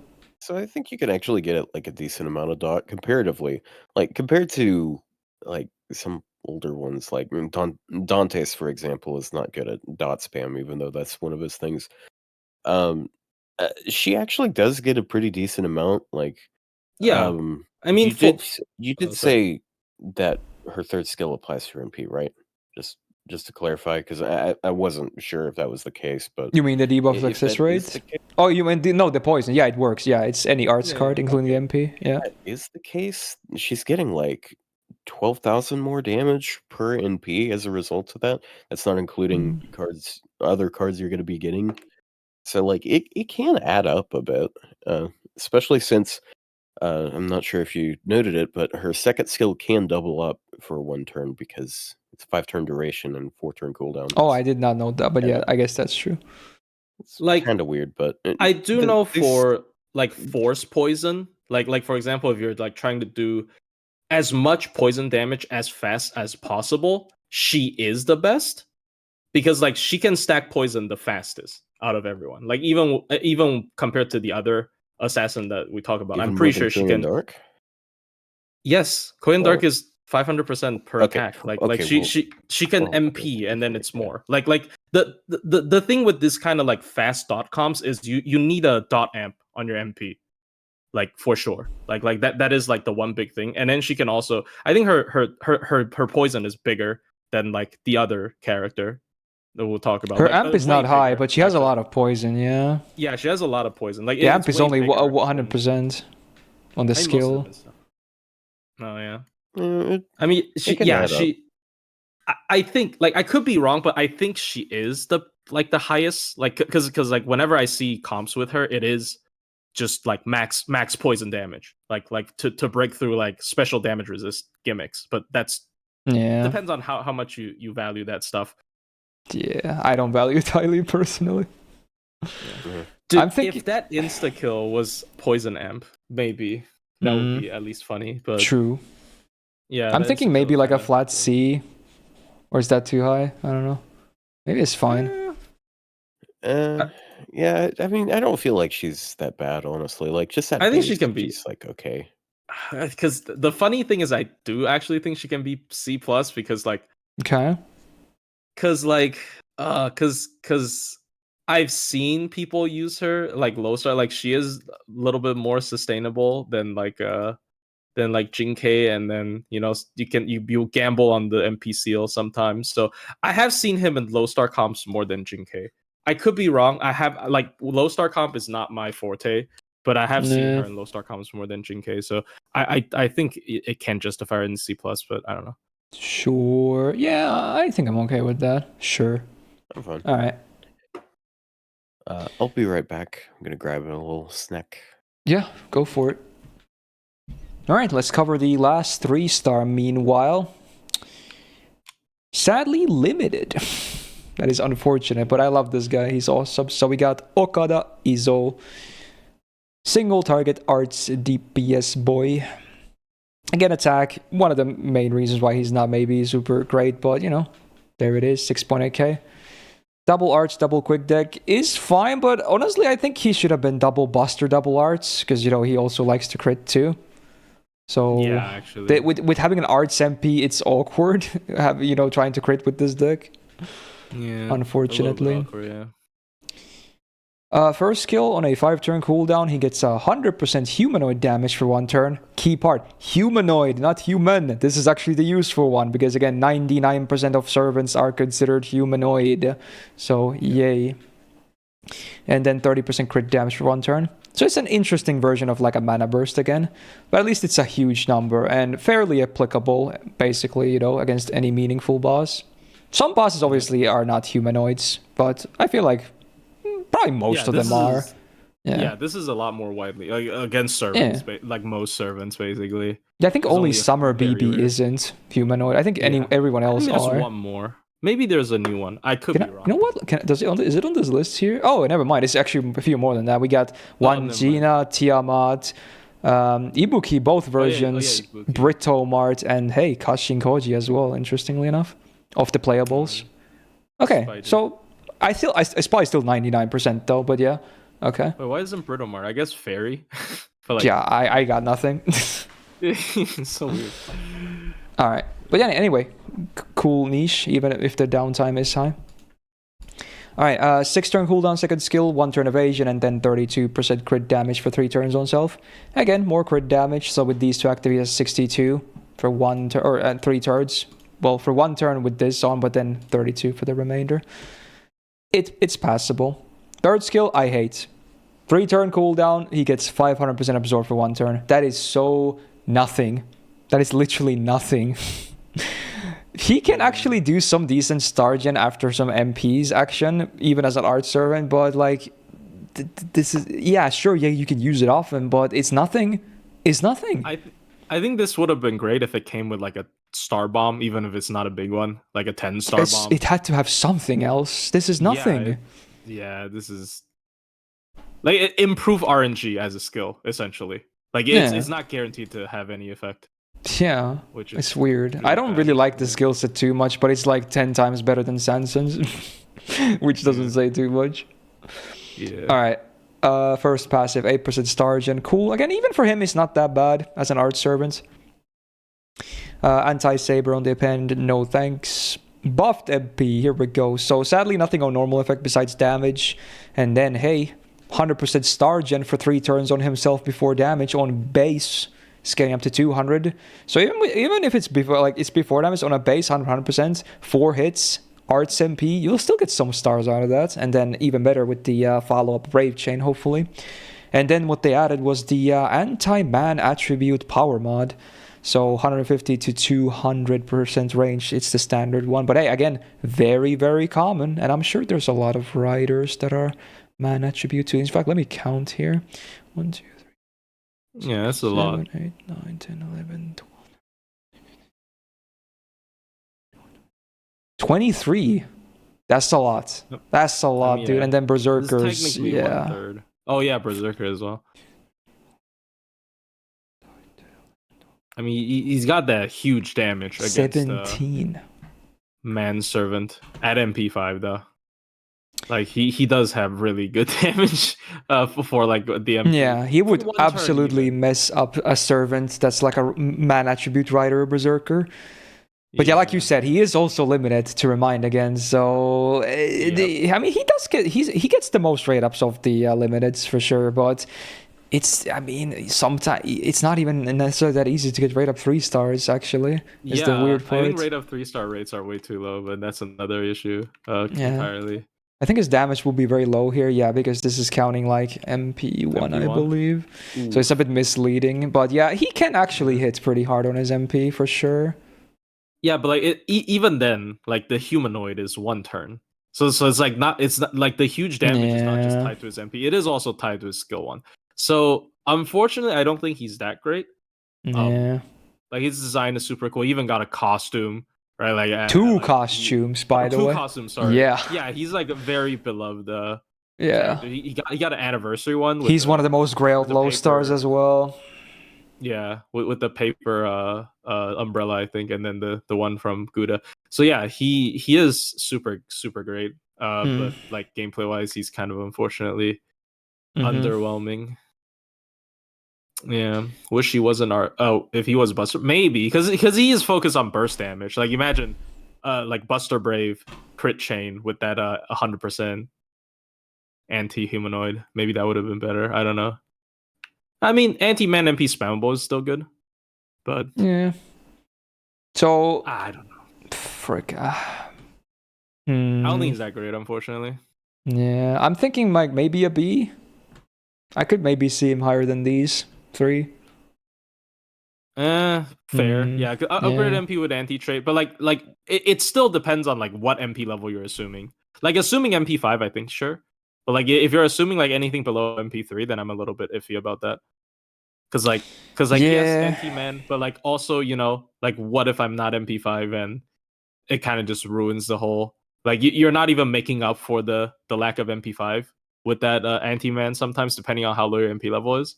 So that's why I say like I could be wrong. Like this is just me like randomly grasping at a number, but like I feel like at like MP because it is SE, so it's like at MP3 maybe it'd be good. I don't know, man. It's like he is the servant that you will dock points for being limited, I guess. Yeah, I think he could be higher, but I think I'm gonna go with B even with the argument. Because I think he could be higher with MP levels. I guess. I guess. I don't know. I guess, yeah. It's just the MP being wide coverage though. Like the skill set is actually just okay. Yeah. So like the power mod being only 1 turn doesn't fit that well on arts servants per se, because like I do like sustained damage on arts in particular. I think it's very fine to have burst damage skill on Buster, but on arts a little bit iffy. Then sure. Yeah. So if he was higher MP level, easily I could maybe do like a B plus even, or maybe even A if I'm crazy enough. But as is, I think I'll just plop him into B. I still kind of like him more than the C plus ones. Yeah. I'm fine with that. I'm back. Oh, welcome back. Munching on stuff, but I'll jump in a couple times because I do have a lot to say about this next one. All right, but yeah, I guess with that, we covered all the low stars for that. Record timing too. True. Well, if you're watching this on YouTube, it is because you didn't know about the intro that we did. But that might be another thing, or like a later upload. I'm not even sure if I'm gonna upload it. It's not even that big of a deal. It could just spark some interesting discussion if something. But we'll see. But yeah, tier list wise, pretty fast, I would say. Yeah. So now it's time for the long part, the gold servants. We're going back to day 1. Yay! In fact, we only have 2 day 1 4-star assassins, starting with a pretty infamous one. For better or worse, we got Steno. So she's, again, I don't know what to call her. She's definitely kind of a utility support, because she's not really a DPS per se, unless you're doing some weird charm lock or something, but even then is like, eh. So yeah, she's a thing. Now stat-wise, what are we working with here? Not that it really matters too much on her particular. So yeah, her attack is just under average among 4-star assassins. But again, it's fine because, you're probably not expecting her to do any damage anyway. She has the standard assassin deck still, which I'm not a huge fan of. Although their gains are still good, both the MP and the stars. Like, does she have the highest MP gain on base? Yes, I think. 2.26? Yeah, per hit. Yeah. Extra attack at base of any servant out there. And her shockingly good, even though they're 2 hits. Yeah. So I guess it's the 2. They just copy pasted the 2 year 1 4-star assassin. True. In terms of their like basic numbers. Yeah. Like the other one's a bit worse. But I guess your gains are still okay despite having terrible hit counts because of that. Actually 3, because there's Carmilla and then Matahari. Oh, Matahari. Oh, I yeah, forgot about true. Matahari. I was talking about Carmilla, yeah. Yeah, that very was obvious. NP gain for some reason. Yeah. Ooh, skills. 6-turn cooldown. We got 80% chance to drain one enemy by 1, and then she gets 27% battery. So yeah, again, like most vampirisms in the game, it's not good. It's an awkward number for the battery, and the drain is not guaranteed, and it's a long cooldown considering it's not even guaranteed. So, yikes. I don't like it. Second skill, 7-turn cooldown, 100% chance to charm a male enemy for 1 turn. Again, it just kind of works, but at the same time, it's kind of bare bones. We've already seen way better charms as is. Mostly relevant for like charm locks. Otherwise, hey, if you get a bonus turn, then, you know, cool, I guess, but not very often. Third skill, 5-turn cooldown. Full party gets 20% attack, and then all divine allies get another 20% for 3 turns each. And also, this is one of the rare cases where they did these buffed charismas that have like a condition for the secondary effect where she actually gets it herself. Because this one doesn't say it excludes herself, and she is divine, so she does get 40% attack. Maybe not the most relevant thing still, of course, because again, she's not really a DPS, but you know, worth mentioning, I guess, that she does get both of the buffs herself. Now, passives, we got 50% magic risk between magic risk A and, or debuff risk between magic risk A and Goddess's Essence EX. That's a lot, so hey, kind of hard to debuff her, I suppose. She also gets 10.5% star gen. Cool. Helps a little bit. Anti-Rider on the append. She's also one of the rare servants that has the full perfect, like, ideal class on the append, like the full defensive and attack advantage. Very, very nice. Again, even if she... Honestly, there could be some arguments for some DPSing here, but yeah, it's good. It's best case scenario, so... Oh, the MP. They did buff it, so on MP1 you have a 100% chance to insta-kill males, so the MP level is pretty much irrelevant for the insta-kill anyway, but the other effect that it has, it's a minus 20% defense down for 3 turns, and it's a 150% chance to apply it, so it can really whiff easily. So it only scales from 20 to 30 with MP1 to MP5, so it's not that big of a deal, but yeah, I guess it scales too, why not? Also removes the target's buffs, that's nice. And then overcharge base, 100% chance to, and again, charm 1 male enemy for 1 turn. You don't really need to scale the OC up too much if you are fighting males to begin with, but you know, sometimes it could help maybe. But the base is already 100%, which is cool, I guess. And yeah, it's a Buster MP that does no damage. It's no hits whatsoever. It's a support MP. Not sure why it's Buster, but it is. I'm just gonna, because I don't have that much to say probably compared to Auto, but like, yeah, I still think she does a little bit too little. Like, yeah, I agree. I don't think she does enough as a support. Uh-huh. Like, yes, on-demand buff removal is actually great on MP, and the Buster MP after Mighty Chains is actually good because like true for her games and stuff. But honestly, it depends on how much you really want a spammable buff removal. I mean, I think there are DPS. I guess that's not really a fair comparison, but there are certainly DPSs that do that better. Yeah. So, like, I'm not sure how often you would use this outside of, like, maybe charm lock teams. Yeah, I was about to say. I think I think she does too little, but I think the one time where you could consider her is against some kind of male boss. Then you get the double charm, which is interesting. Other than that, I would never bring her, ever. Even if she offers other stuff, I would never bring her against the non-males. If her skill has another offensive effect, I can see her being a divine support because, like, Liz legitimately was used and still sometimes is used as a female support, and they're very similar. I mean, Liz after the buff, her AOE defense sounds actually really good. It like buff strips, it skill seals, but like I can't see if she gets another skill buff and it's like a really solid one, she can be a divine support. But before that, I unfortunately think she does too little. Like, once again, yeah, I don't know. I guess we'll let Otto say stuff now. Okay, so this is all right. So I got to pose this question. Why do you bring a support? Like, what do you look for when you use a support? Like, like what type of things are you trying to achieve? Are you just Me? trying to amp up your numbers? What if your numbers Yes. are fine and you just lack ways of dealing with certain types of gimmicks, like maybe defensive buffs, offensive buffs? Uh, she's one of those interesting cases where she is a mixture of two things. And back during our podcast episode where you were on, I talked with you about this with Summer Abbey, but she's basically a 4-star Summer Abbey in my opinion. Chat is going to be so fucking confused by that statement, by the way.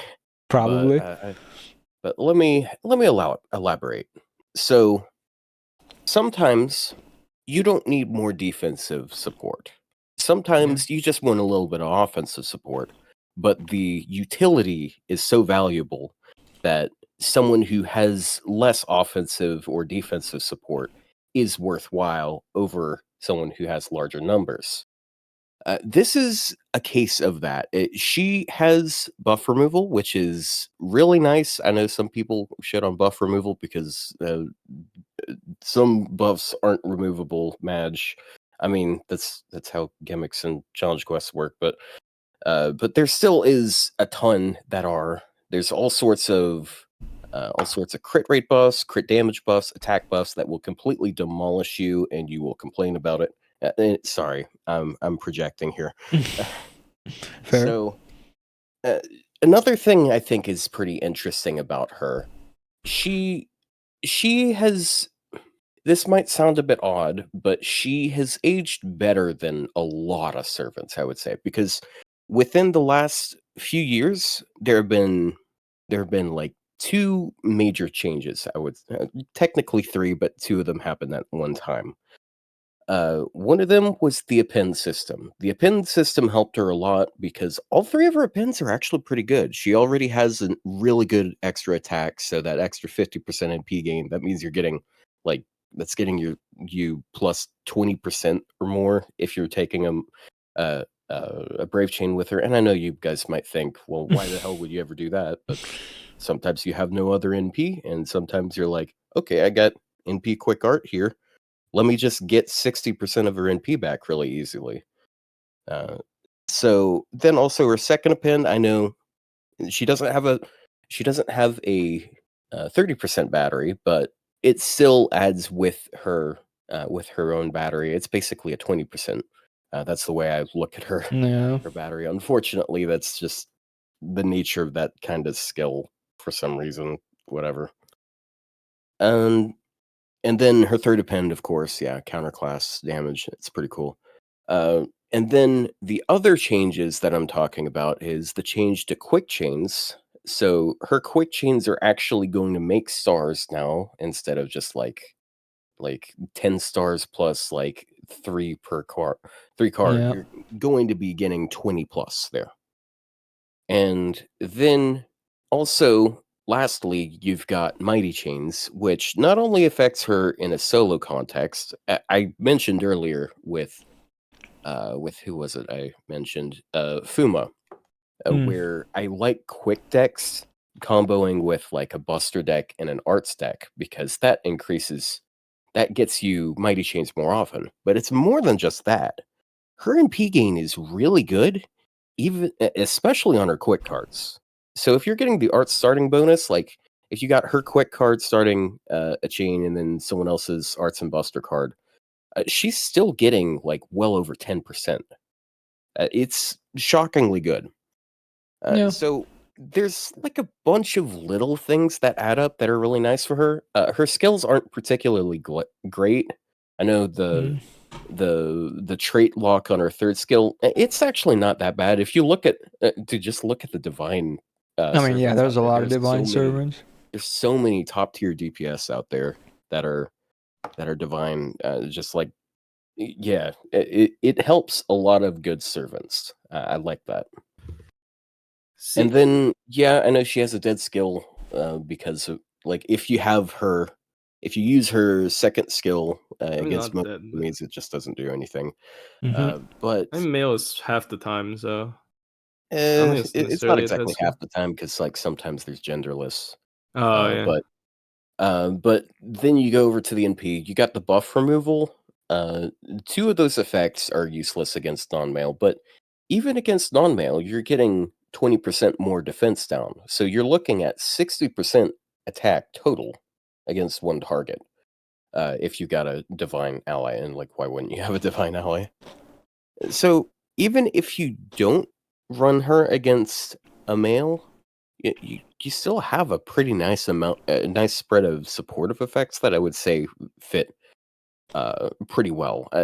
It's just, I think she suffers from the same thing that that Finn suffers from, where people have like this really bad impression of them from early on, and they don't update their viewpoint as changes that affect them come out. Yeah. So it's I think she's pretty solid. I understand why people don't think so, but I think here's the reason is, I think her most valuable thing in her kit is the spammable buff removal for sure. So like basically everything else is just bonus.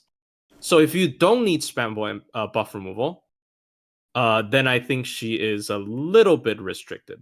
I don't think she's horrible. Like I also think she is underrated by a lot of people. But like, for example, if her MP upgrade was AoE buff removal, and AoE defense down, maybe even. I think that would be really good. That would be kind of like insane against certain stuff. Like for example, for like this CQ, I would have liked that for this CQ.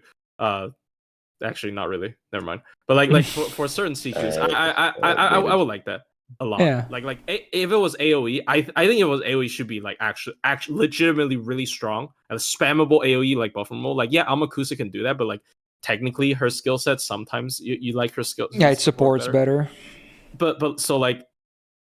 I just think she still does a little bit too little. Like if she gets a solid skill upgrade, she's fine. Because like once again, like the Liz example, right? Because like you're not like Liz. Yes, she has a damaging MP. Are you using it? No.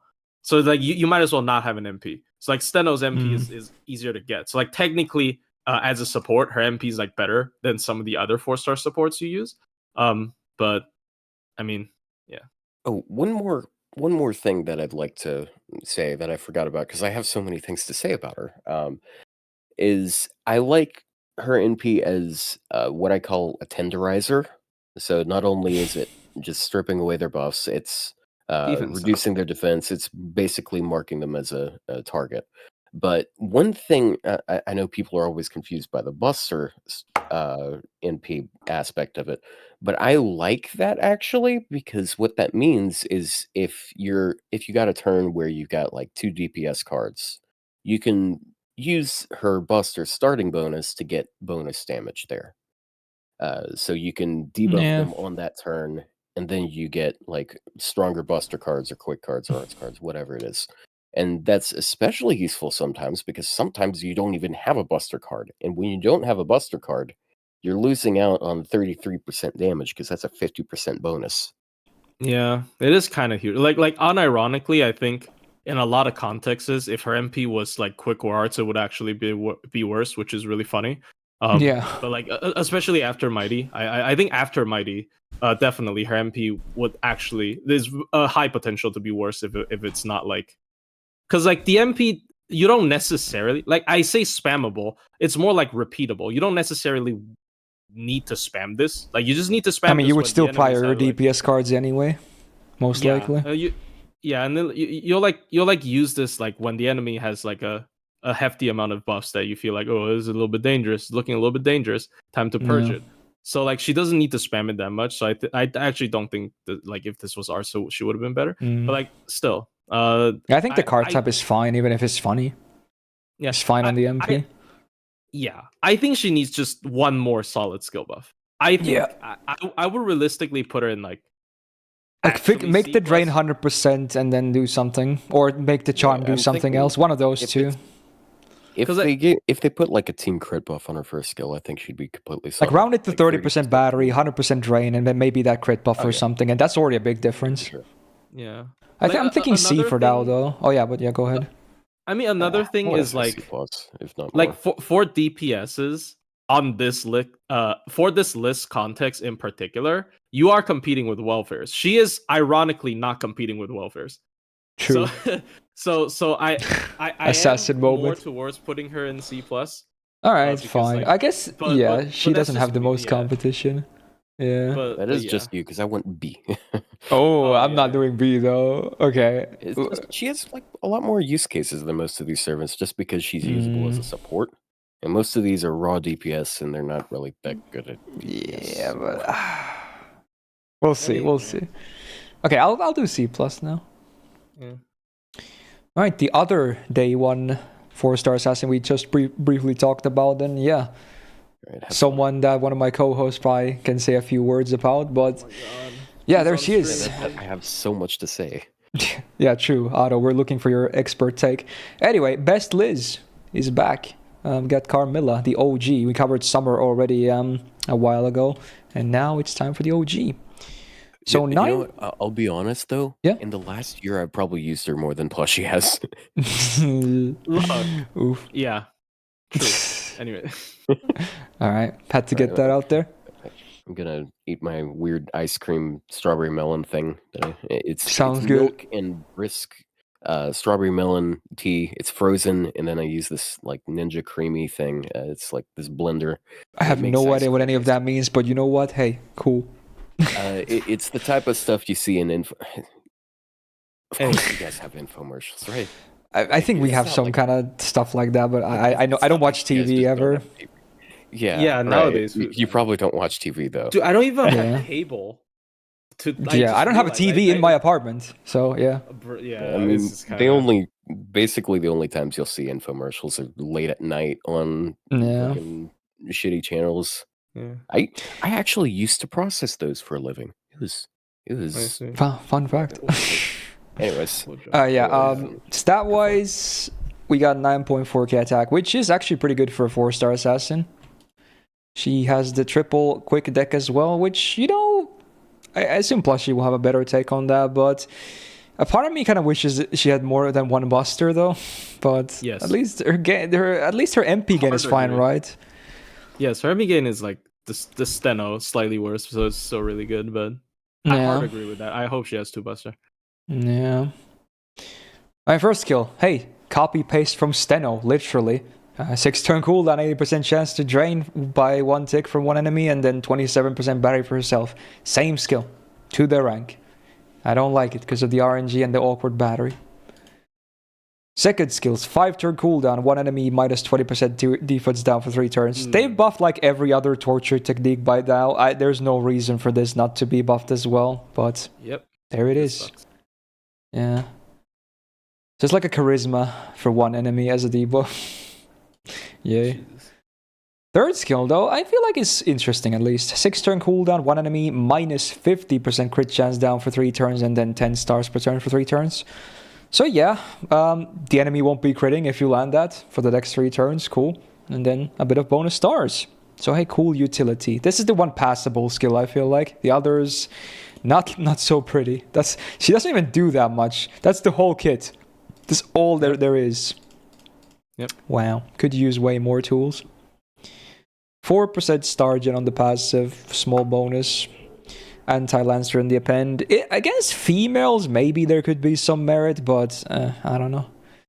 So the MP, it is buffed. So she heals herself by 2k after damage. Cool. She gets 20% attack after 3 turns. Sadly, after damage as well. And then the overcharge, the famous anti-female one. So base 150 to 200 bonus damage range. Yeah, it works. Scuffed. Oh, it did? Pre-upgrade, isn't it like 30%? 130? 120, but yeah, that's a weird number. 120? Yeah, dude, like, what? It's so stupid. I don't... Anyways. Yeah. But yeah, there's quite a few female enemies, obviously, so it's a pretty good niche to have. It's not even that contested. I mean, funnily enough, there's another assassin, of course, that also has it, but... Yeah, like rider-wise, what are we looking at here? Yeah, that's quite many. I think that's like 20 or more. Yeah, I saw definitely over 20. That's quite a bit. And that's just riders. There's obviously berserkers too. It is a one-hitter on the MP though, so again, no stars or anything really. Sadly. I think Carmilla is fine, but she could use way more stuff. And the deck is kind of awkward. she basically doesn't have a skill set. Like her skills are horrible. Yeah. In my humble opinion, I think her skills are just horrendous. All right, like they're her way MP too actually does a basic. lot. Her MP like heals, ramps up attack, and it has anti trait. You know what? I'm honestly shocked she had all these effects like pre-buff. Launch, like for a launch 4-star MP, this is packed. Like that's crazy. They used to be like damage and instant kill chance. I'm surprised she wasn't that. She actually has all this stuff and not even instant kill on the OC. So they only fixed the numbers a little bit and added damage, of course, on the buff. But yeah, I mean, it didn't really need too much. But like you said, the MP FX-wise at least is fine. Yeah, like she's basically a servant that is relying on her MP. Like her damage steroid is on her MP. Her sustain is on her MP. Her anti-trade is of course on her MP. So like you can literally remove her skill set. Should probably play it like very similar. So like I don't know. I think the MP is solid enough that if she has a good skill set, she will be really decent. Because like anti-female is a great niche. The MP is good, but like her skill set is just so bad, like absolutely unusable. Well, not unusable, but like it's just bad, man. Like like I have done min turns with her still, like even modern day, like super recollection quests, like for example, I have done min turns with her still. Like she's not even 120 on JP, right? Because like serving coins for permanent sucks. But yeah, like, I can relate with Luvia. Yeah, the MP itself is good. That's about all she has.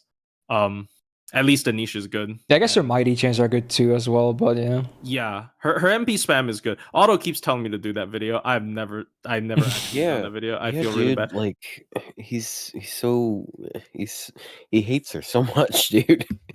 The divorce. I mean, last year the divorce it happened, and now it's already gone through, so it's too late. Yeah. So like I mean, this character is like, I really want to see a skill buff. I think a skill buff can legitimately. I'm shocked they haven't buffed at least the torture technique, let alone the vampirism.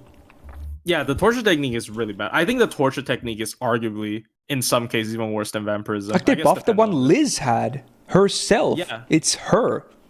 Lancer got a buff. Is actually so good. It's good, and we have another good example coming up soon too. But yeah, the Liz one is good.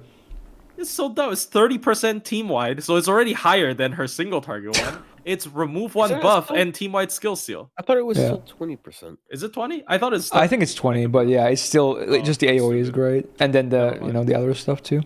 Oh, it is okay. Never mind.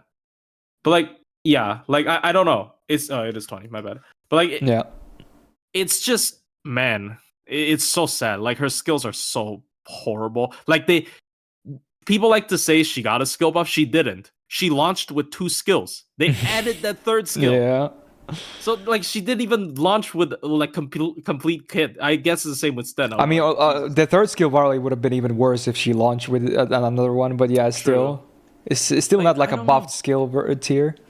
I don't know. I do think she's like, just because how good the MP is and her gain is, like it is easy to fix. Like she has good internals, good MP, so it is kind of easy to fix. So I don't know, I'd put her like B+. I don't know. I was thinking one of the Bs too. Yeah, I think she can fit in B+. Like anti-female is a good niche. Like anti-female is a really good niche. Like I think that is just, it's so widely applicable. Yeah. Yeah. Okay. How about you, Otto? I don't think I have too much to add. I think she's solid. I like that having really good NP gain, because like she's like a weird case where the quick deck is actually not too bad of a thing, because they overtuned her gains as a result. Yeah. But that's just early game design being fucking weird, Doug. Yeah. Yeah, and she does get a lot out of spamming her MP. Like once again, her entire kit is actually built into her MP instead of her actual skills, which is dumb. But yeah. So part of the reason, the thing I want him to do with this video, so it goes back to Steno. So Steno is able to NP quick art just over and over and over again in some situations. Like she is capable. I think he mentioned it last year that she is capable of soloing Super Woodwos. There's only like 4 servants that can do that. I think he mentioned it this year too in one of the other tier lists. But yeah, it's funny because charm lock, haha. But yeah, Carmilla has pretty similar NP gain. She has stars per turn, which is going to help her get crits more often. But she doesn't like charm, but she is. But that's not too bad of a thing because that means she'll get hit, but she still heals. So yeah. I'm trying to encourage him to make content now, and now we can have social pressure here. There you go. Hey, do like a clown emoji in the chat if you want Plushie to do that video. In the chat and in the comments, if you're listening in on this. There you go. Motivation. Anyway, I think I'll go with the B+ for now. I was thinking B as well, but I think B+ is fine for now. All right. If I've learned anything about being, just from being Plushie's friend, it's that he's very susceptible to peer pressure. There you go. Well, we already have emojis coming in, and that's not even adding the YouTube comments later. We'll see. Yeah. All right, time for the first welfare, and someone we definitely talked about several times already. Yeah, Shiki Assassin. Been a long while since we covered her Saber version, but yeah, OG time. So, single target arts DPS, 8.8k attack, puts her just under average among 4 stars, but just barely. She's got a double arts, double quick deck, which I think is fine. Again, I would maybe like to see double buster, double arts, but you know, at least the double arts is nice. Yeah, sure. I think this is fine for her. She's the like double arts is the important part, of course. Yeah, her damage is from her MP usually. Yeah, true. Nice as well. Alright, first skill, 5-turn cooldown. She gets Invul Pierce for 1 turn, 50% arts up for 1 turn, and then minus 100% instant kill res for 1 enemy for 1 turn. The instant kill res, again, pretty much a meme, but, you know, it's an okay mana burst because it has the Invul Pierce as a bonus. Still don't love it, though. Definitely not. Second skill has been buffed, so on a 6-turn cooldown, she gets 40% crit damage for 3 turns, 1 turn of evasion, and then 40 stars. I think, is this new compared to last year's tier list? I think it might be, yeah. It is. Wow. It's way overkill of a buff. Yeah. But I think it's like they didn't know what skill to buff. I guess they could just buff the first skill. They're like trying to nerf her, so they just gave her like, oh, you know, have 40 stars. I mean, at least the combo is great with the crit damage from this, and you know, even if she's an assassin, as an arts-based one, she still doesn't generate a ton of stars. She generates a good chunk, but not like an amazing amount. I know what skill they could have buffed. They could have instead buffed shooting second skill.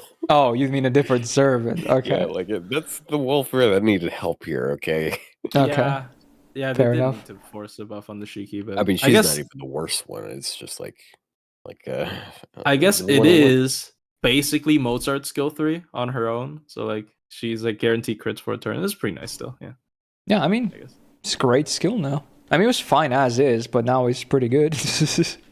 Yep. Alright, third skill, 6-turn cooldown. She gets a 30% battery, but minus 1k health. But this one cannot kill herself. Very cool. Pretty underwhelming, though, honestly. That's it. That's really it. I mean, honestly, even without the demerit, like, it would still be, like, whatever, you know? Yeah, it's just a 30 battery. Yeah. the MP hits hard, of course, so that's nice. But still, like, as a skill, it's, like, not that great. Yeah. Overall, the skill set is like, it's alright, but it's definitely not a very pretty looking as a whole. Alright, 6% Star Jet on the passive, cool. 10% crit damage, also cool. Anti-Avenger on the passive, not really relevant, I would say. And then they buffed the MP as well, so usually welfares never get buffs. She's got 2, so yeah. First off, the boring part, 100% chance to instant kill on base OC, scaling up to 140. Again, not really relevant for, you know, bosses. She does ignore defense on the damage. That's always great. And then free MP5. I don't know why they made it scaling because she's a welfare, but yeah, scaling from the MP at free MP5, she gets minus 20% defense down for 3 turns on the target after damage. But even it being after damage, it still hits hard, and it's not as spammable as 100 phase, but it's fairly spammable anyway. Yeah. So I mean, kind of ramp up anyway. So the thing with Shiki, right? Like honestly, when you look at her skill set, it's kind of like, it's actually whatever, right? Like because people really like to hype her up, but then like she's just always that like so useful when you need to deal with a writer. Like the Valentine's Challenge quest, Andromeda. She's the perfect counter for that quest because she has Invul Pierce and Ignore Defense. Yeah. And like, and I did like a free to play clear of that, and it was so easy with Shiki. She just like spammed her MP 4 times in a row and just killed Andromeda. Like it, I think it's just, I think that is really just in general the issue with like welfares with an upgraded MP. Their damage is just going to be so good that people are going to choose them over their other 4 stars. Yeah. Like even if the kit itself is not like super crazy. But yeah, I still like her. Maybe it's recency bias because like I just recently did a clear with her and she was still super relevant. I mean, that just reminded you that she's still the good old reliable. Even if, you get more use out of her utility. But again, even without the utility, that's not always needed. She just does the job, right? Yeah, she does the job. She does the. Somebody did like a free to play only like support min turn clear of that Andromeda CQ with her as well. It's kind of dumb. It's kind of ridiculously good actually. But she's just all reliable. On the way, that was not a min turn. That was like a 1 turnover min turn, I think. Anyways, but like fair enough. But yeah, like it's I don't know. She's just all reliable. Big beat stick assassin. Like you can't really compare with her damage with other 4 stars at lower MP levels. Yeah. I just think she's boring. Like I don't blame you. She's good. It's just she's boring. Like she's got all the basics. It's just like, she just knives people, dude. It's like London. Okay. She's very similar to Kuretsugu, but I feel like Kuretsugu is just so much more interesting to make work. Yeah, but like it's like yeah, the thing really is just upgraded MP welfare. I think that is her biggest draw. Like it really is. Like none of her draw is actually in the actual kit itself. Maybe the defense ignore and Invul Pierce combo, but like Kirisugu also has both, and nobody has given him any credit for it whatsoever. So like her skill set is like. I mean, yeah. I'm thinking A+. It's actually up from last year, but that was before this big star bomb as well.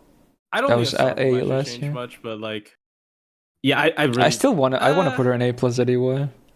Yeah, honestly, I don't think her third skill. Wait, was it third skill or second?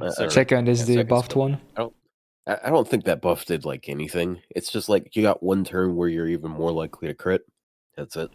Yeah, I mean, I have it is useful for like certain because like for my like free to play only clear, it made her. It's easier to get her MP back. Yeah, get her MP back, but like that it is not like amazing. So it's like sometimes you want to save the invul as well. So not invul, evade. So like, I don't know. I think she's only carried by the welfare thing, like the free welfare MP5. But it's a good argument, though. I mean, I'm hovering between A and A+, but I really want to do A+. Yeah. All right. Well, I mean, we'll see later. We have a bunch of comparison coming up. Yeah.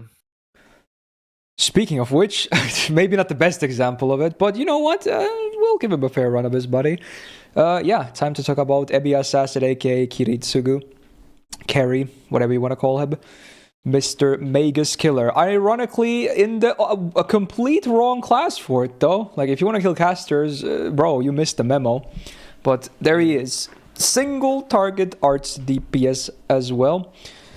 Attack very similar to Shiki, 8.9k, a bit above, if anything. He's got the same deck at double arts, double quick. Sure, and much like Hanreface, his MP gain was nerfed on his MP, and in this case, it was nerfed way more, actually. It's way more down this time, sadly, compared to his normal gain. Yeah. Now, imagine if it was not nerfed. Yeah, true. Dude, he would be so much better. Like, oh my god. Alright, okay, the skills though. First of all, 5-turn cooldown, 40% arts up for 1 turn. I don't like the it. first skill is bad. Alright, but like, the second skill is pretty good. Speaking of which, 5-turn cooldown. Invul Pierce for 3 turns for self. He gets 50% crit damage too. The full party, besides him, does get minus 20% debuff rest for 3 turns, but that's not really that significant. That's like whatever. In most cases, it doesn't really matter at all. But basically turns himself into an Avenger with this. Yeah, basically. Passive as well. Oh, That's Keep us down. yeah, true. Here's the funny part. I'm gonna mention stupid synergy again. So good synergy with Nocnaria. Not really that good. Right, yeah. Because like one thing I hate about Nocnaria is her buffs only lands if her skill seal to your team is on. Like her buffs deactivates if the skill seal's gone. But Fair enough. like but magic resist blocks that, which really sucks. Yeah. Anyways. But you know what? At least the good stuff about the skill is good. Like there's a good uptime on the Invul Pierce and a good chunk of crit damage. You know? Yeah. Alright, third skill, 5-turn cooldown. Targeted taunt for 1 turn, and then a 15 star bomb. This is interesting. Honestly, you might even use it on himself to get more MP gain, because his MP is actually pretty good. So if you're fighting riders, it's probably, you know, chances are you should use it on himself just to get more gains. Overall, skill is really nice. The skill set is like average. But yeah, I really hate this first skill, if anything. Alright, 10.5% star gen on the passive, cool. Oh yeah, worth mentioning, he has a 6-hit buster and an 8-hit extra. So he can, despite having quite a bit of arts focus, he can still generate a good chunk of stars anyway. Those are some high hit guys. It's the extra most, you know, importantly, because he only has 1 buster anyway. 10% crit damage as well, cool. Anti-Avenger on the passive, yeah, don't bother. MP then upgrade. I like the MP. So guaranteed tick down, very nice. Ignore defense, very nice. And then base overcharge, 10% crit chance down for 3 turns, scaling up to 50. Also pretty nice. Could have been a bit higher, but you know what? All effects, good. We don't see instant kill. We happy. Okay, so the MP is great.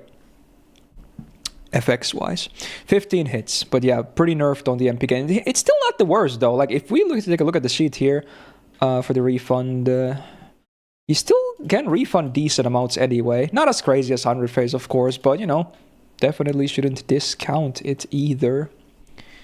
Okay. So his card gain sucks.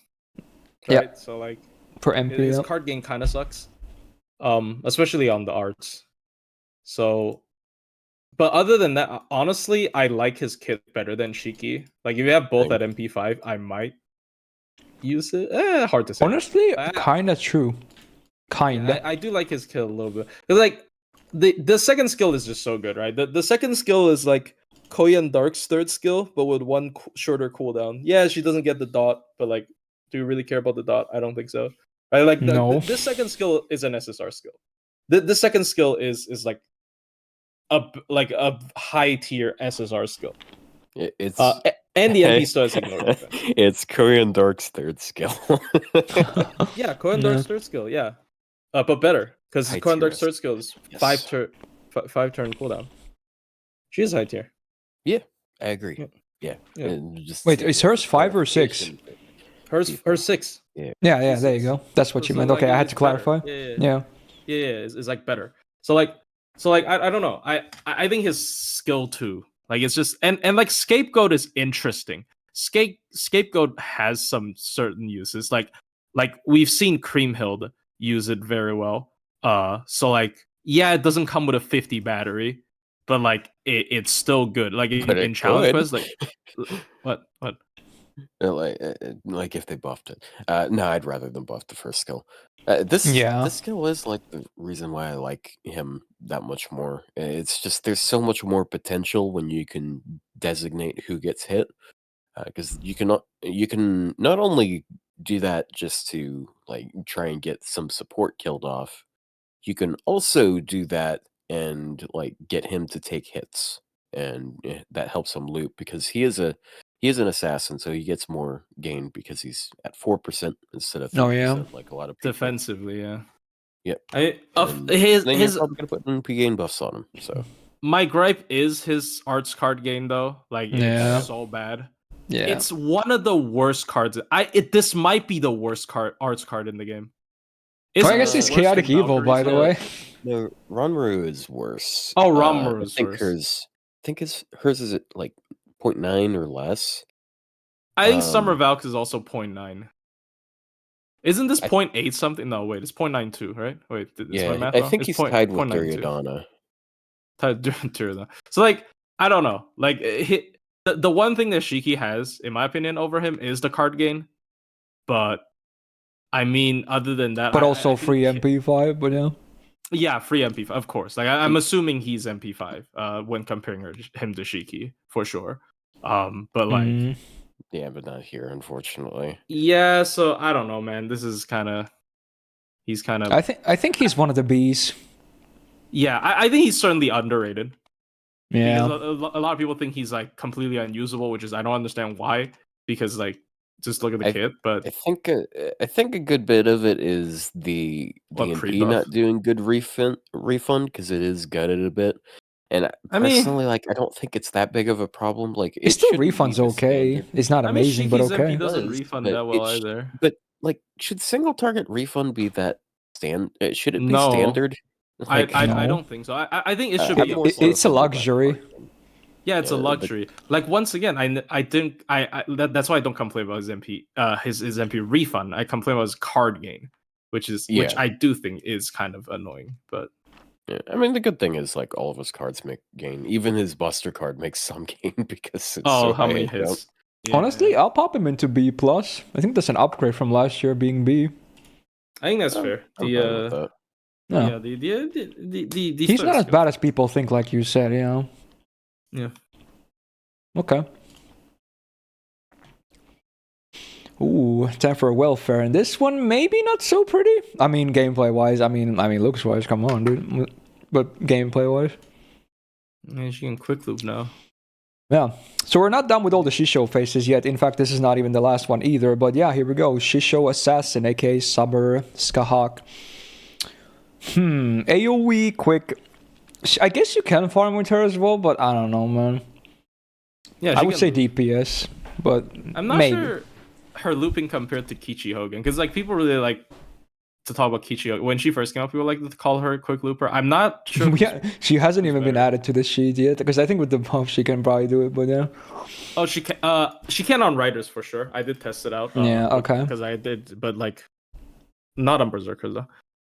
Anyway, deck-wise, we got the full triple quick as usual. We're back to that. Kind of works, I guess. She also generates a lot of stars. Even if her MP gain might not be amazing. It's probably fine though, actually. Yeah. Alright, first skill, 6-turn cooldown. This is where the buff happens. So, she gets a taunt for 1 turn. She gets 50% crit damage for 3 turns. 50% anti-divine damage for 3 turns. And then a 30% battery. So now it's actually pretty good. It's a lot of nice stuff. And you combo this with another skill to, you know, give her a bit more protection as well for the upcoming damage. This buff, I like. Pretty good. It used to be so bad, though. Like, it used to be just 1 turn of crit damage and taunt for 6 turns on itself. So, yeah, they fixed it quite a bit. Okay. Second skill, 6-turn cooldown. Targeted 3k heal and also targeted 1k damage cut for 1 turn. You're probably going to use it on herself with the taunt. Although, if you're using it on max HP, the heal is kind of wasted. But you know what? Sometimes the fight might go long enough for you to get this back again. And they do share the cooldown, so, you know, worth mentioning, I suppose. Third skill, she gets Invul Pierce for 1 turn and 50% quick up for 1 turn. Is this worth a 6-turn cooldown? Absolutely not. But there it is. They're like, hey, we can't have a welfare have a better quick mana burst, because that's overpowered as is, clearly. So if we're going to add something to it, we need to add the cooldown as well. Yep. Ouch. Yeah, I don't love the skill set still after the buff, but it looks a bit better. Alright, 2% Stargent on the passive. Could be higher because she's so quick focused, but it is what it is. Anti-Lancer on the append, no. Ooh, the MP. Ooh. No buff, just damage. AoE instant kill, 30% pace on the overcharge, scaling up to 70%. Talk about a terrible MP. It's not even that high on hits. It's 5 on quick AoE. I mean, still gonna give you a good chunk of, like, you know, stars and probably enough refund for you to loop with her too. But man, that MP looks terrible. So bad. Yeah. I don't like her gameplay wise. I just don't. Yeah, and you guys can maybe try and convince me if you have any takes of her, but I don't like her. She's not great. Like, Like, yes, I guess she has Invul Pierce. Does it really make up for? Yeah, 1 out of 6 turns. Like, I don't think it makes up for it. Like, it's just anti-divine. Like I think the first skill looks like, honestly, the first skill is a huge buff. It's like Caster Liz again. Yeah. Like the first skill is actually kind of like if you just look at the first skill, right? Like 3 turn 50% crit up, 3 turn 50% anti-divine, 30% battery, and a targetable. No, well, it's only for herself, but yeah. Yeah, self taunt. Like it is a very good skill. Yeah. Like I okay. I guess I have tried her out post buff, but like I think against divine she's actually pretty great. Like specifically against divine, I think she's pretty great. But other than that, is still otherwise the downtime is too much. Yeah, like against divine though, I mean it's 6 turn downtime. That's really fair for this kind of stuff. Like I mean, like outside, if you're not fighting divinity, there's way too much downtime for damage stuffs. I mean, it's 50% crit up. That's the only thing, really. 3 turn skills and 30 battery. I feel like even if you remove the divine, this would have been 6 turn cooldown on most characters. No, I mean overall, how like her performance as a DPS, not the skill. Yeah, I love the skill is great itself. Yeah. Yeah, her other skills are pretty shit though. So yeah. I mean, I don't think she's horrible. Like there are some cases that I will bring her out for like free to play clears, especially if you fight like a divine rider, which is like, you know, it's it happens. So I don't hate her. And she is free MP5. Like this is still a consideration. So I don't know. I actually put her in she's like okay now. Like I might like her first. I like put her in B actually. I'm kind of crazy, but I think B is high in my opinion. Maybe her MPs might be too bad for B. I don't know. I just really like the buff. I think the buff is like insane, but yeah, maybe sometimes one buff is not enough. You know, like. Yeah, I think in this case it's true. Yeah. I mean, I'm shooting for a B, but maybe I'm not. What do you think, Otto, for her ranking, or anything else to add? C+ or B? I'm not really bad invested in her. I want to do C+. I hate the rest of the kit besides the first skill. I just don't like anything else. But yeah, I acknowledge that she can do anti-divine stuff, though. Yeah. Is it part of the rework that makes sense it can happen? I think so. I mean, yeah, she can farm, yeah, but it's. So I did use her, but like that's exactly what I'm like unsure. I think she needs to hit trait to have a place. But like even these days, if you do have a place, like there are a couple of welfares I think like almost have no place even after the buff. Like unfortunately Santa Jolter, like even though it's an MP upgrade, I think she still doesn't have a place. Yeah, the skill itself is nuts though, but yeah, it's just besides that she's got like not much going. So I don't think she's like the worst welfare or anything close to it. No, not the worst at least. Yeah. I mean, she's probably closer to the bottom, though, but not the worst. All right, I'm going to go with C+. She's like the only assassin welfare that got a skill upgrade instead of an NP upgrade. Yeah. She needed it more. Yeah, the MP sucks. I think the skill... I'm not sure if her MP upgrade would have been as good as the skill upgrade, though. Like, I mean, she needs both, let's be real. Just the crit up is 3 turns, and then it's like 3 turn anti-divine 50%. Like that's great niche. Yeah, but hear me out. They could have put like a crit buff on the NP. I like the idea ramp up of a team crit buff on the NP. I guess could be cool. And also make the MP just anti-divine. Then they'll be better than this buff for sure. Yeah, I mean they could have added. It has nothing besides instant kill. They could have added so much. Yeah. Yeah. Oh, there you go. All right. Anyway, next up, gone from welfares again for a bit. We got Mr. Fister, aka Yanqing. There he is. So he's an interesting case. Again, much like Kotaro, he was a lot of the times he's just seen as like, oh, he's just a star generator. with cards. He just hits quick star, he just generates stars, and that was it. But I think, I mean, you guys might disagree. I think he's more than that. I think he's underrated, actually, as a DPS. I think he's kind of insane. Like, as a hot take. He has a lot of interesting stuff. Yeah, he's single target quick, obviously. 8.6k attack could be higher, but it's not terrible either among 4-star assassins. He's got triple quick on the deck, which, you know, totally fits. I mean, could have been maybe double buster, double quick, but, you know, they were not really all about it for assassins. So this is fine too, I guess. First skill has been buffed. I think all his buffs were last year too.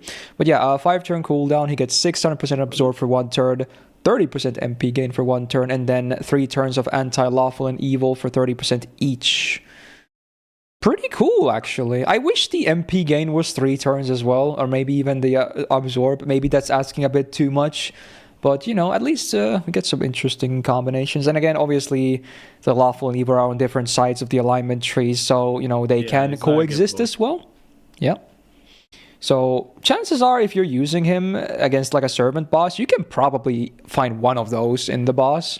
So that's kind of cool. It's not the highest mod, obviously, if you're just one of them, 30%, but, you know, it's not bad. Fairly common stuff. Second skill, though, probably his best skill, 5-turn cooldown, 30% quick up for 3 turns, 30% crit, and star gem for 3 turns as well. That's a nice package, actually. It just works, especially in a full quick servant. It's like stuff you kind of want to see. Wow. Third skill, though, probably his weakest one. So this really doesn't make too much sense for me anyway. So the 6-turn cooldown, he eliminates his own star absorb for 1 turn and then does a 20 star bomb. So I think this was obviously on his base kit, so I think they probably changed their mind about it. They're like, oh, he's meant to be like a star gen support, but then later on they did all these buffs that really add to his own DPS potential, and then now this just looks kind of weird. That why would you eliminate his own star weight? Because, you know, he wants to crit himself too now. You're probably not just gonna bring him to generate stars. You're gonna bring him to do some deeps. So now it's just a weird skill. Ugh. I think they realize it's just that archetype. Like, they try to do star manipulation with, like, MHXA as well, I think. And Cha-Cha. But in Cha-Cha, it's a little bit better. Because it's for both of your allies, neutralization. But yeah, even then. Yeah, like... True, I honestly, I'm not saying this is like a big demerit, because, you know, like Chad is saying, he will make a lot of stars anyway, but this could have been something else instead, because now this was meant to be a support skill for your allies to be able to crit more, but now that he wants to be the DPS, yeah, it's not a problem, because again, he gets a lot of stars, but this could be something else instead, like an attack buff or something for himself. It's just the worst star bomb, which is, I mean, it's kind of a dead skill. It's a 6-turn cooldown, so it's pretty brutal for what you get, but yeah. Yeah, at least these two are good. Yeah. So overall, his skill set might be even the best one we've seen so far, even with this skill actually here of all the servants we covered so far in order. So yeah, there's a lot of good stuff here. Otherwise, better, but okay, I guess that's an argument. Yeah, fair. Anyway, passives. Yeah, true. 6% star gen, very nice. Then he gets 5% quick and crit damage as well. Also cool, unique passive. Yeah, nice. He's anti-archer on the append. Nah, not neutraling with him. The MP was buffed as well, and it's very cool now. So, base overcharge, 20% crit chance down for 1 enemy for 3 turns, scaling up to 40. Actually, no, it's crit damage, not crit chance. So, it's the rare version. There's not that many servants that do this. Honestly, I definitely prefer crit rate down. But you know what? It's not insta-kill. So, hey, hooray. He does a minus... Technically... Oh, sorry. Yeah. And technically, if you have enough, you can make them their crit damage less than their normal. That would be, someone should try that. That's funny, actually. I want to see that. I want to see an enemy do like 0 with a crit and then do like 2k with a normal attack on the same turn. That would be hilarious. Yeah. Anyway, like, because his MP is a crit damage down instead of crit chance. Just stack it high enough for enemy to do like 0% damage on a crit. That would be funny. God damn. Otto just got an idea. Go for it. Oh no, I just got back. Gotta say, this guy sounds a lot different when he's not voicing an angry teenager from Boku no Hero Academia. Yeah, he's Nobuhiko Okamoto. Yeah, he's normally voicing different types of characters that tend to yell a lot. Fun fact. Yeah. Yeah. Anyway, other effects on the MP, 20% quick rest down on one target for 3 turns. After damage, sadly, would be really nice to get it before because the MP has 11 hits, but oh well. And then 50% crit damage for himself for 3 turns. That's great. That's actually really good stuff on the MP. Yeah, he's honestly underrated. His MP used to do like 0 damage, but after the buff to the MP and the second skill adding a quick up as well, he can definitely, and with the, not even talking about the power mods on the first skill, yeah, he can actually do some good deeps. He's actually underrated. 50% crit ramp up. Yeah, and he generates a lot of stars too, so that's really nice, that actually. Is crazy. Yeah, I think 50% crit ramp up is kind of wild for a 4-star. I mean, we've seen this more and more on 5 stars, like Achilles got one, right? So like, but like, damn, dude, this is such a good effect. Yeah, the MP is great. Yeah, I've seen him pull some crazy stuff with the crit damage. But I mean, yeah. I guess I should say his buffs are insane. Like his character is really good. I don't think he's like the character itself is insane, but he's really solid, and his buffs are kind of insane because I remember like when he was like initially released. Yeah, he did like no damage. I didn't know what he did. Like like you said, like he's supposed to just be this like star manipulator. Weird, like I don't like that archetype. I think that's a dumb archetype that just they realize is dumb as well. Oh, true. So he's chaotic evil. He can definitely be run with Dolman. Yeah, he can actually like maybe accidentally cap on crit damage. Nah, I mean depends on how many. If you like double Dolman Scotty and then you spam his MP, maybe yeah. So he has a lot of crit buffs. So I like him. What do you think about him, Otto? I think he's aged pretty well. Like he's gotten several buffs, and he's doing pretty good these days. I'd say. I can't use him on JP with all the changes and buffs he's got because I'm saving a fight on Shinjuku for content. And, he's got multiple buffs locked behind that, so like I can't use him. That's funny. I think I got his NP upgrade, but I don't think you can do his second skill upgrade, which is like it's a bit of stuff there you want to like get done first. Yeah, I think he is better than the other 4-star assassin, the non-welfare we've looked at. I think I'll probably put him in A just because of relative placement. I think he's an easy A for sure. I'm even maybe thinking A+, but we'll see. Yeah, I mean the 50% A is a minimum. Ramp up is 50% crit ramp up is so good on upgraded MP, and it's a quick down. Like he ramps up damage crazy. Yeah, so it actually make his like quick deck does like do good damage still, as well. So I don't know. True. I guess there's another assassin we'll talk about actually next, who is a very big competition for him. Oh yeah. But, I mean, she's even a good support, so. Yeah, for sure she is. So I guess if we're done with that, I'll place him in A for now, and we'll segue into talking about her next. So we got the small Empress Wu Zetian. We covered the caster version already, the summer variant. The better version, if you ask me. Although, I'm talking character-wise, of course. But, gameplay-wise, both are actually fair in a pretty good spot, I would say. Even Assassin nowadays. Because, they've certainly shown some appreciation for her, too. Now, single target quick DPS, again, around the average among 4-star assassins for the attack, not too shabby. She actually does have double buster, double quick on her deck, the first of the assassins to have this deck. Very cool, actually. I think it suits her really well.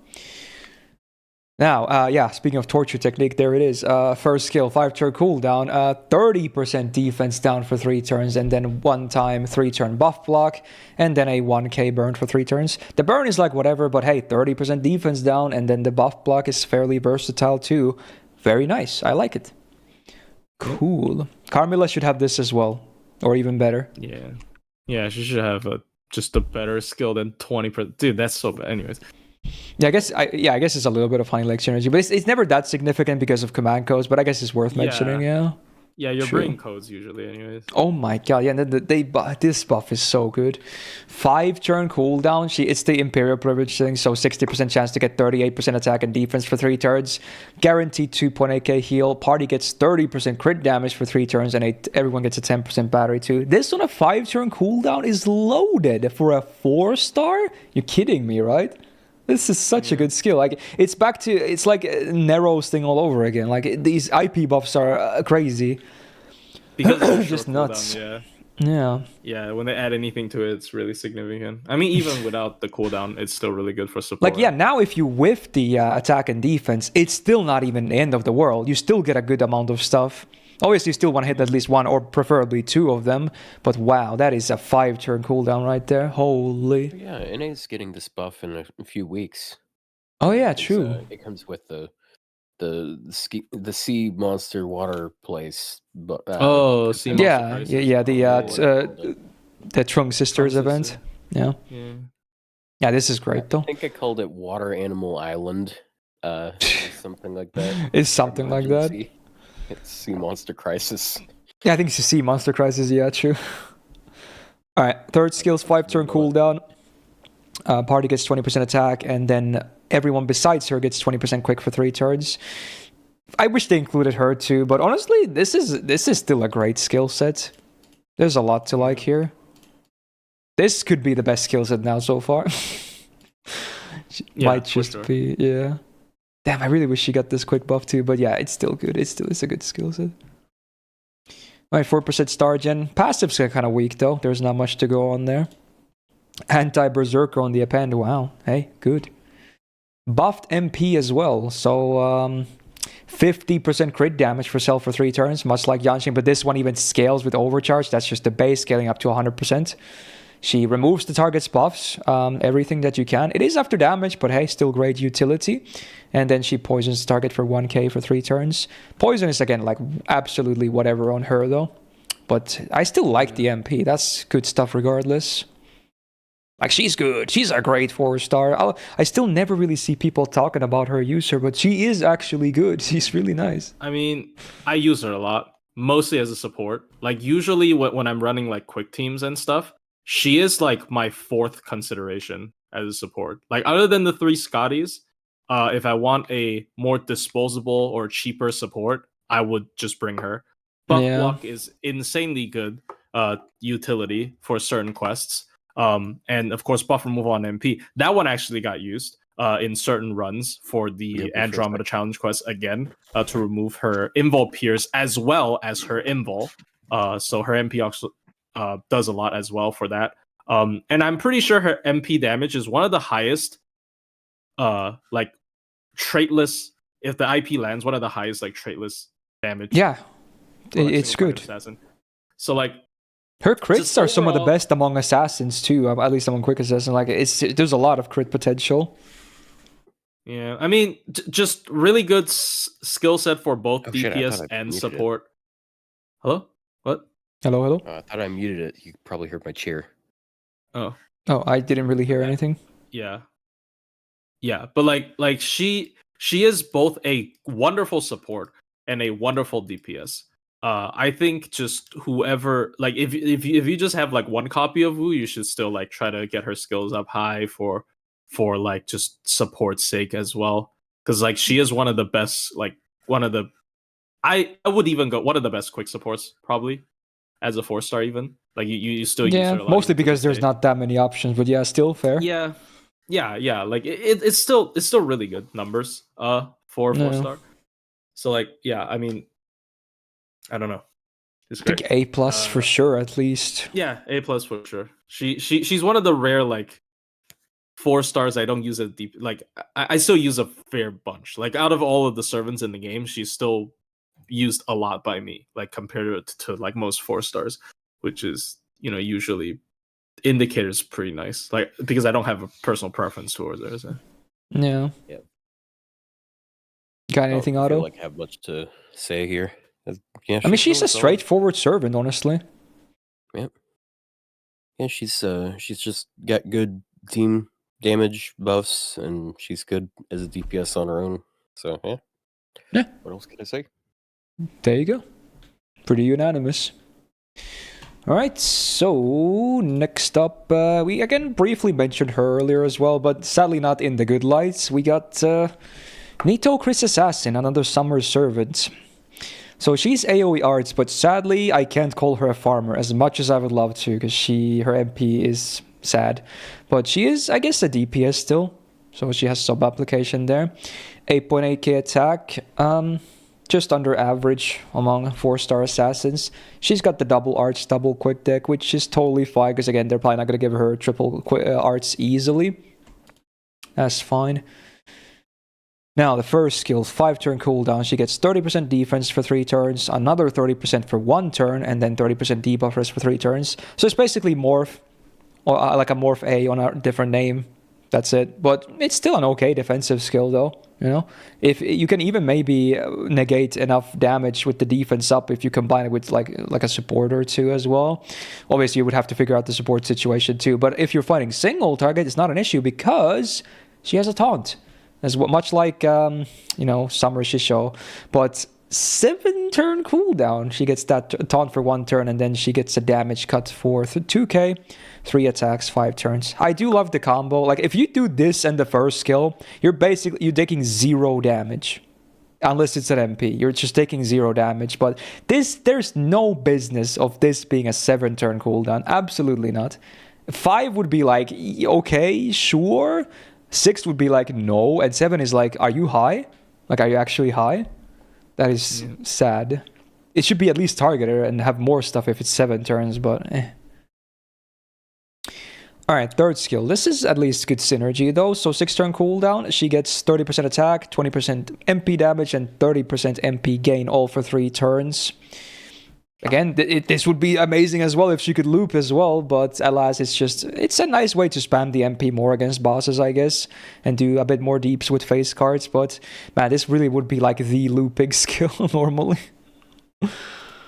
It's this skill. I'm not that high on the skill set, honestly. There's some nice stuff, but the cooldown is the second skill leaves it such a bad taste in my mouth. I don't know. Passives, 10% Star Gen, cool. Divinity B+, maybe not so cool. Anti-ruler on the append, no. Unbuffed MP, so 20% AoE defense down all enemies for 3 turns after damage, sadly. It's a 3-hitter, so it does decent refund when it works because the overcharge. 30% chance to instant kill all enemies, scaling up to 70% before damage.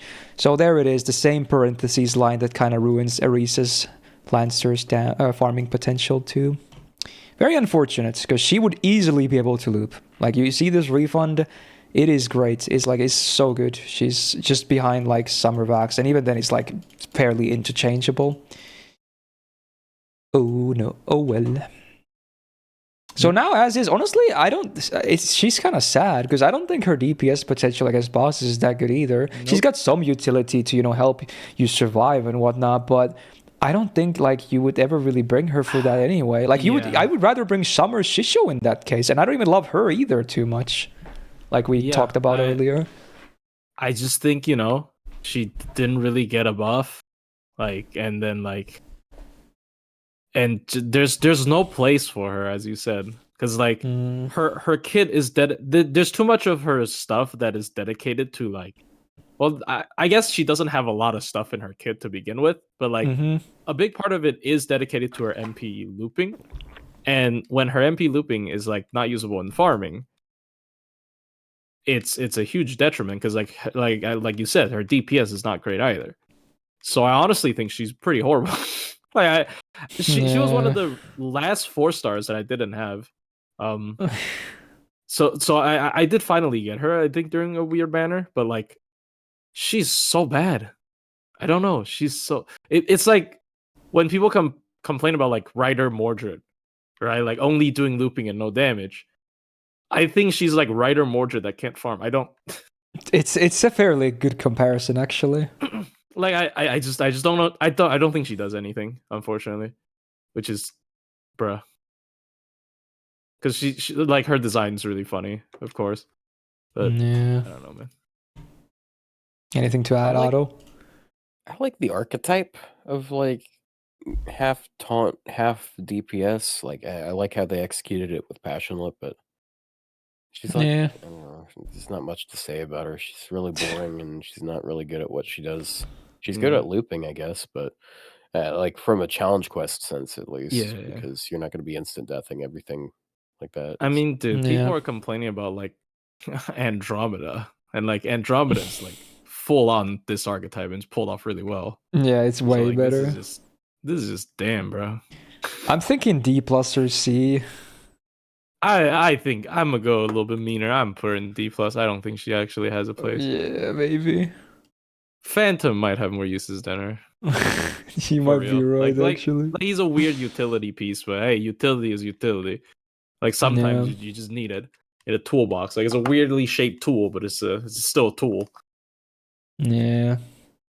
Unfortunate. But at least, they did release Avengers, so they got more Nidacris love anyway. Oh yeah, for sure. Avengers is a really solid servant. Yeah, that was the buff she was meant to have.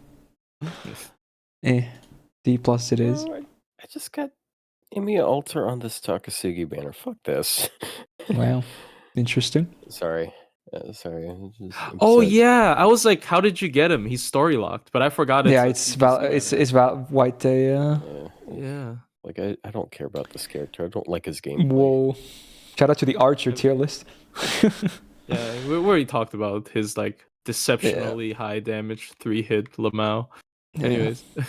Next servant though. Back to single target arts. We got Mochizuki Tsuyome. She is also, I might say, under. I'm not sure. Maybe people nowadays realize that she's actually pretty legit, but I think she's good. She's good. Yeah. So again, maybe one of her main downsides is the attack, 8.5k. One of the on the lower side of 4-star assassins probably, but she's got a lot of other things going for her regardless anyway.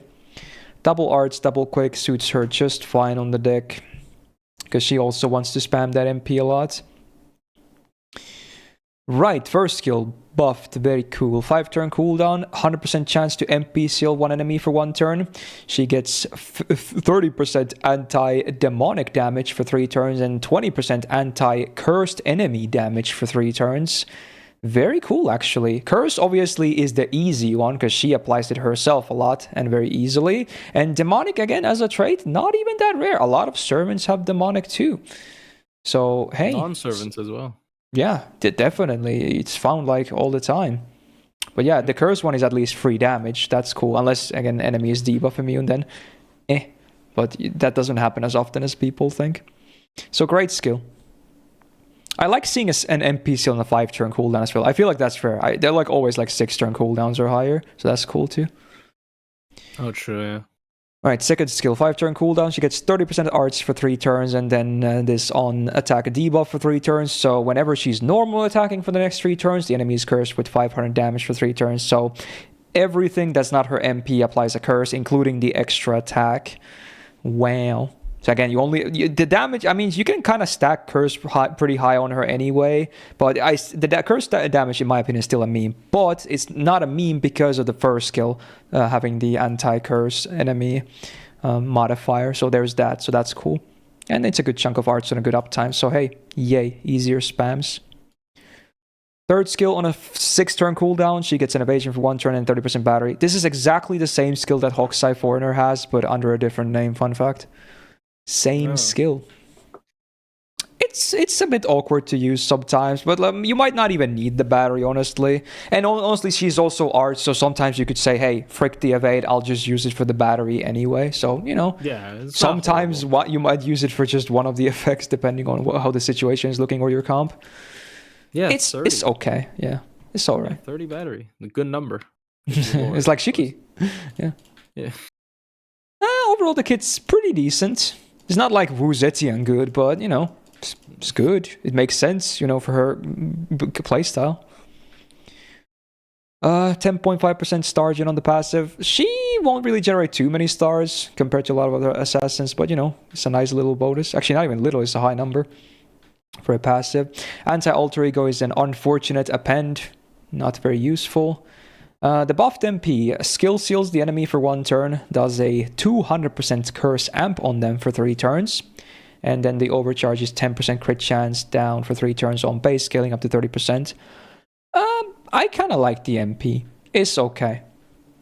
It does decent damage, especially if you have the first skill curse at least active. Maybe even better with the demonic as well. And again, you can spam it fairly well, so you might think like, hey, it's 200% amp every single time. The curse still won't really amount to anything crazy. You can get a bit of bonus damage from it, but at the end of the day, it's still nothing like, significant in my opinion. And I think it refunds decently well too on a 5-hitter. Yeah, it does actually. Yeah, she's the only behind 100 personas on just MP refund alone. Yeah, she's good. How you guys feeling on her? I mean, I think the anti-curse is a little bit tiny. Like, it is. Just 20% P mod, power mod is pretty small. Like it's additive with MP damage and like crit. So if you just use like Black Grill, it's very much overwhelmed. Like in terms of not, because like it is a little bit too small. Fair. But like, I mean, upgrade MP damage. Like she has a decent niche against demonic, because like if you think about it, like against demonic, she basically has 50%. So that's pretty nice. Yeah. She got some nice Domon synergy between Chaotic Evil and Curse. Yeah. Oh yeah, true. I just think her MP upgrade should have been. I don't think it's too broken because it exists. So I don't actually think it's too broken, but like I think her MP should have scaled with how many curses there are. Well, is it because of another servant we'll talk about later? Yeah, because initially I was gonna say, damn, this is too broken. But like they did make that into a servant, like literally. So I think that would have been fine. Maybe because it's upgraded, it would have been better. And like there's a lot more like curse givers. Like for example, like Dolman. Like if her MP did skill with like curse, then Dolman would have been great as well for like just a couple of extra stacks of damage. So maybe it'll be too good with curse, just because curse is like there's better servants with curse that can give curse. It just happens to give curse. So but like I mean I don't think she's nearly as bad, because I remember she was also one of those servants that people were like, oh my god, this servant's unusable. She's not, but she's good, like, even in my opinion. Not even bad. She's good. Yeah, I don't think she's amazing, but she's good. Yeah, it depends on your MP level.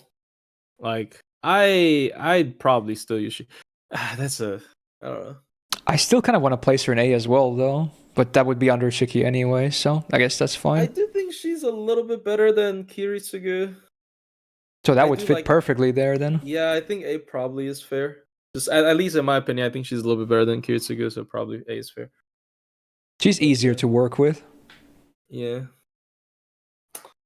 Even though I do like the ignore defense symbol Pierce. Like I've said it multiple times, that's a great combo right there. It's 3 turns, but How about you? What about you, Otto?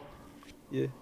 She's sort of like Shiki. At least she has like the interesting curse. I think that's fun. It's not much to be said there. She's got an evade, she's got a battery. Pretty standard. I think 20% is too small. Like 20% anti-curse is way too small. Like I would have expected it to be 30. I understand why they're like, oh, but it's like universal. But like it's fine. I think it was fine. It would have been fine. They went a bit safe with it, but I'm still happy with the buff anyway, honestly.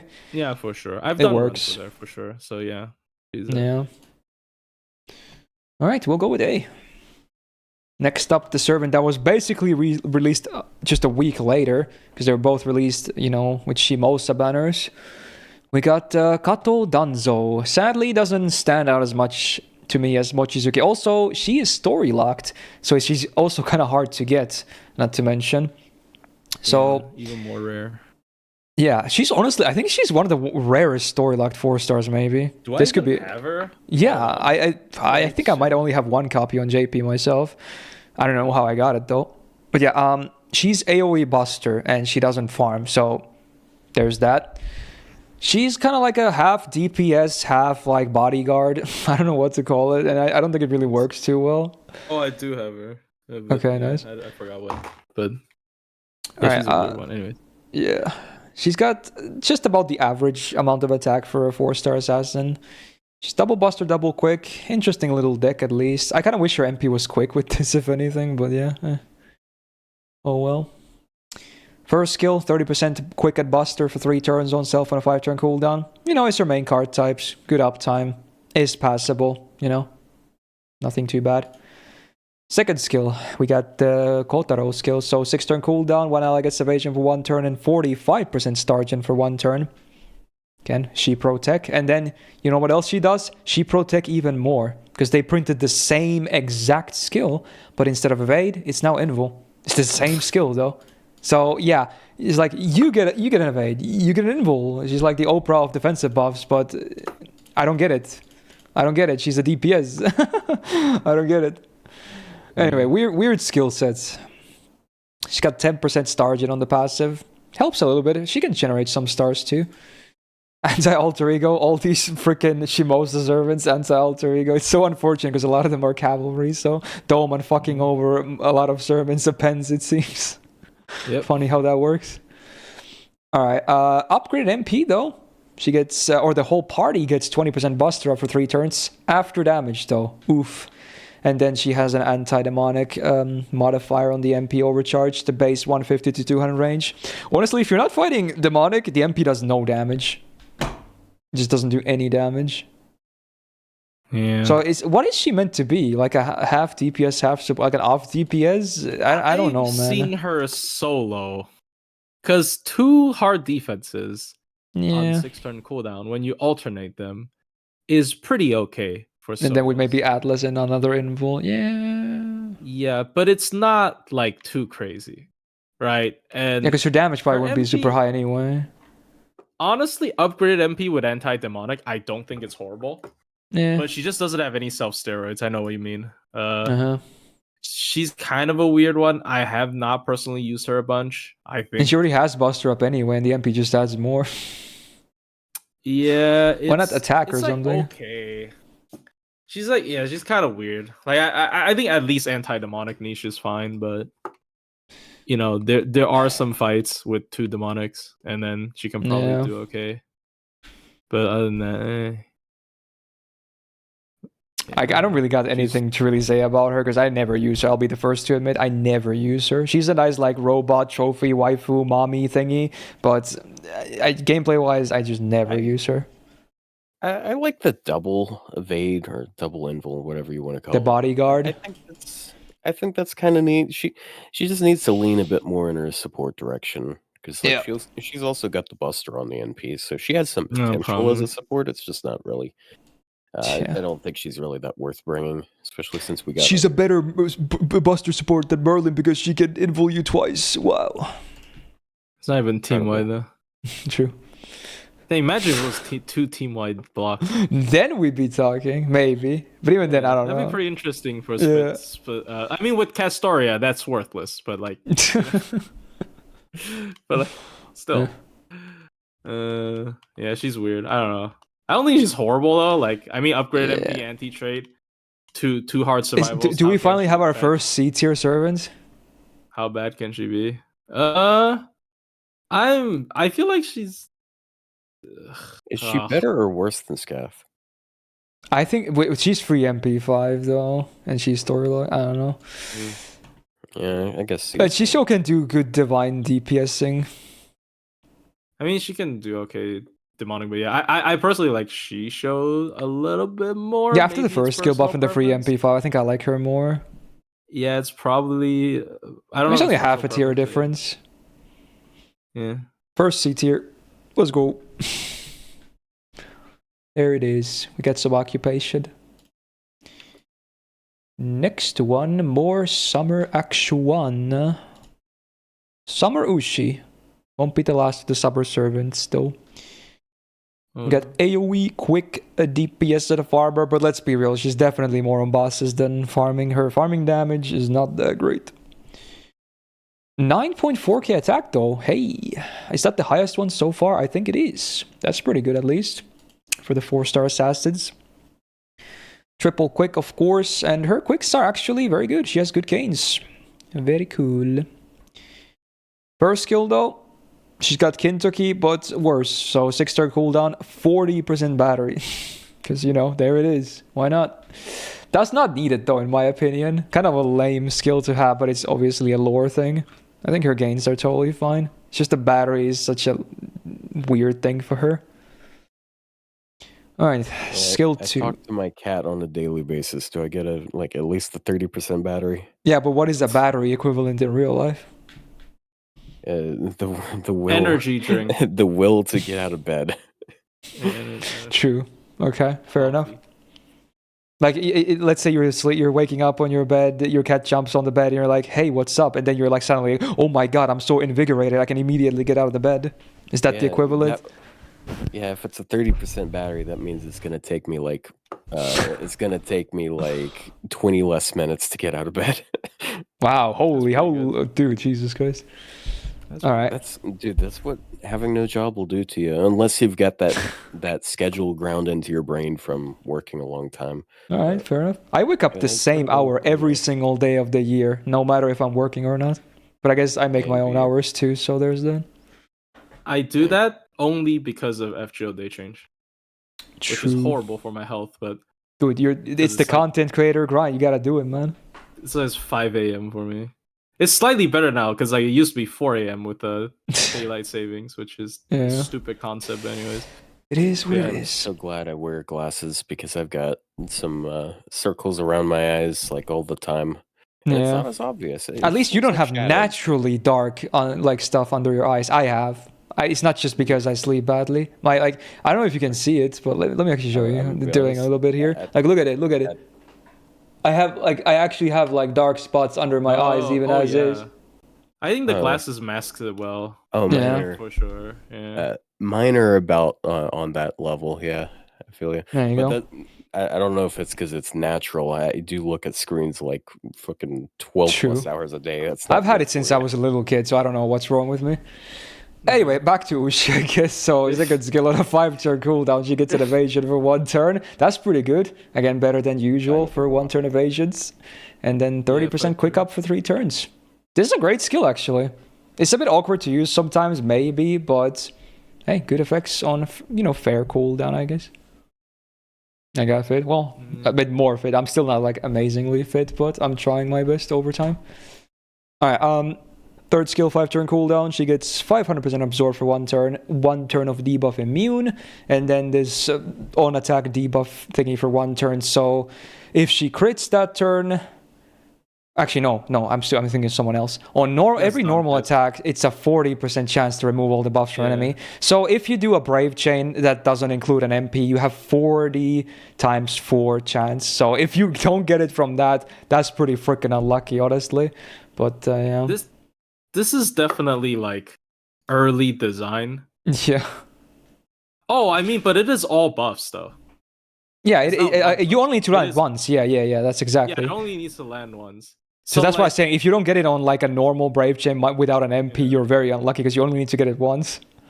Yeah, this is. Although you obviously want to hit it on your first card in case they have defensive buffs, because then you get more damage out of it. I think Bar Guest is definitely a better way to do this.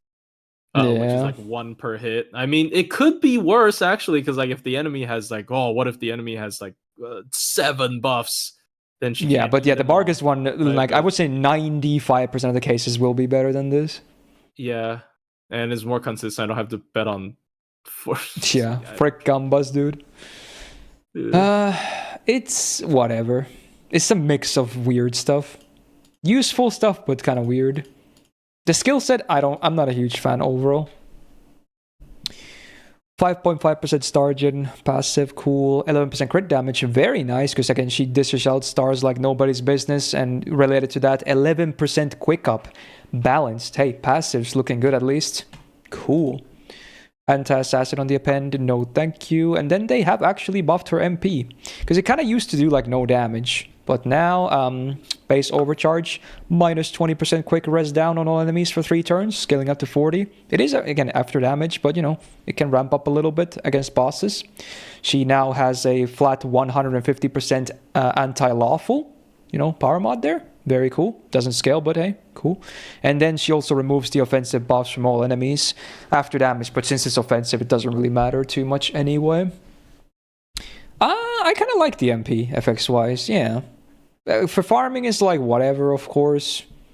But I think she's meant to be against bosses anyway, instead of farming. I don't remember a kit at all. And it does look better than I remembered. Yeah. Because she is so rare. The one thing I'm really pissed about is like they didn't rerun her during Tyra's event, which is dumb. Yeah. Yeah, Little Big Tengu. Like why didn't she get a rerun? But she doesn't. She's actually looks kind of fine. Like this, she has. I a think lot she's of good buff against stuff. bosses. Yeah, she has anti. Not amazing. I didn't remember that. Yeah. She seems alright, honestly. How many lawful riders do we have? Let me I check. do not own her, so I've never used her, like ever. I've never owned her in either server as well. So I do not. I have zero idea how she plays. 10 lawful riders. Good, she looks okay though, honestly. And 4 berserkers. Okay. Yeah, she's not bad. If you ever like MP3 plus, you can realistically use her pretty often, probably. I don't know. Any takes, Otto? She's okay. I like that she has multiple ways of removing buffs. Like I like offensive buff removal. Yeah. She has a little bit of ramp. I don't have a lot to say either because who has used the servant other than her? I used her in the event she was released in because the damage bonus. She's so rare. Like I just don't have her. Like even with like how much I roll, I just don't have her. But she feels like a B plus to me, but I have no idea. That's like, not bad. Again, I have no idea. I think B plus is at least very fair. Maybe even A, honestly, but maybe B plus for now. Yeah. Underrated, but yeah, like you said, probably because a lot of people don't have her and realize that she's actually decent. Yeah. Oh, the next one though it's still an interesting one to this day. We're gonna talk about another story-locked servant. We got Gutchan, aka Concert U. Okay.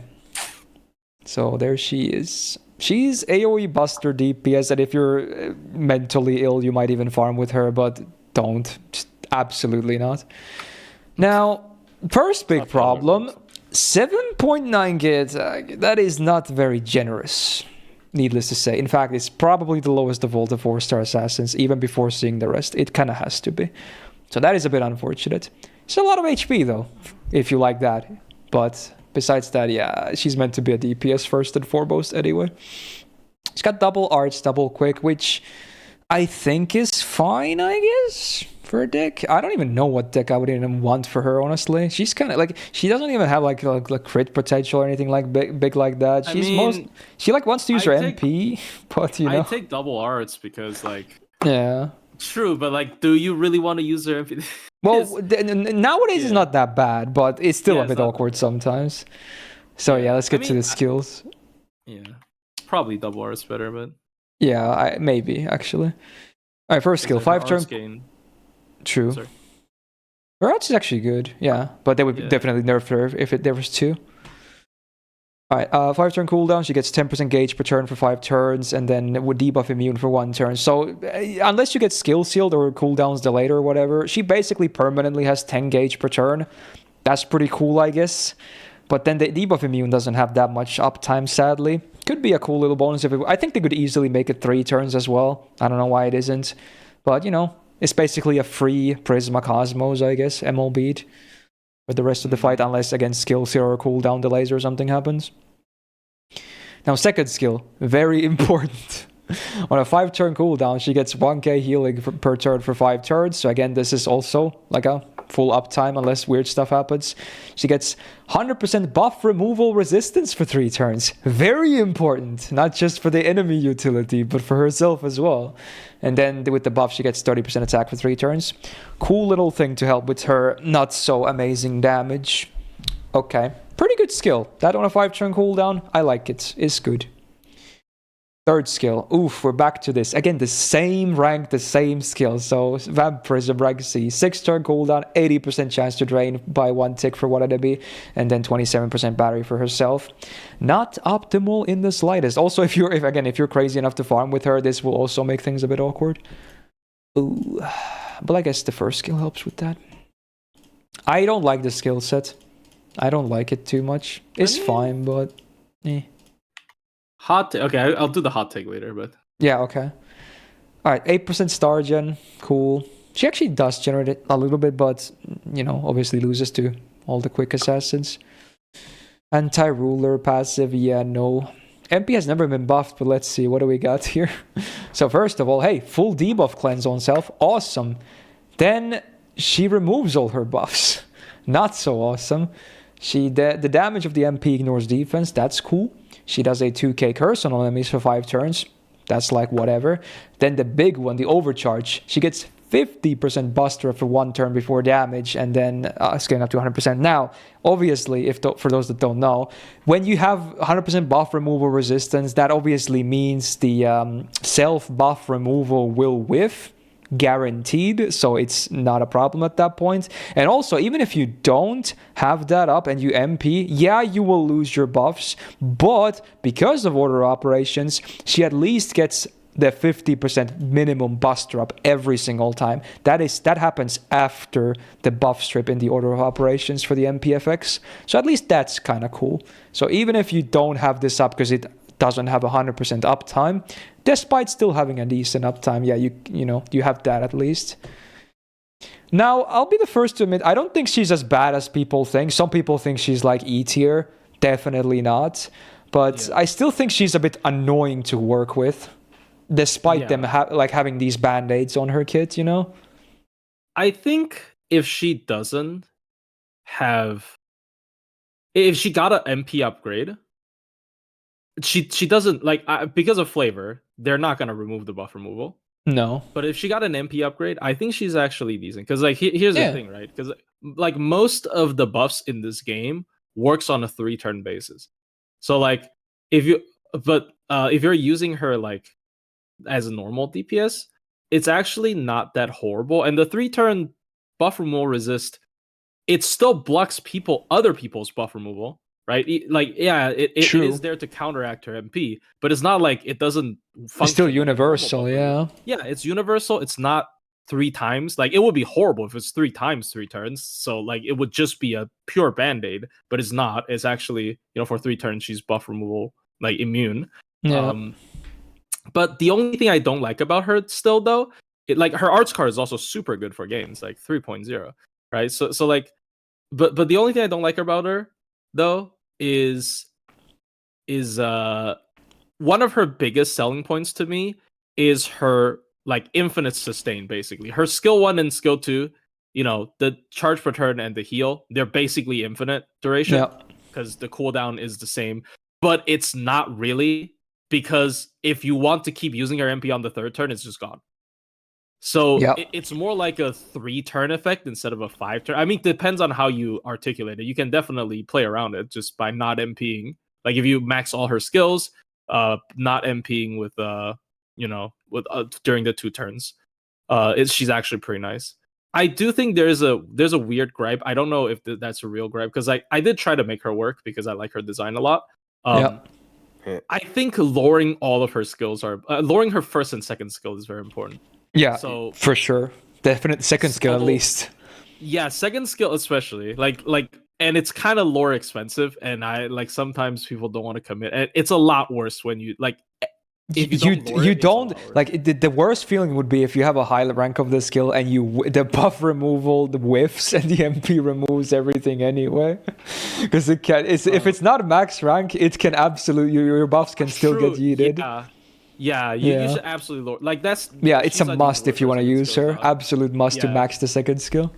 Must lore for the uptime as well as for the guaranteed chance. So yeah, she's annoying to work around, but I don't think she's bad. I think, like, if she there's worse awkward stuff out there, as crazy as it sounds.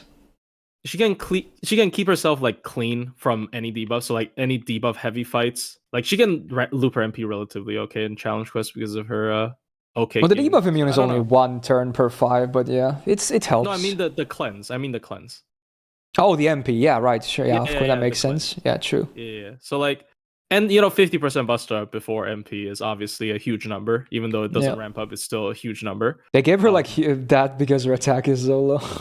Yeah, and also, like, they're probably the buff removal. Purge all her buffs. Like, before the skill upgrade, that's all she's gonna get. Like, before the skill upgrade, I kind of agree. She's like, Wasn't that always there? They just added the attack buff, right? Oh, yeah. never mind. Yeah. There was always they just added. Oh wait, they made it 3 turns instead of 1, but it was there. But it was so much worse. So much it was worse. 1 turn. Okay, Yeah. okay, yeah, because I remember before the buff, she was actually unusable. Yeah. Then it's way too much downtime.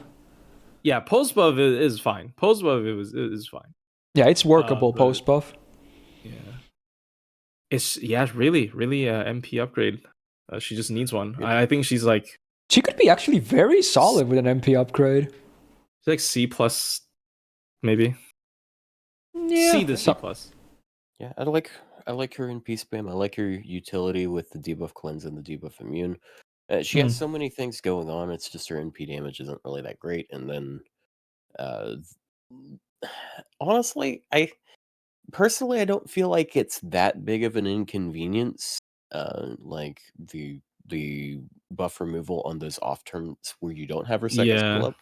But part of the reason why is because you're likely to use Vitch with her. And your buffs would expire anyway, right? Yeah, like she's gonna reduce the cooldowns on it, and then bam, you have it 6 turns. Oh, and that too. Yeah, you can space it out, so like it just doesn't run out. So like there's a lot of ways to work around it. Because of that 3-turn duration extension, like she's just like 1 MP upgrade off of being actually really decent in my opinion. So I would go with C plus probably. Yeah, it's a nice middle finger. Again. Actually, no. Now it's kind of like your index finger, bro. It's pointing. It's like that way. Yeah. Up votes to the right. I had to do it. All right. Back to another welfare. So, gonna talk about Gray. So, hey, AoE buster, DPS, and a farmer actually. She's interesting. She's got 9.4k attack, which again, with Ushi, probably the highest of all the assassins so far. Very cool. I'm not sure how I feel about the deck being triple quick though. That is a bit awkward if you want a DPS. Yeah. Oh well. First skill 5-turn cooldown, she gets 30% attack for 3 turns and then 100% anti-undead damage for 3 turns. Now normally undead enemies not very common, and when you see them they're like this small fodder you get in farming basically. So in boss scenarios, unless you're like crazy enough to do like summer woo stuffs, is pretty irrelevant I would say. I can't remember really like any hard fights like boss content where anti-undead would really be relevant. I'm sure there has been some because there's been so much stuff over the years, but I can't at least from the top of my head remember. Fight was undead. Oh, what fight? Because that was the Nimicine, however. Oh, really? No. Well, I guess it makes sense. It was her event too. Yeah, that makes sense. They were like they're gonna hype her up more. Yeah. All right. So this skill is still okay for the decent chunk of attack, and obviously attack is good with buster stuffs anyway, because of support, availability for buffs.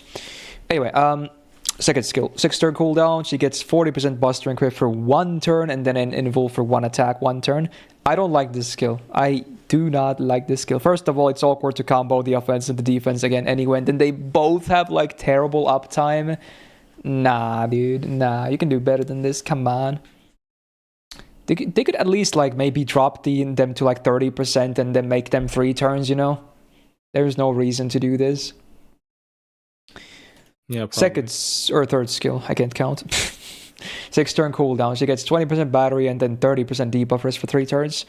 Just weak. Weak. And because it's 20%, it's the awkward number for farming as well. Very unfortunate. Definitely hampers her farm potential. Alright, passives 11% crit damage, cool. 15% debuff risk, also cool. And then hey, 10% MP gain, unique passive moment, very cool. Anti-berserker append, love to see it. They did buff the MP, so now we get some very cool stuff here. So before damage, 1 turn of invul pierce, awesome.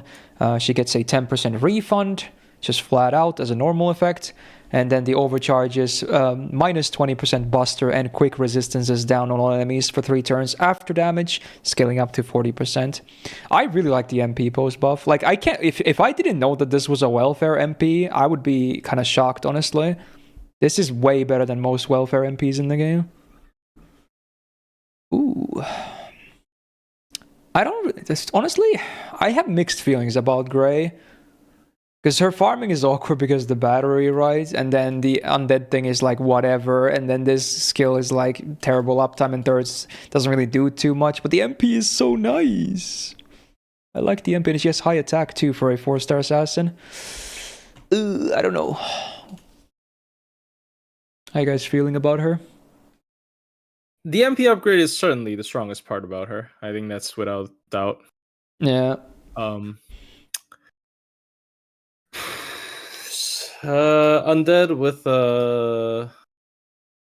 with Caster Wu.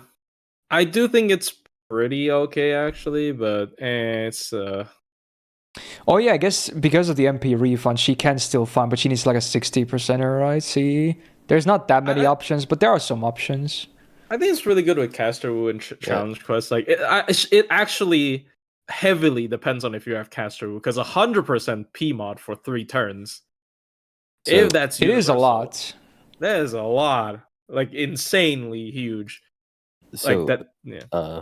So fun fact: the same for the same types of the same. If you're using the same support and same craft essence, you can also get some not Summer U, Consort U to 3 turn, because she has the 20% plus battery. Then she has the recharge, which is she has 10 recharge. True. So she can farm as well. It's just I think you need at least NP2 for it to be worth, or at least comparable. So like if you have her NP5, I think she's gonna outperform Grey for what that's worth. Probably. I mean, yeah, but like I think Grey is definitely more of a like a DPS option. I really like the MP upgrade. Yeah. But like it gives her a great niche against certain boss fights. And great like once again niche. Okay. Caster Wu, like once again, actually a synergy piece. I think she would be. She's actually not a meme. She's a great support for her. Like actually, yeah. That's because that power mod is crazy. Well. Yeah, in my opinion, Caster Wu makes like it actually affects her rating, which is not great for welfare, whose like advantage is being like accessible to everyone, and she's like even a evocation. But like even without undead, she's like fine. Upgrade MP with Invul Pierce, right? Like yeah, and the ramp up against bosses is interesting too for the debuffs. This is tough actually. Last year, where did I place her? Apparently I had her in A tier. I mean, she probably stays the same. I don't know. You think? I'm thinking B plus or A. Yeah. I'm maybe leaning more towards B plus. B plus without Caster Wu. Let's go with that. Yeah. What do you think, Otto? Which one? Or do you have another tier in mind? I don't really care much for Grey, to be honest. Just not that interesting to me, gameplay wise. No, one guy's about to come to your house. That one guy from my community. Bruh. That one guy. He's a huge fan. We have that one guy too. Yeah, yours called Tog, right? We have one. I just call him one guy. There he is in the chat. He's been all this time when we. I knew he was gonna be here when we talk about Grey. He was, I think, there when we talk about Miyu as well on casters. There's no world where his name isn't I am that one guy. It's am I that one guy? Which wait, did you change it? Or was it always like that? Now is this a Mandela effect? I don't remember. Was your name always like that in the chat? No. Wow, interesting. I mean, yeah, I'm proposing her in A. B plus actually. Yeah, one guy's gonna hate me, but I think I'm gonna go B plus. I mean, we can move Wuxi down, I guess, like later on, but I like her utility. We'll see. Yeah, see. Okay, we'll think about it. We'll just go with B plus for now. Yeah. We'll again, shuffle happens as usual. Ooh, next one though. Okay. All right, let's talk about the summer waifu of the OG variant. We got Okita Assassin, aka Okita J Soji. There she is. AoE quick DPS. You can kind of farm with her too, but I feel like she's way better off as a DPS, honestly. Okay. I mean, doesn't the stun doesn't affect the farming though? No, yeah, it doesn't. Yeah, but I still like her way more as a DPS. I see. So she's got 9.3k attack, which is pretty good. Again, one of the higher among the 4-star assassins. Her gains are ridiculous, by the way, for those that don't know, for both the MP and the arts. She might have the best gains of all the Okitas, which is saying a lot. Like, all the Okitas are basically known for having great cards, and she is maybe the best example of it. And you know what we should do to compensate for her other issues?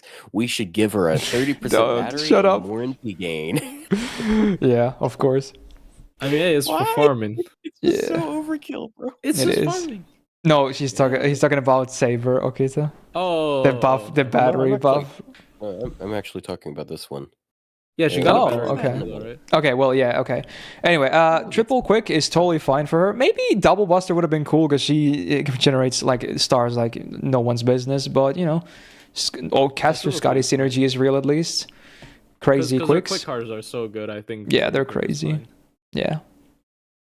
All right, first skill, 4-turn cooldown. She gets 100% crit damage for 1 turn. She gets 800% absorb for 1 turn, and she removes 1 latest defensive buff. The demerit can be annoying, but you can, you know, if you're just, you know, using your skills in a smart fashion, is like order as well.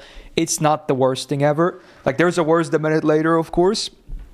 But yeah, I like it's a high amount of crit damage and also a high amount of absorb.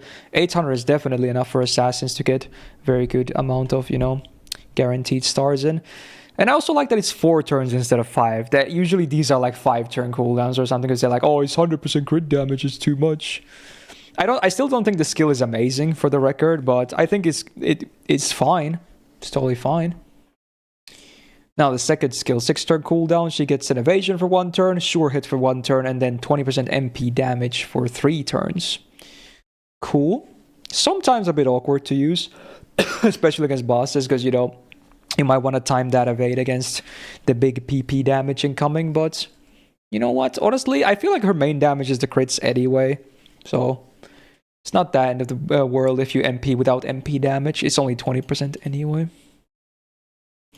And yeah, speaking of which, the third skill, so the 6-turn cooldown, she gets 50% quick up for 3 turns, 30% battery, and then 30% MP gain for 3 turns. Now there's the demerits, so I guess they did change it to be flat now. So yeah, she gets minus 10% defense down on turn 1, and then, you know, minus 20% more every turn. So it totals up to minus 50% defense down on the final turn, which is annoying, of course. That's not nothing, but yeah, hopefully you're fighting riders anyway. But yeah, there's a lot of good stuff besides the demerit though. Like, holy, can we talk about 50% quick up though? That's like with her quicks, that's pretty freaking nuts. Yeah. Now that's a mana burst that I like. Oh my. But yeah, obviously this makes her farming even more legit with the addition of the MP gain and the battery. But I still like more her as a DPS, honestly. Although I will be farming with her as well once this buff arrives to an end, because I like using the waifus. Passives, we got some interesting stuff going on here. 7.5% star gen, cool. Minus 10% instant kill resistance, whatever. 15% debuff res, cool. Again, minus 10% quick instant kill res. Not that big of a deal. And then the funny one, she has the foreigner passive. Actually, not even a different namer. It's actually the foreigner passive, which gives her 2 stars per turn and 2% debuff rest. But more importantly, Van Gogh synergy. Ooh, spicy. Very, very spicy. Okay, we'll talk about that as well. But yeah, first of all, anti-archer on the append. Not really that relevant. Although for me, because I'm weird, it's relevant for me personally. But for general populace, maybe not so much. Then the MP. The one thing I really don't like about her, sadly, I am okay with the demerits of the skills, but I still don't like the MP. So all enemies get a minus 30% defense down for 3 turns on base overcharge, scaling up to 50%. It is after damage, but boy, that's a lot of defense down ramp though against bosses. Again, one of the reasons why I like her against bosses more. Then she also removes all defensive buffs for the targets. Again, after damage, but good utility to have, better than without.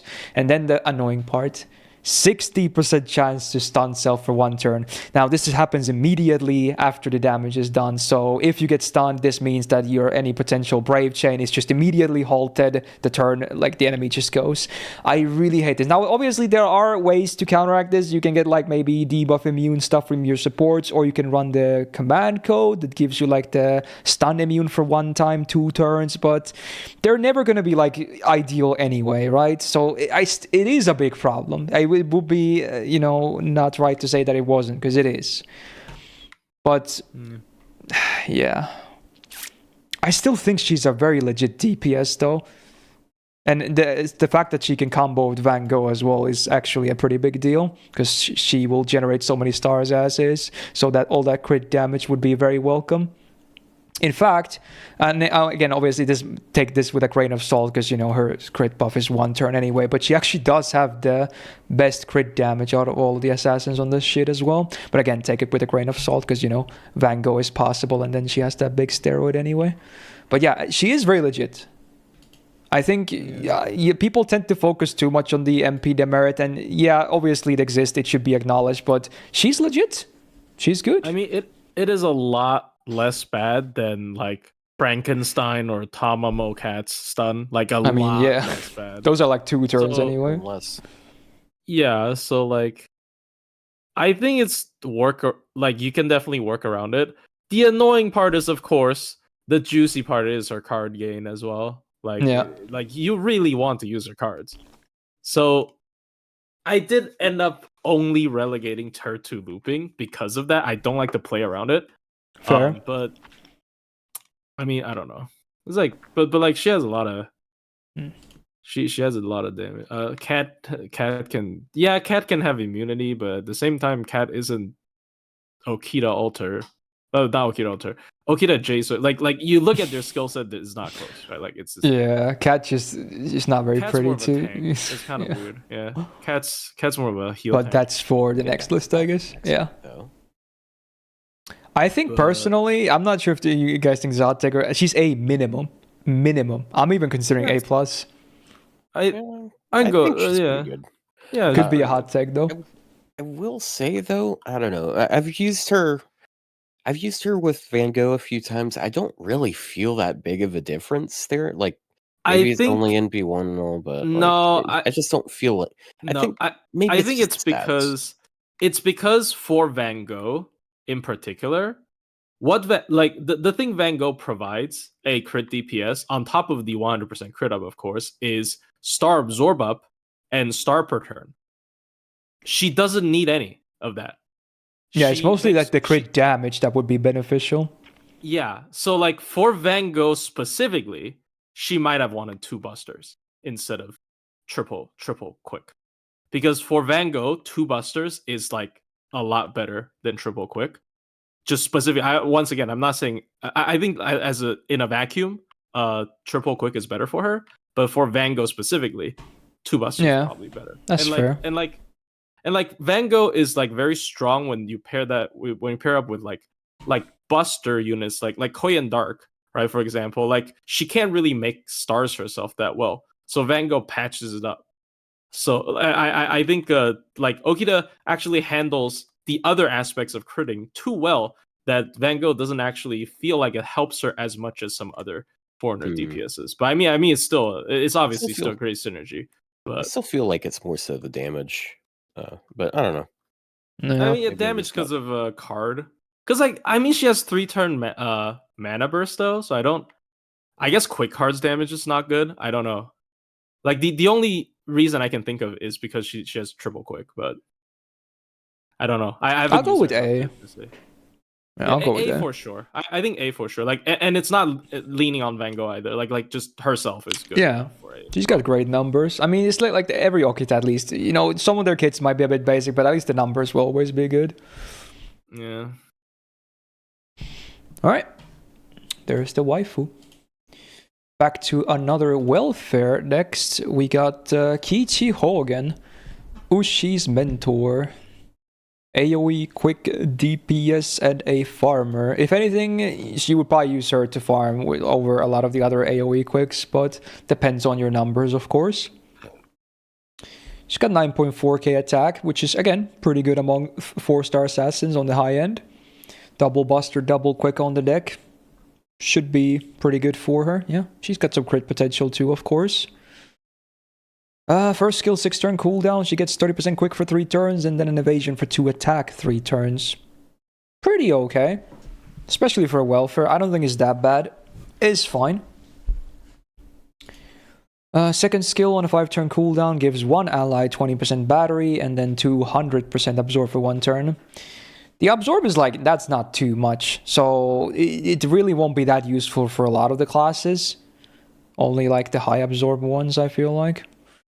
But, you know, it's still a targetable battery, I guess. I kind of wish this was only self stuff only and maybe a bit better because of that. I don't think she needs the utility. Because I'm not sure if I would ever really bring her as a support. But, you know, cool. I mean, if you bring her as a DPS, maybe you can, like, get your Scotty MP, which is actually good. So who knows? Alright, third skill, 5-turn cooldown. The full party gets 20% attack and MP generation for 3 turns.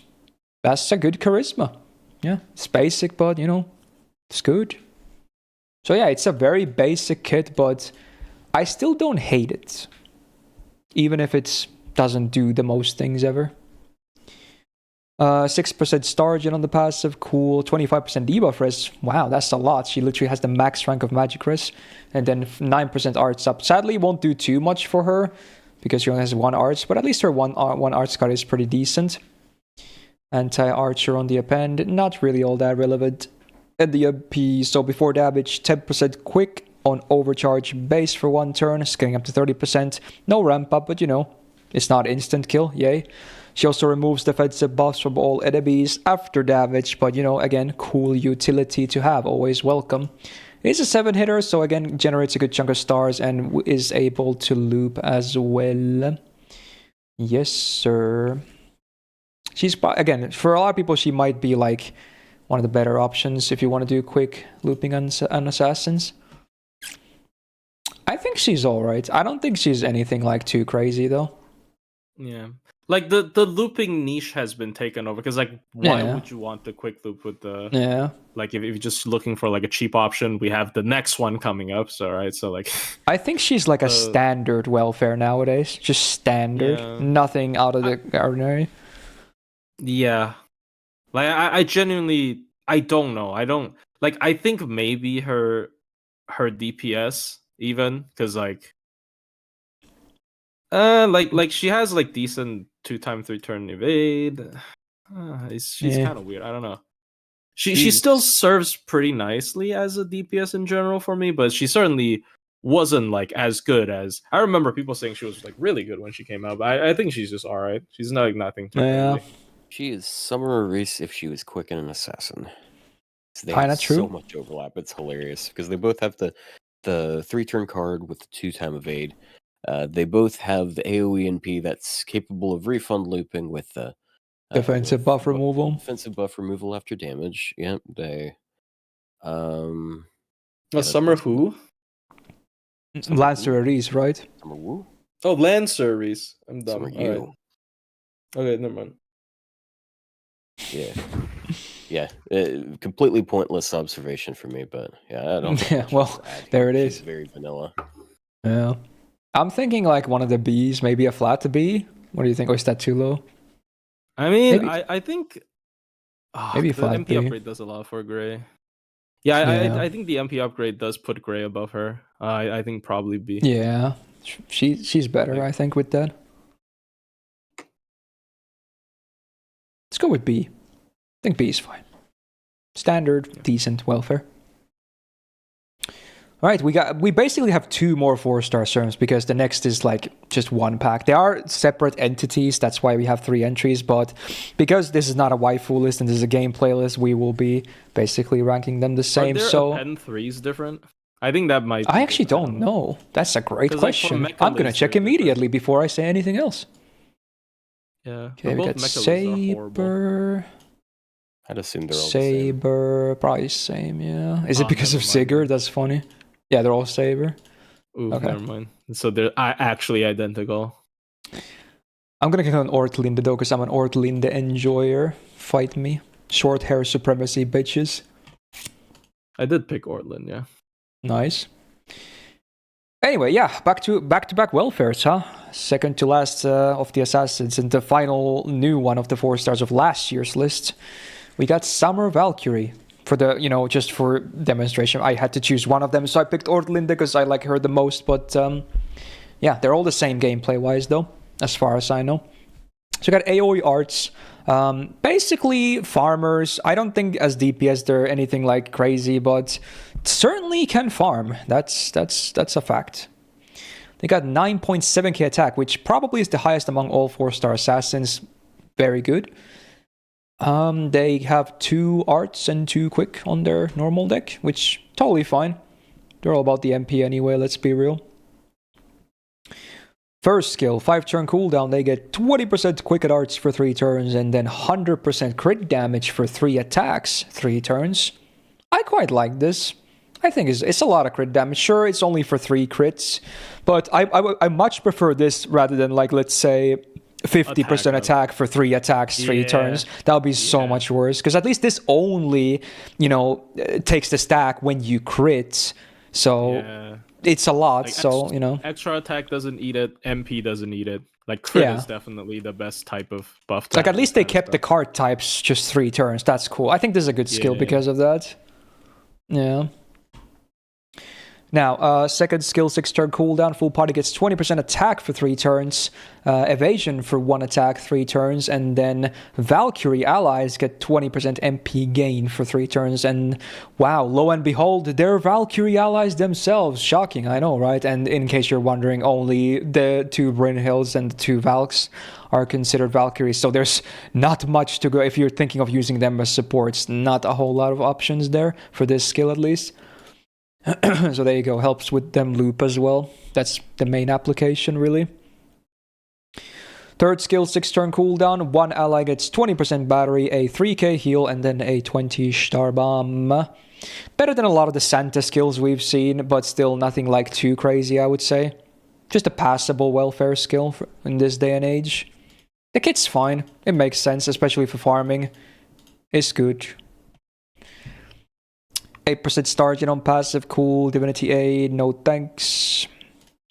Anti-Saber on the append, not really all that relevant, unless maybe if the Earth attribute, but that's kind of pushing it.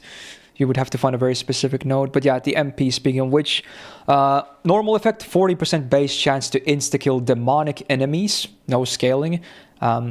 It's after damage, so doesn't mess up the farming, luckily, if you happen to farm on demonic enemies. So pretty much a dead effect, I would say, for the most part. And then the overcharge, we have an anti-earth attribute range for the damage. 150 to 200 is standard. Very cool. And again, very common as well, even on farming. 10 hits on AoE arts. That is a thing right there. So it should not be a surprise that the refund is pretty bonkies.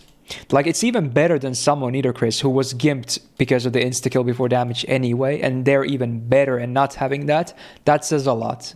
Yeah, so yeah. After damage. Yeah. Yeah. So yeah, they can even Black Rare loot Berserkers, which is pretty cool. I mean, arts. The thing with decent arts loopers though, for DPSing, is that they kind of work. Because of Castoria, sometimes when you DPS, you're just art stooping anyways. So, and because they have anti-earth, like anti-earth is a good anti-trait. It is way over distributed. So many people has anti-earth is boring, but it's good. And it's like when they do like buffs that are just battery, like it's boring, but chances are it's pretty useful still anyway. It's like a lot of MPs having the same anti-trait as well, but it's good, like you said. Her card gain sucks, but her MP gain is really good. And I don't know. Yeah, they nerfed the base MP gain so bad. They could have separated the MP, I feel like, to not mess their face cards this bad, but oh well. At least farming is good.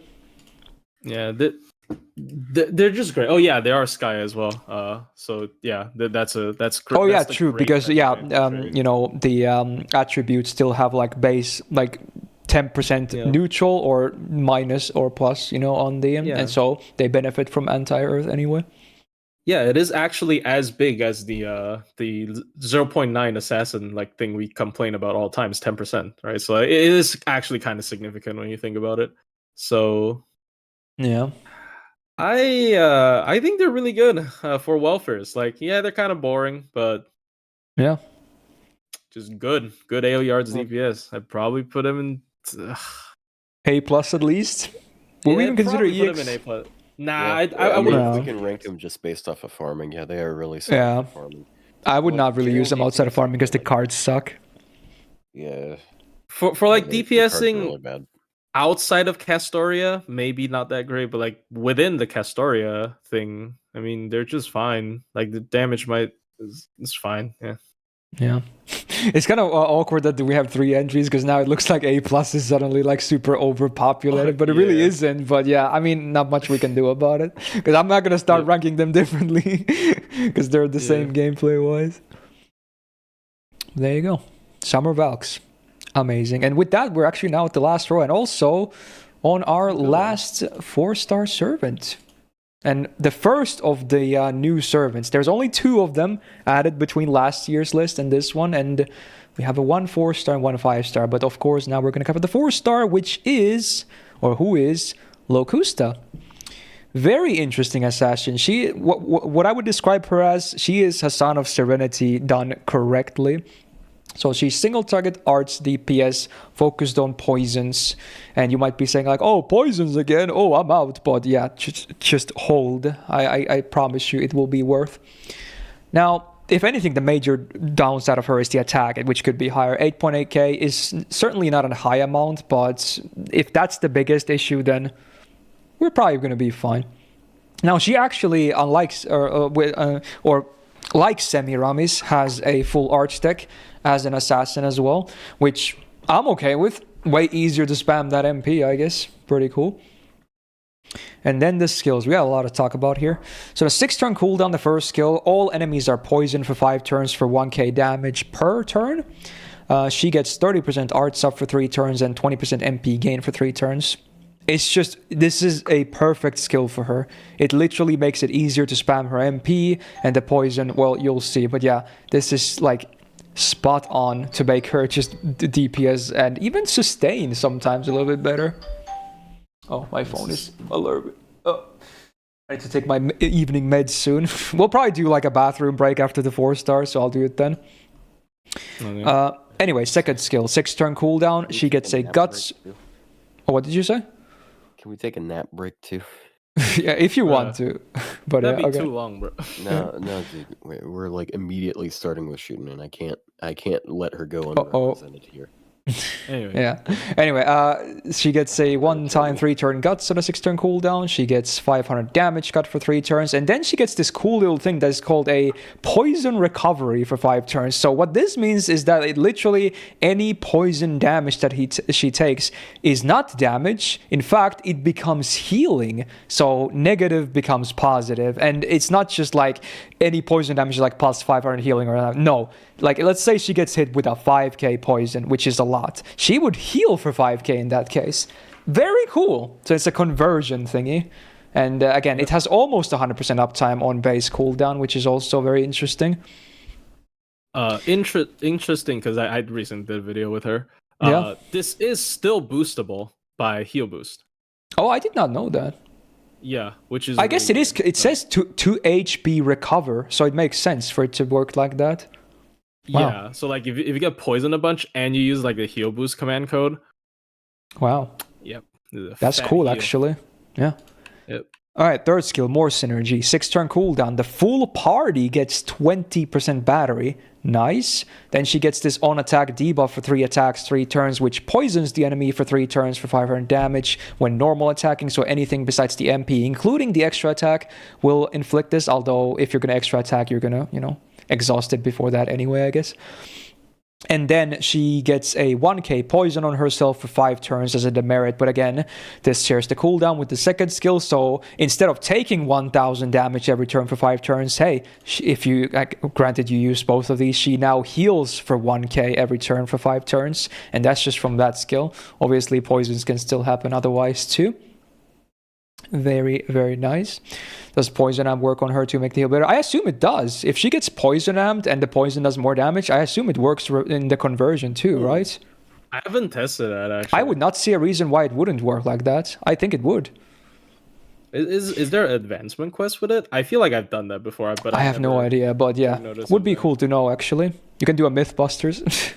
I can try that. I mean, yeah, recently I soloed Kamazats with it because he has poison on it, so it's pretty funny, but yeah, I can hold on. But yeah, honestly, needless to say, this skill set is great, and it's even better when you see the MPs, so this servant is all about synergy. Again, poison done right. Passives, 8% star gen, cool, but not really all that relevant for her because she's full arts. She's got 20% poison success rate as a passive, which again, very nice to get that bonus chance because she wants to land poisons. She gets 10% mental debuff res, also a cool bonus. Anti-saber on the append, maybe not so relevant. And then the MP. So before damage, for 1 turn, she gets 10% arts on base overcharge, scaling up to 30%. So that's like, yeah, cool. It's not that much, but yeah, it's there. Again, not insta-kill, thank God. And then, before damage, she applies another poison on the target for 500 damage for 5 turns. Very important, because then she does bonus damage with the MP for every poison stack on the enemy, okay? And this can scale up to 10 stacks. It's 15% bonus damage per stack. Wow. And then also the MP does 100% poison amplifier on the enemy for 5 turns. So even if you somehow didn't have any poisons on the enemy before, the MP itself already is like plus 15% damage just from the poison applied by the MP. And obviously, you know, when you spam the MP more, when you use your normal attacks, when you use the first skill, you know, stuff like that, you can very much get way more damage out of the MP by getting more poisons up. It is a 4-hitter, so it refunds a little bit too. Let's see here. It's not a crazy amount, of course, but you know, in fact, yeah, there she is. But help spam the, because you definitely want to spam the MP. She's all about that MP spam with those poisons. But yeah, she's Serenity done correctly. It's as simple as it is, in my opinion. And she's really, really strong. Not sure how my co-hosts agree, but I think she's very stellar. Yep, she's very good. Very fun. When like, so normally you're not gonna be able to get the poison heal. Like you still get it because like she has self poison, but like normally it's NP. Yeah, oh yeah, Castoria's MP rules it. Yeah. Yeah, like, but it's like not even that big of a deal. Yeah, like if you're using her in a team, stacking poison and getting poison damage, like anti-poison anti-trait damage that scales with poison, rather, is still really good damage. It is a bit slow, but like it is still really good damage because like, you know, the poison still lasts pretty long. It's universal, and the poison itself still does good damages. I mean, it's not that amazing, but you know, the poison itself still does damage, right? So I don't know. I think she's really nice. Like she's been, every time I try to test her out, she's been just more and more fun for me. And like there are certain quests where, you know, advancement quests that I think there's one of them that is just a bunch of poison. Like they spam you with poison. There's another hermit crab one. You take like 10,000 poison damage every turn. Well, you solo with Locusta and it's just free because like she can't, she heals like 30,000 or something every turn. Like there's literally no way she dies. So it's really funny. Like she has a niche against certain bosses where she is nigh unkillable. And then normally she's still fine as like a universal anti-trade user. So I think she's really good. I'd probably put her in A+. I don't think she's EX, but yeah, maybe a little short because she's a bit slow sometimes, but besides that, yeah, she's pretty good. I think she's A+, but yeah. Do you agree, Otto? Hold on, gotta stretch. Okay, fair. Gotta keep myself awake here somehow. I don't know. Maybe it's just because I haven't used her much since she came out. I don't feel too impressed by her. Oh wow. Like, I don't know. I don't really like her kit. Like, I feel like, yeah, I'm gonna get sacrificed for this. It's just like I don't like her card game. It feels very lacking. Yeah, it's triple R's card syndrome, right? But like, yeah, there's just like no Stargen, and like I like that about assassins. Assassins make stars, and she makes absolutely nothing. I mean, like, here's the thing, right? She's an assassin, but like you play her like a caster. Yeah. I think that's fine though. I don't really see an issue with playing her like a caster. But I don't want to play an assassin like a caster. Why? I mean, they're just like yeah, the how do I put this? The little the little like base damage stuff is different, but essentially she's assassin because she counters riders. That's it. There's not much to it. So part of it is like when I'm doing dot damage, I don't want her to. This is a really stupid gripe. I don't want them to kill too fast if I'm doing dot damage. You know what? Because what are you talking about? If I can't ramp up my damage with my dot, why even do it? If I can't sit there and look, he just wants to see the big numbers. Well, yeah, well, sure. For that, Serenity is better. Like as I mentioned before, that's very much a minor thing. I think Serenity is better poison for like pure poison damage. But like I agree. But like also, I gotta say, her NP damage is deceptive. Like it looks like it's like super high just from like how it scales on the NP and all, but you look over at like Shiki's damage, who's at NP5 versus NP1.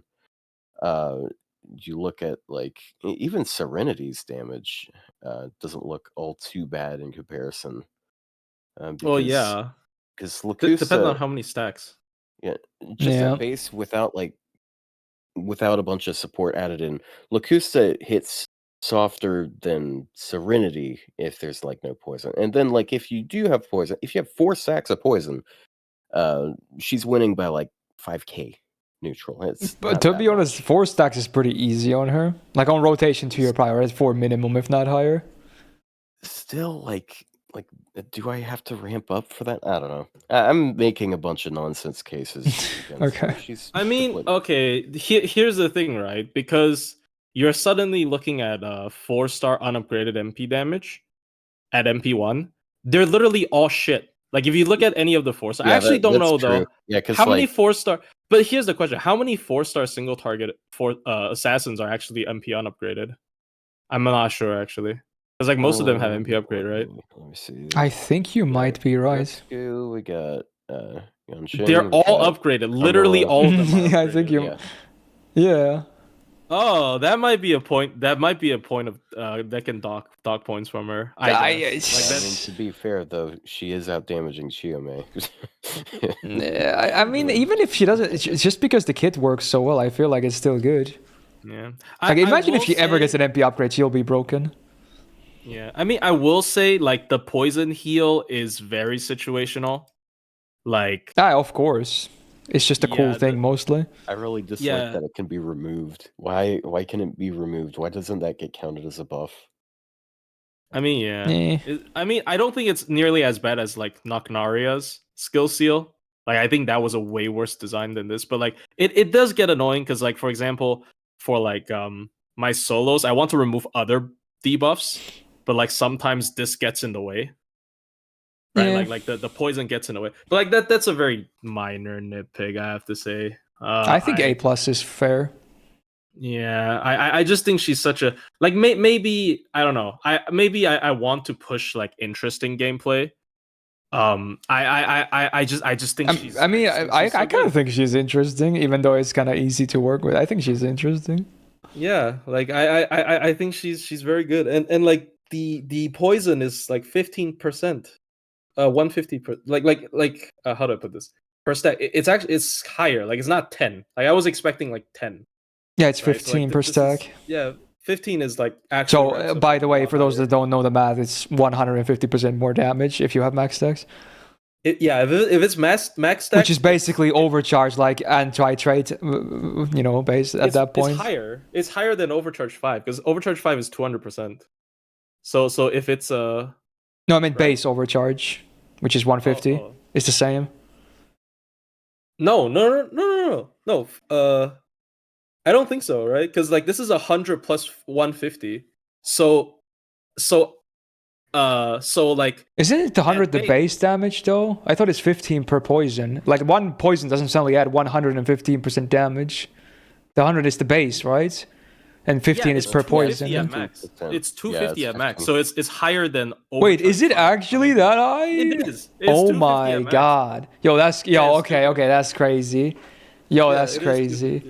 Oh my god. Yo, okay, A plus for sure. Are you kidding me? It is very slow, I will say. 250 Holy. is 10. But like, it happens mostly in solos. Yeah, it happens in solos, but you can give her poison codes. That is kind of a cheat. True. Like when I solo with we didn't even talk about that, but yeah, that is very true. Yeah, I usually give her poison codes, so it's 2 stacks per hit. So it's actually really fast when you're soloing. So. Oh yeah.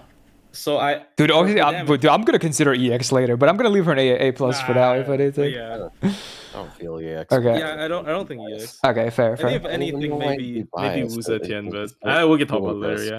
Anyway, I think I'm gonna take a toilet break now. I can probably just you guys can take a break too. I'll just piss real fast, take my meds, and probably like 2 minutes, 3 minutes. Probably won't take too long, and then we'll do the SSRs. All right. But yeah, with that, all the low stars are placed. Yay! Awesome. I really don't see the 5-star type of kit that people are saying in chat. Like, I mean, she's good for a 4-star. I don't see that being 5-star level. Like, I mean, you get a lot out of just base stats, and like I guess to be fair, that's what some people are saying.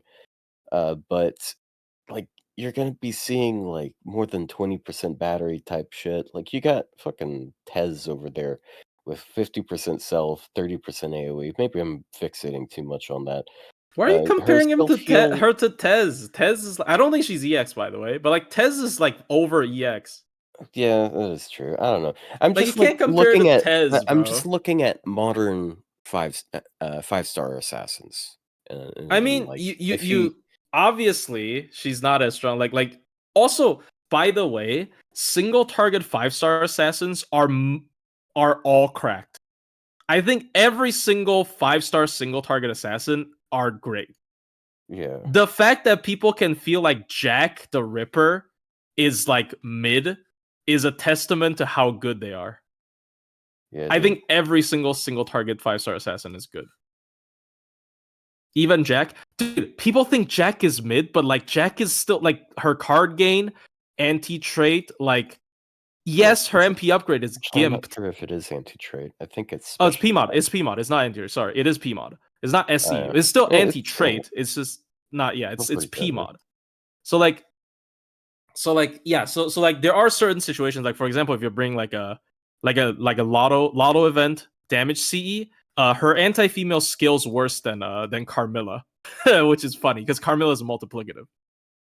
But like Jack is still great. I think her damage is not great. Her skill set is also kind of whatever. It's not horrible. She's still Jack, you say? Hey, I'm back. Yeah. Like I was just briefly talking about like I think all 5-star single target assassins are great. Like the fact that people are complaining about Jack of all people is testament to how competitive they are. Like they're all just really strong. Because like Jack the Ripper is still really decent, but it's just like, oh, we got all these other people that are also really good. Anyways, but yeah, and on that note, hey, that's a great segue because now we can start talking about the 5-star assassins, and I think it's full 1 row, right, or something. So we have 14 of them or so. 1 new, of course, at the end, but yeah, we'll do the due diligence to all of them. So Jack, it is first, not day 1, but certainly year 1 for a servant release. We got single target quick DPS in the house, and let me get some stat references again. So among 5-star assassins, her attack is just barely above average. Cool stuff. She's got triple quick on the deck as well, which, her quicks are pretty insane. Obviously, I assume everyone at this point, knows about it, but yeah, she's pretty insane on those quicks. Now, first skill 6 turn cooldown, evasion for 1 turn on self, and then 50% quick up on self for 1 turn. I don't really like this skill. It's a lot of downtime, and then sometimes it's awkward to use because it's her, big steroid with her big defensive cooldown. So, second skill though. Oh, yeah. So while we're on that skill, so I mentioned this way back when on the Saber tier list, which was like almost 2 months ago now. Holy shit! Yeah. So I said the same thing with Diarmuid. Diarmuid. Yeah.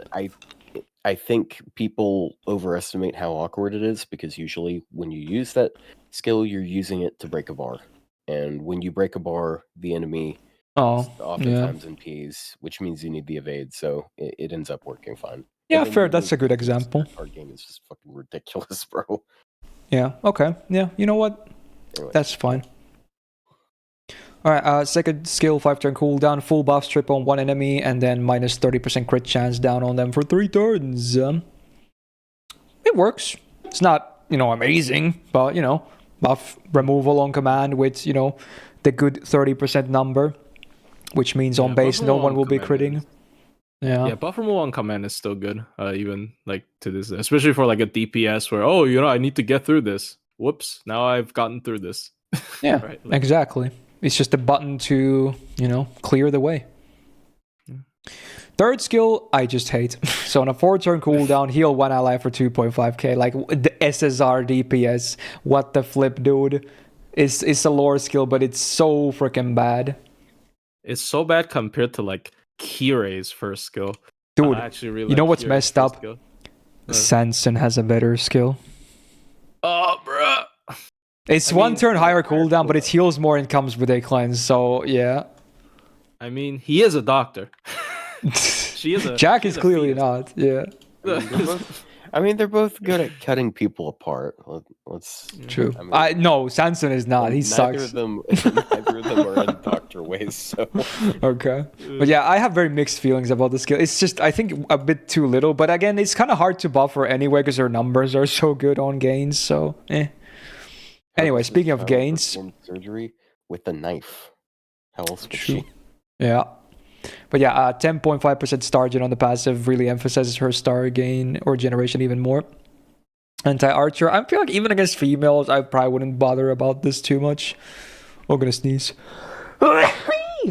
Wow, took that long for me to sneeze on a stream. Usually I do it like multiple times. Wow. Alright, the buffed MP. So she ignores defense on damage. Awesome. And then before damage, 50% anti-female power mod, scaling up to 100%. Pretty cool. Helps with the face cards too, not just the MP because it's a buff. Reminder, this is scuffed. Normal should have been 1600. So. Yeah. True. The the damage modifier. Yeah. The MP. Yeah. So this does mean she can get another one, though. Like, Vlad did get another one. Yeah, true. So there's a chance she gets a second one, and she can get another effect, so... So the MP itself is, like, only for damage. It doesn't really generate much at all, but, her face cards will easily take care of any, star and, MP gain needs, of course, because they're kind of nuts. Yeah. So that's really, again, I've said this like 3 years in a row now. That's still why she is relevant, because her numbers are so good. Yeah, she's basic as hell, and some things are like bad, just straight up bad, like the third skill, but the numbers are good. Like she still does good damage. Yeah, and female is that easy niche. Yeah. With K-Scope, she probably scales a little bit worse because the anti-female is P mod and not a special effects. Like the funny thing I really like to bring up, like all the way back, at least when I was still defending Carmilla, is like if you have enough MP damage buffs, or like if you're using like a damage bonus CE, Carmilla's anti-female scales better than hers. But other than that, yeah, that's about it. But it's multiplicative versus additive. But damn, should I say she fall off? I do feel like she kind of fell off. Like I do use her, but it truly feels like she is not, like the kit is a little bit outdated. The MP is, yes, it is anti-female, but like it doesn't really have anything else. Yeah. So it definitely feels like she is lacking. Well, there is the ignore defense, but yeah. Oh yeah, true. I keep forgetting about that. That is actually huge. Never mind. I'm stupid. But like, she does feel like kind of lacking, especially when she's not hitting the ignore defense. But like maybe that's also high expectation coming from like our memories of Jack being like super busted and whatnot. So it's always gonna feel a little bit disappointing. I have to say, but and like the MP upgrade is like not a full upgrade. Also doesn't help with her damage. But yeah, I think she did fall off, but I also think she's still like an okay servant. But it's just I'm thinking like an A, but does Otto have anything to add? I'm fine with A. I've really loved the buff removal. I love that she always has her NP because her gains are really good. And if you're just like stacking like a bunch of quick buffs onto her, she's spamming like super. Yeah, the quick is ridiculous. Like Okita has ridiculous quicks as well, but she has even better. Like it's stupid. Yeah, like my prediction is she's gonna get a second MP upgrade, and then that will make her like good again or something. I don't know. Who knows? I feel like they should touch her skills more though. Yeah, she's really strong still. Yeah. Maybe not top tier, but she's still good. Again, one of those good old reliables.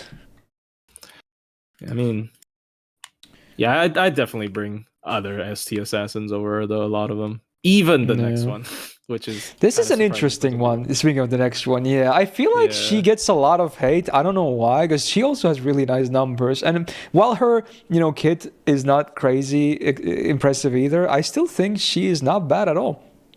I'm talking about Mysterious Heron X, of course, or MHX for short. So... stat-wise, or rather, she's a single-target quick DPS as well, obviously.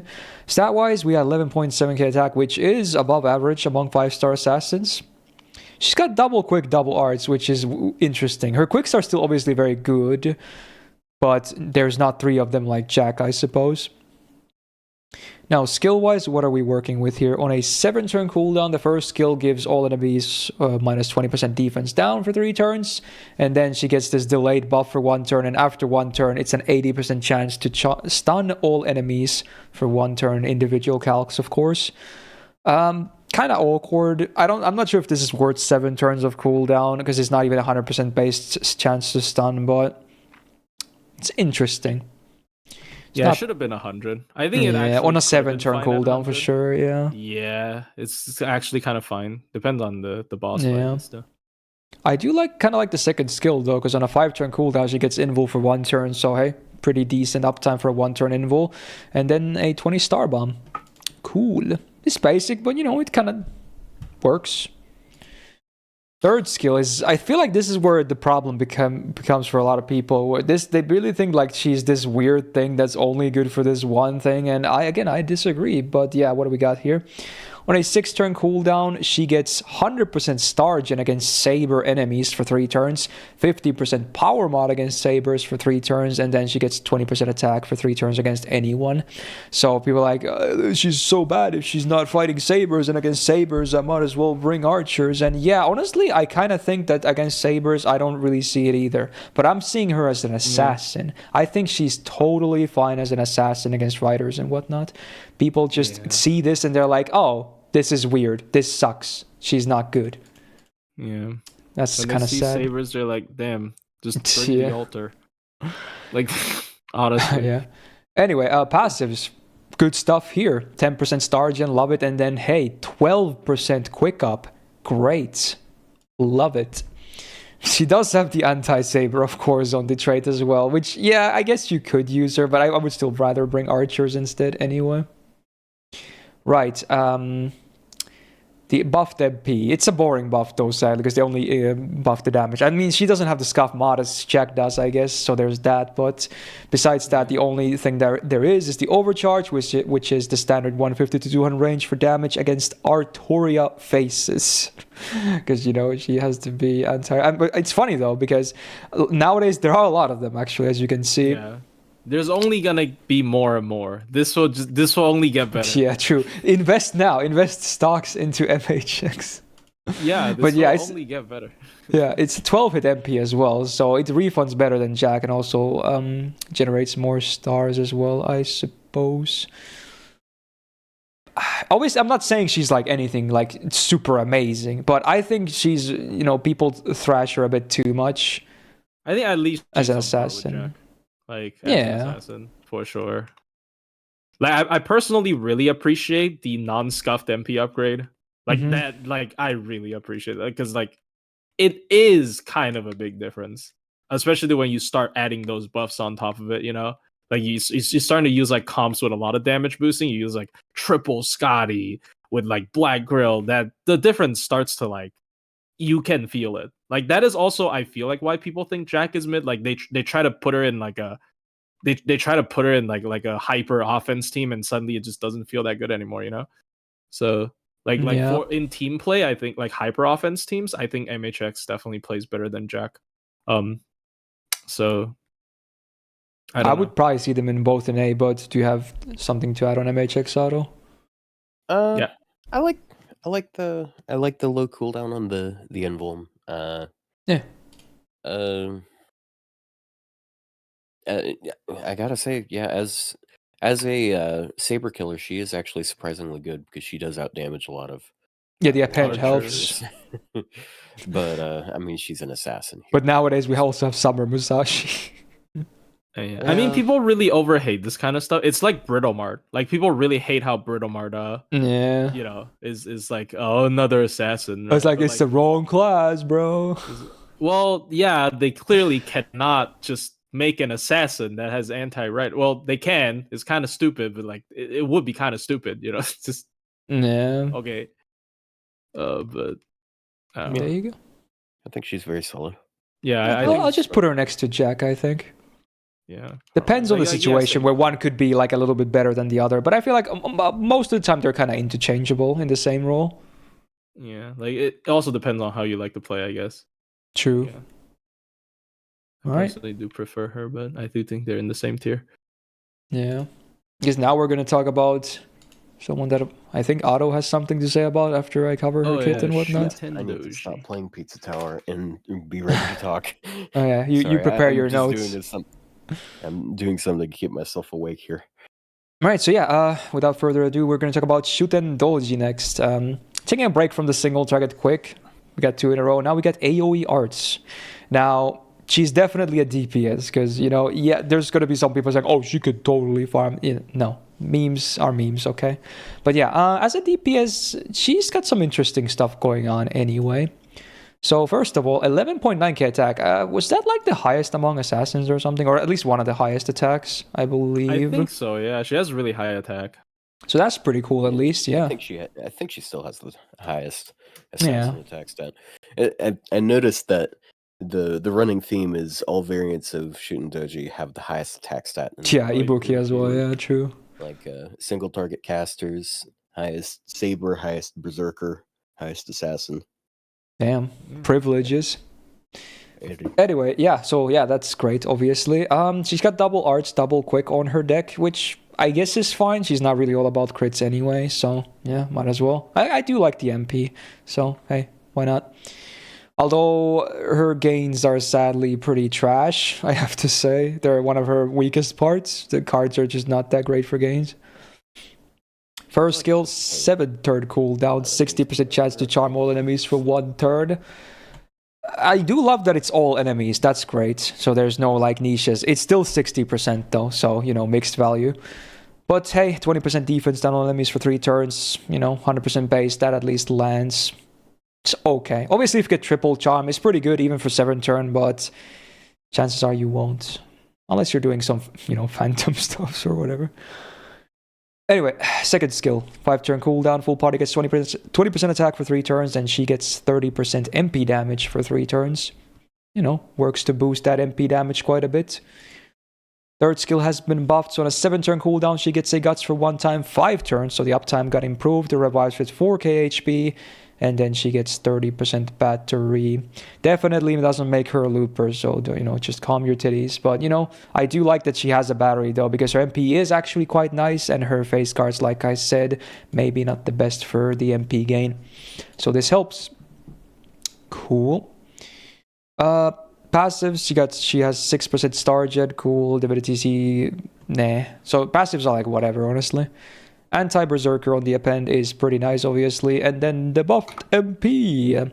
I'm a fan of debuffs, so hey, we got a lot of them. first of all, overcharge. All enemies 1000 damage poison on them for 5 turns, scaling up to 5k per turn. Then all the others, 10% debuff res down, defense down, attack down, MP damage down, crit chance down, all for 3 turns. All enemies are skills here for 1 turn, and they also get 100% poison amp on them for 5 turns.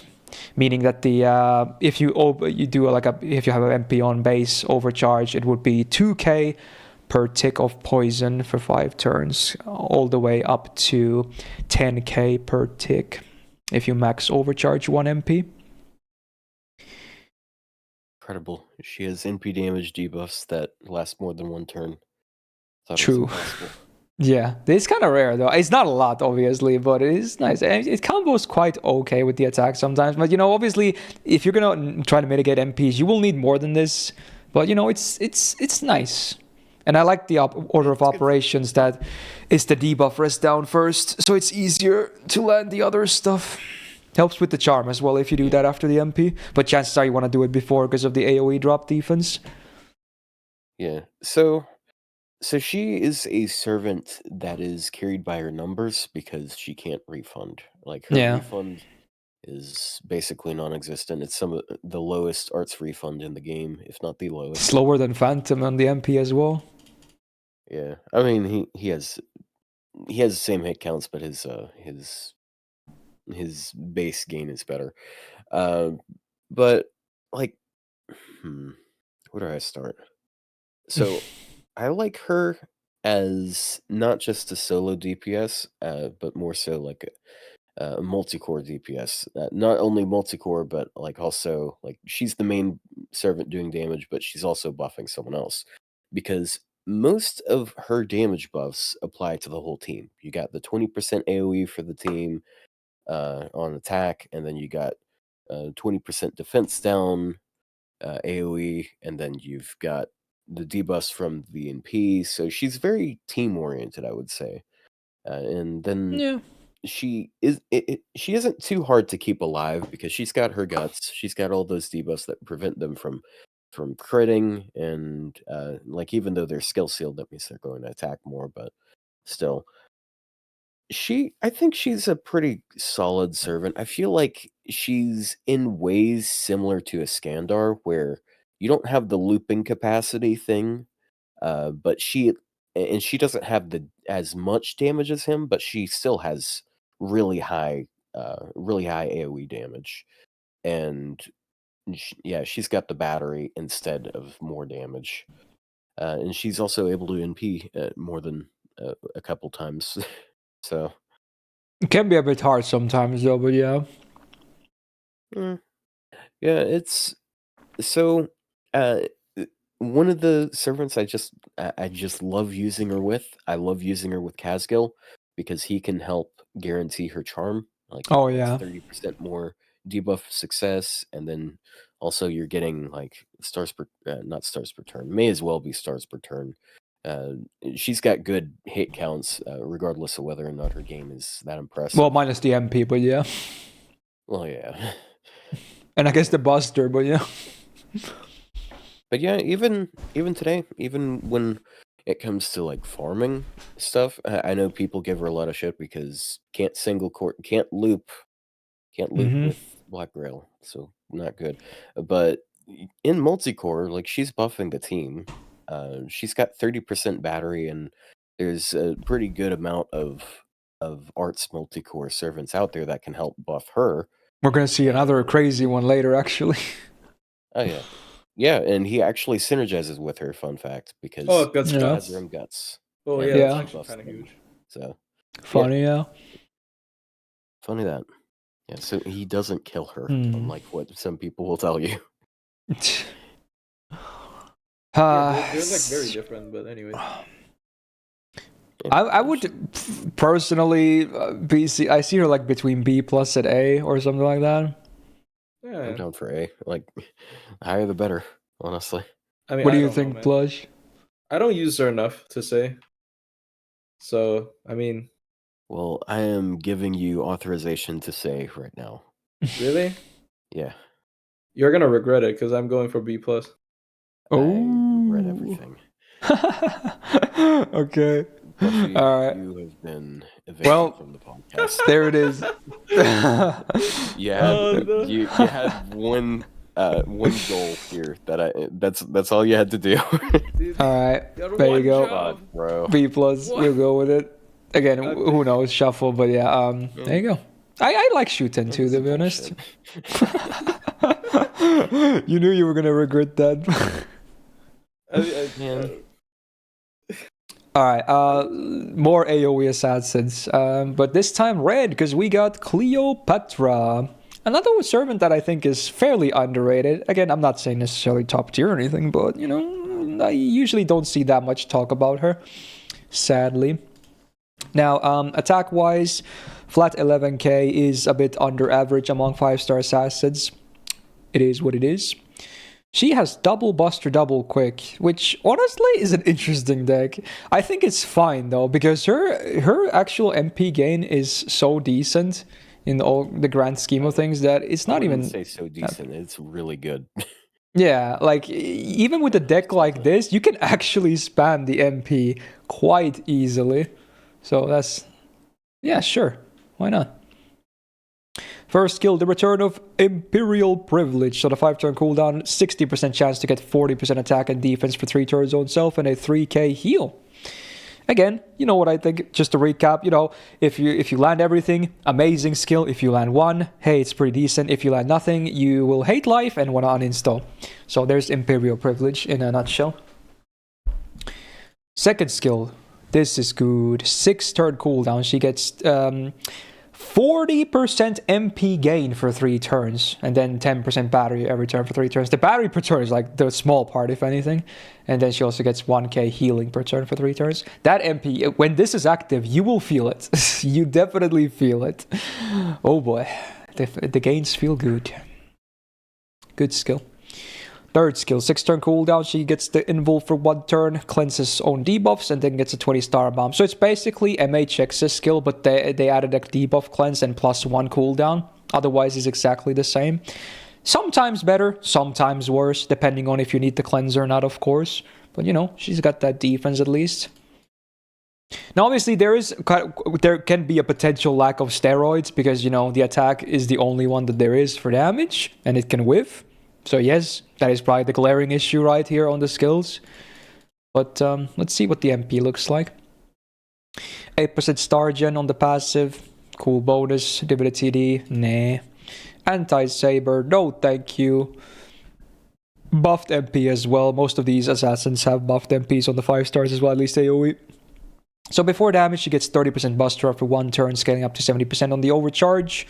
Helps with the damage, because her MP before buff, I'm not gonna lie, kind of noodle.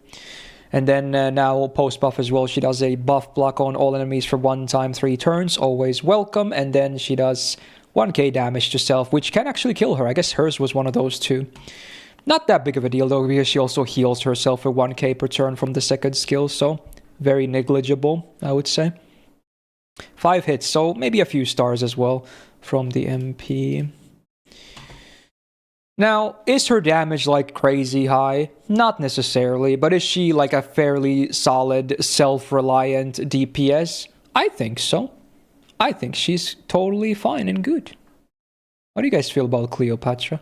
Any hot takes? Hot takes. So here's the thing. I don't actually use a lot of these AoE 5-star assassins, so like you will see later on because we've got more to come. Like what does she even do? She's just a DPS that likes AoEing and surviving easily and other than easy MP spam. Like, yes, she has good card gain. She's like, got pretty good survival too. True. Granted, some of it's RNG. Yeah, RNG IP. I mean, invul. But the healing is guaranteed and the invul is as well, and that debuff cleanse. I don't know. Maybe I don't use her enough. I think you should try her more, honestly. I think you'd be surprised. I got her. I don't have her on JP. I was actually. I have her on NA, but it's lucky. But like even after the upgrade, is her MP damage really good? Like I mean, well, really again, it mostly depends on if you land the IP buff. Yeah, true. That's honestly like the worst thing about her. Her MP damage is not that great. Yeah, but like honestly, I it's not might even, take like- Shuten over her just because Shuten has better damage. I mean, there's also arts, so Yeah, like I might just like not even with Castoria even. I might just take Shuten over. Like yeah, Shuten has worse gains, but like I like Shuten's skill set a little bit more. Hard to say. Hard to say. Like once again, I'm not the most experienced with any of these. Maybe a little bit more with Semiramis because I did try to like make her work because I like her a lot in APOC and I think she has a very unique thing. But Fair. like I really did not try. I tried Cleopatra when she came out on NA because I did get her on NA and she felt really good. But nowadays, I don't know. I've never used post buff Cleopatra, but I feel like there's a like right now AoE assassins are actually like the modern ones are actually so strong in DPS. I'm not even saying like support. Like most modern ones are actually so strong. So I'm not sure about if an MP upgrade is enough to save her. I want to see her. I want to see her in the same tier as Shuten personally. I would take Shuten a little bit over her because I still like Shuten's team. I like both equally. And like more consistent damage. Like the IP is a huge turn down for me. What was that? But I like both unequally. Yeah, I mean fighting words. I do even though I put her there, you know, I am the sinner. I put Shuten there with my own hands. I still like Shuten more than Cleopatra. And my license.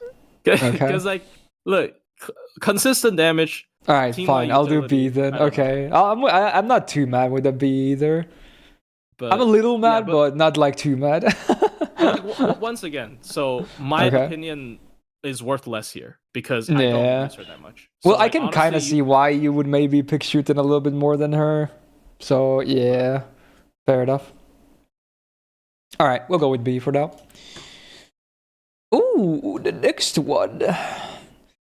The guy. Yeah, my guy is here. Love this guy. So yeah, we got the old man of the mountain, aka King Hassad. Yeah, or first Hassan. Have an actual servant name. Yeah. He's the Hassan, the guy. He's the Hassan that kills the other Hassans when they go haram. Alright, so let us talk about the granddaddy himself. So he probably has the highest attack after Shuten, right? Because 11.8k is not too far from behind. Pretty good. He is full Monkey, triple Buster, Buster MP, single target Buster DPS as well, if I didn't mention that. Yeah, very Buster. Which makes his Mighty Chains interesting too, I suppose. They're pretty famous, I want to say.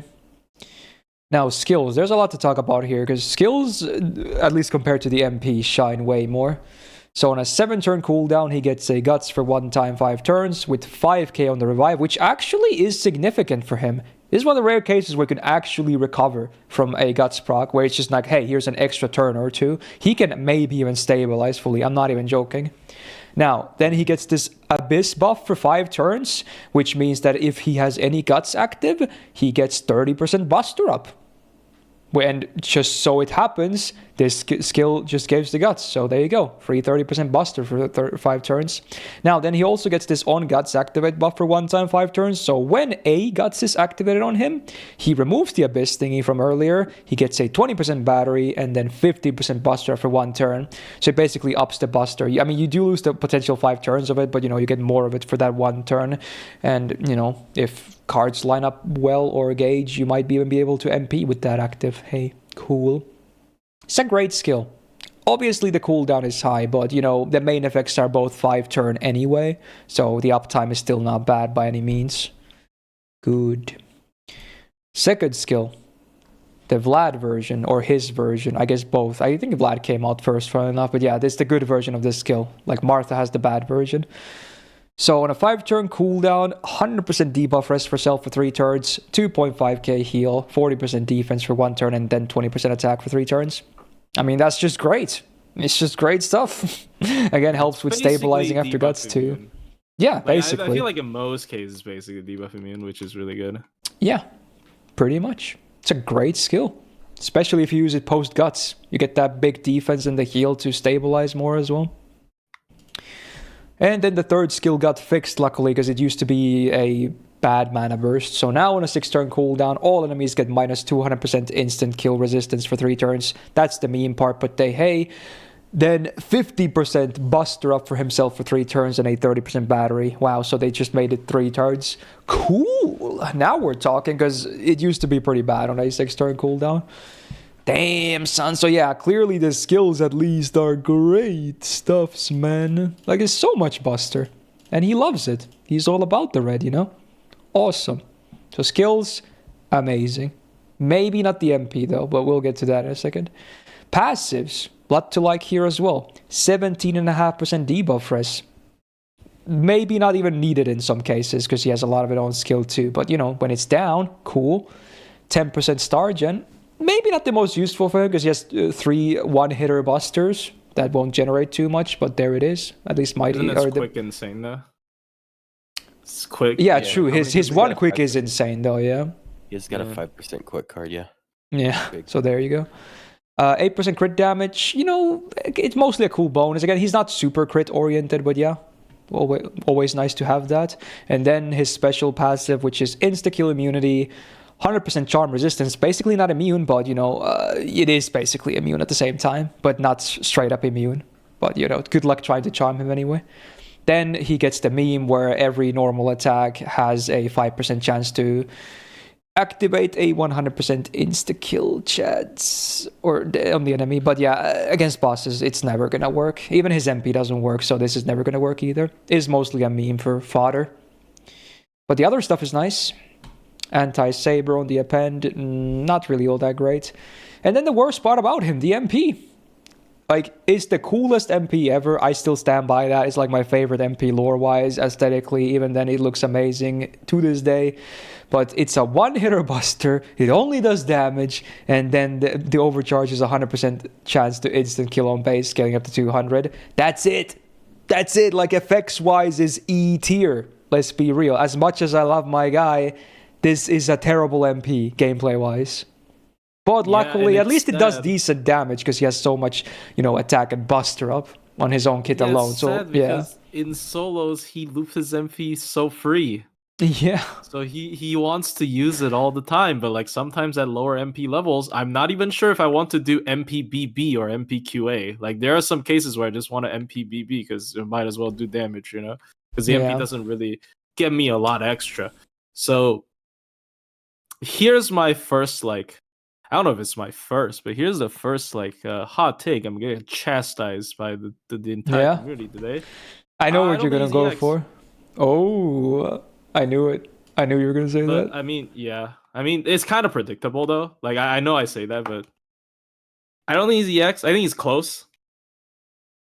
Maybe you can put him EX or say he's like lower EX, but I don't know. He's like between A+ and EX. I think like, dude, after 3 buffs. Right? After 3 buffs. No, it's 2 buffs. It's 2 buffs. Two. Yeah. Question. What makes him EX? What exactly makes an exceptional servant in the thing that they do? So here's the thing, right? Like what? Okay.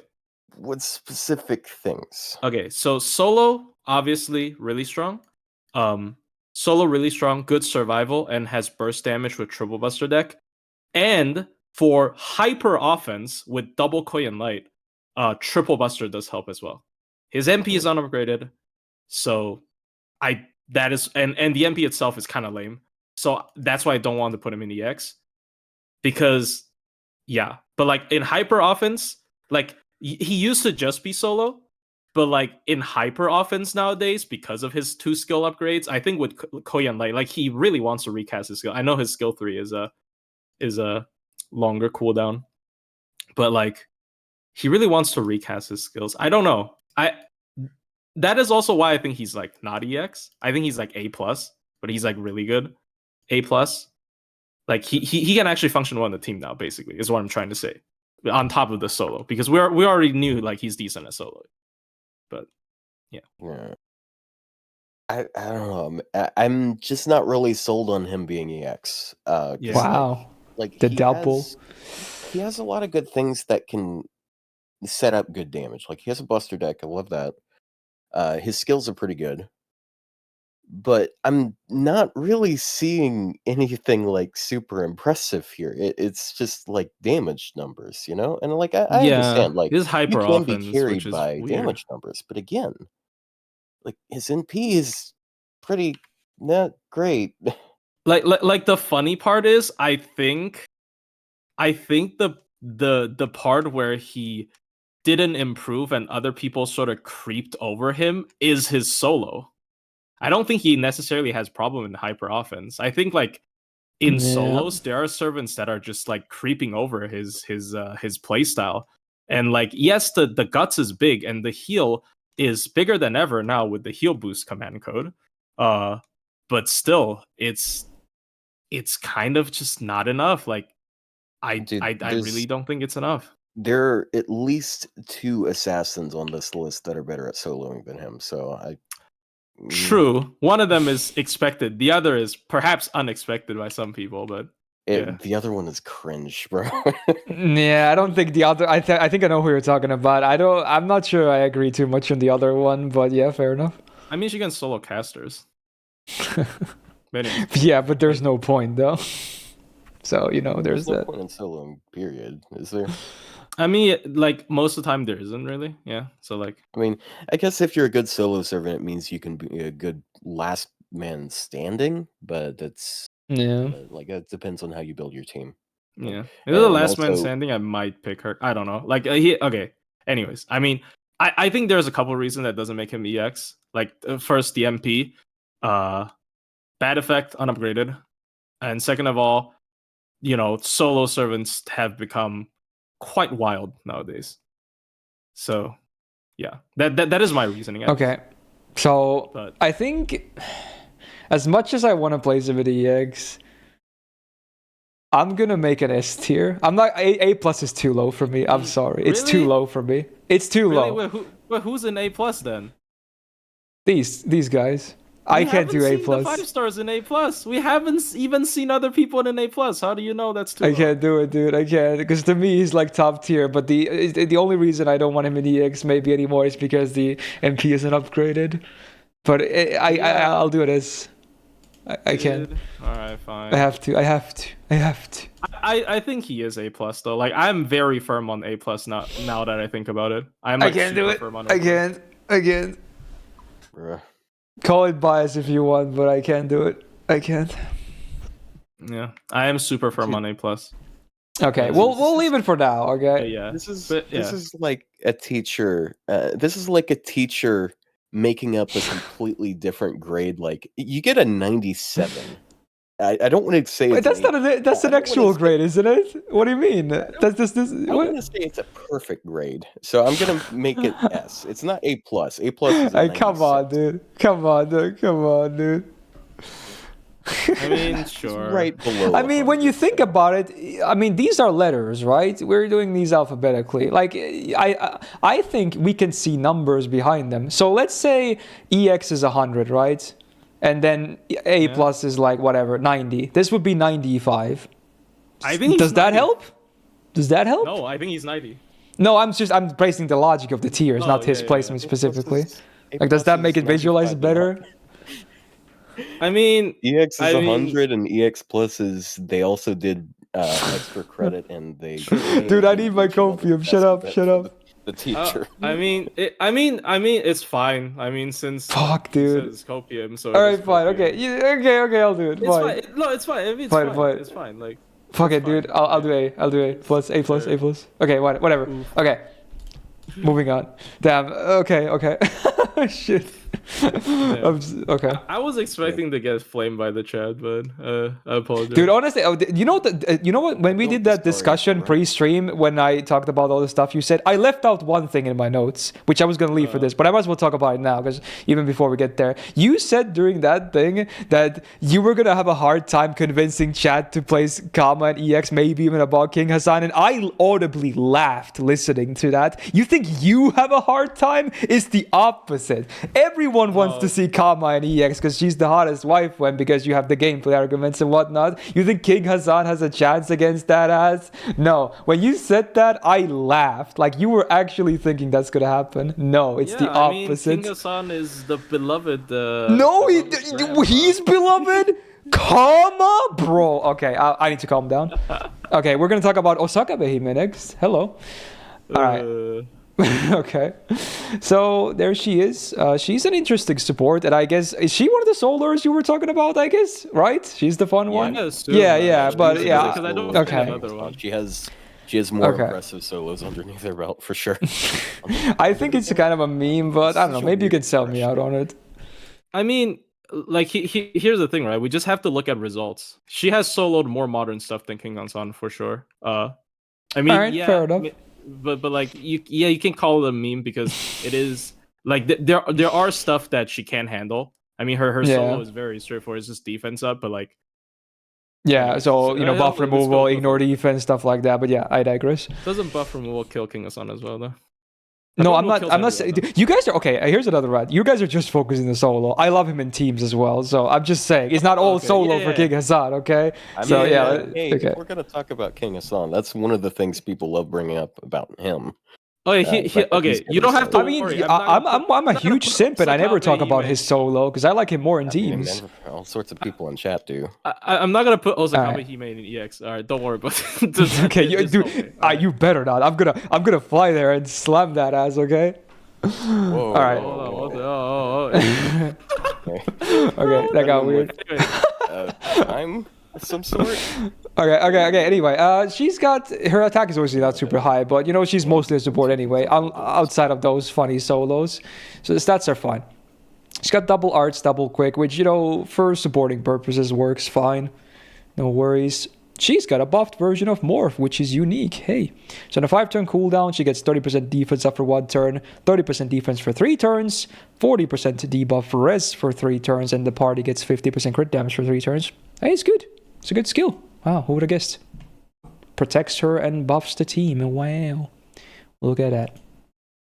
Second skill, 5-turn cooldown. One ally gets 20% battery and then 50% star gen for 3 turns. This I don't like. This is too little. This day and age is too little. Yeah, even you can compare it with a quick support or quick DPS, of course, to get more value out of the star gen, but this is too little. For a 5-star support, 2024 is too little. For sure. Third skill though, 5-turn cooldown, minus 40% defense down for 1 MA for 1 turn though, and then removes their buffs. I love the obviously the buff cleanse on command, but I think it could have been like 30% defense down for 3 turns, because again her second skill is so weak. I would prefer that too. Yeah, I would definitely prefer that, like for sure. So for overall the skill set for a 5-star support, it's a bit lacking in my opinion. There's some good stuff, of course, but I would like to see more. Because they kind of live and die by their skills a lot of the time anyway. Now, obviously, her MP is decent too. We'll get to that in a second. But I still think I would like to see way more on the skills. Yep. Passives. 11% arts. Great. Easier MPs. 8% star gen. Cool. She actually does have decent star gen too. Stability C. No thanks. Anti-archer on the append. Well, I guess if you're crazy enough about the solo, who knows? Alright, the buffed MP, so the full party gets 20% defense up for 3 turns. On MP1, everyone gets max HP up to by 2k for 3 turns. And then OC base, everyone gets 30% quick and buster for 3 turns, scaling up to 50%. It's a decent MP. Obviously, it's pretty cool on solo because you can stack the defense a lot to like not take any damage. And the max HP is basically a heal that you can get from your full HP as well. Yeah. So yeah, and then a bit of damage and gains via quick. I mean, the fact that people use her in solo is a testament to her biggest problem, in my opinion, which is she has all of her power level on the MP, but unless she's soloing, she's getting a Brave Chain every turn, she's not spamming it. Yeah. Which is a bit of an issue, I would say. Yeah, she's a weird support. She's a weird support, yeah. She's slow. She's a weird support to the point that people are more willing to use her as a DPS than a support. So like it's kind of weird. I think like she might like she's not even a quick servant at this point. Like if you really think about it, Like the MP buffs Buster and Quick, and her skills doesn't buff any. She's not a quick support. She's not even a quick support at this point. She's just like Buster Quick support that is better off on her own, which is like, yeah. I think ironically, right, King Asan, known as the solo servant, has better team play than Osakabe. It could be a hot take.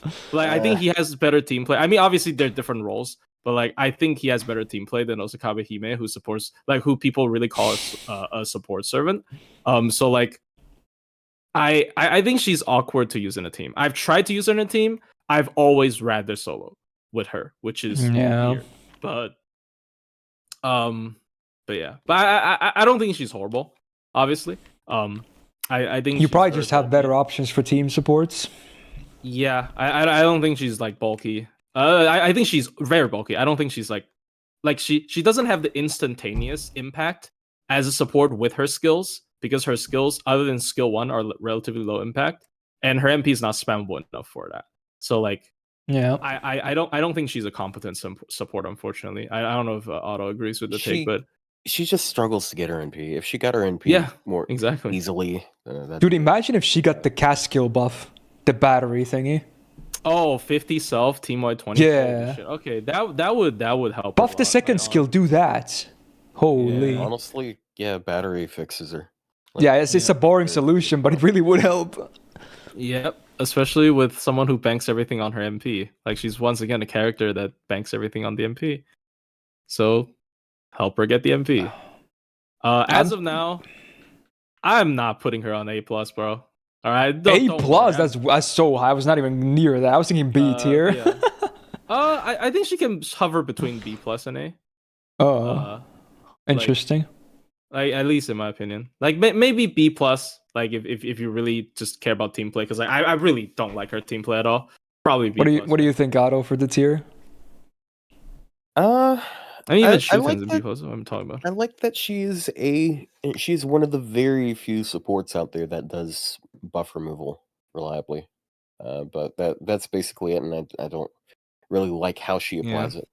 So it's just like, I actually like Shuten's team play more than her, which is really fucking sad, but I kind of agree. At this point. No, I mean, like, okay, I was just gonna say, like, she's a support, but there's a lot of like either multi-core DPS or pure DPS. I just like them in like a team better than Osakabe. Would you be too mad about B? Well, where are you putting her? B? B. Would you be too mad? Honestly, like here's the thing, right? Because like you did talk about like not care about solo. If you remove her solo, I think B is totally fair. I'm not sure if you should remove her solo, because like, you know, people. Fine, I'll do B+. A is too high for me. But like, I'm not that upset with B+, to be honest, because like B+. Other than solos, I have not been able to find a use for her, which is like even for buff removal support. Like if I just need it for one time, just Summer Abbey. There's Kiara. There's like other things that there's Phantom of the Opera. Right? Like you don't need Osakabe. Yeah. Anyway, B+ it is. So next up, we got Semiramis. She gets a lot of flack, but we'll see how she ends up faring here. She's AoE, Buster, DPS. I guess you could even farm with her, but I prefer her to see her in like DPS context more.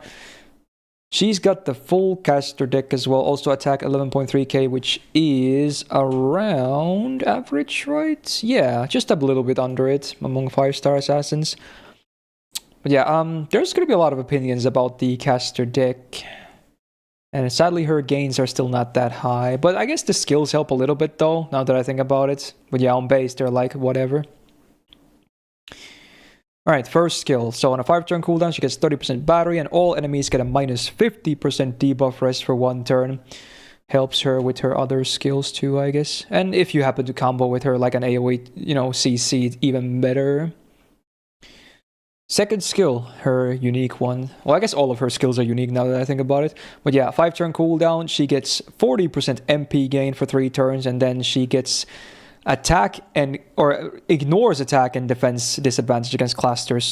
So all of her attacks are neutral against caster, and all the damage she takes from caster are neutral for 3 turns. So that's how that works. I don't think that it's mostly like cool for the, you know, if you happen to be running like a CQ where there is a caster enemy, because obviously if it was full casters you would never pick her. If there happens to be one, it's like, hey, cool, the damage maybe not so much, but for the damage taken being reduced, hey, that's kind of cool, I guess. But yeah, the MP gain helps. It's a good chunk. It's like Cleo, 40%. And then the third skill, her Poisoner skill, because she's supposed to be like the Poisoner Queen, but, you know, maybe doesn't live up to that title in FGO too much. But yeah, on a 6-turn cooldown, you need to pay 8 critical stars, first of all. Then, all enemies get 1k poison for 3 turns, that's like whatever. But then, hey, minus 50% Buster is down for 3 turns. That's not nothing. Like, the poison is like, yeah, who cares? But hey, that's a lot of freaking Buster down, bruh. But yeah, because it's a debuff instead of a buff, I definitely like her more in bosses versus farming. Yeah. So otherwise, there's nothing for damage for farming, really. Yeah. In a boss fight, in a perfect world, it is technically team-wide 50% Buster up. Yeah, technically. Like, everyone can hit it.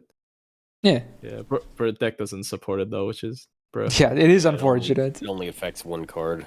Yeah, the MP. It feels very subpar as a person who has her at 120 on my alt, as a matter of fact. Oh, really? No. It's just like not that great. It, like, her damage is like kind of okay with it. It's just annoying that you have to pay stars, and like she doesn't really make a lot of stars. And the types of teams you run her with, like, you don't run her with traditional like the Buster, the popular. Yeah, because the face cards don't like that. Yeah, like you don't run her with Fitch, you don't run her with Oberon unless you're farming, of course. And she's like, meh, there. Anyway, passive 6.5% star gen, 12% arts is pretty amazing with the normal deck, I suppose. 6% debuff success rate, cool, because you definitely don't want to whiff that Buster Res down. If you do, you're gonna cry. Divinity C? Nah, no. Another anti-Saber. All these assassins hate Saber. Is that because of Mordred in APOC? I don't know. Probably. Maybe. Probably. Alright, the buffed MP. So the full party gets 20% defense up for 3 turns. Everyone gets 100% buff removal resistance for 1 turn. And then before damage, she gets 10% MP damage for 1 turn, scaling up to 50%. So it's like half defensive, half offensive. I still don't really know how I feel about this. And I wish the buff removal resistance was like 1 time, 3 turns, because man, it can be hard to time this sometimes, I feel like. I mean, it is on command, but you probably want to use your MP for damaging too if you're going to bring her, because, you know, if you need buff removal resistance, just bring someone else. So, yeah. And the defense up is cool. It helps with bosses, but yeah. See, I hope she was arts.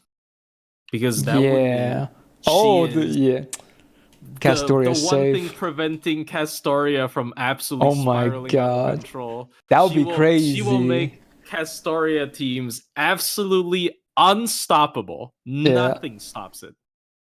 Well, honestly, the fun part is she's still decent with Castoria because of the triple arts deck. That's the fun part. But yeah, it would be even easier, of course, if her MP was arts too. Yeah. I mean, I still use her with Castoria.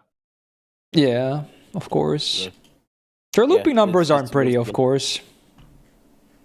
But yeah, she's mostly against bosses.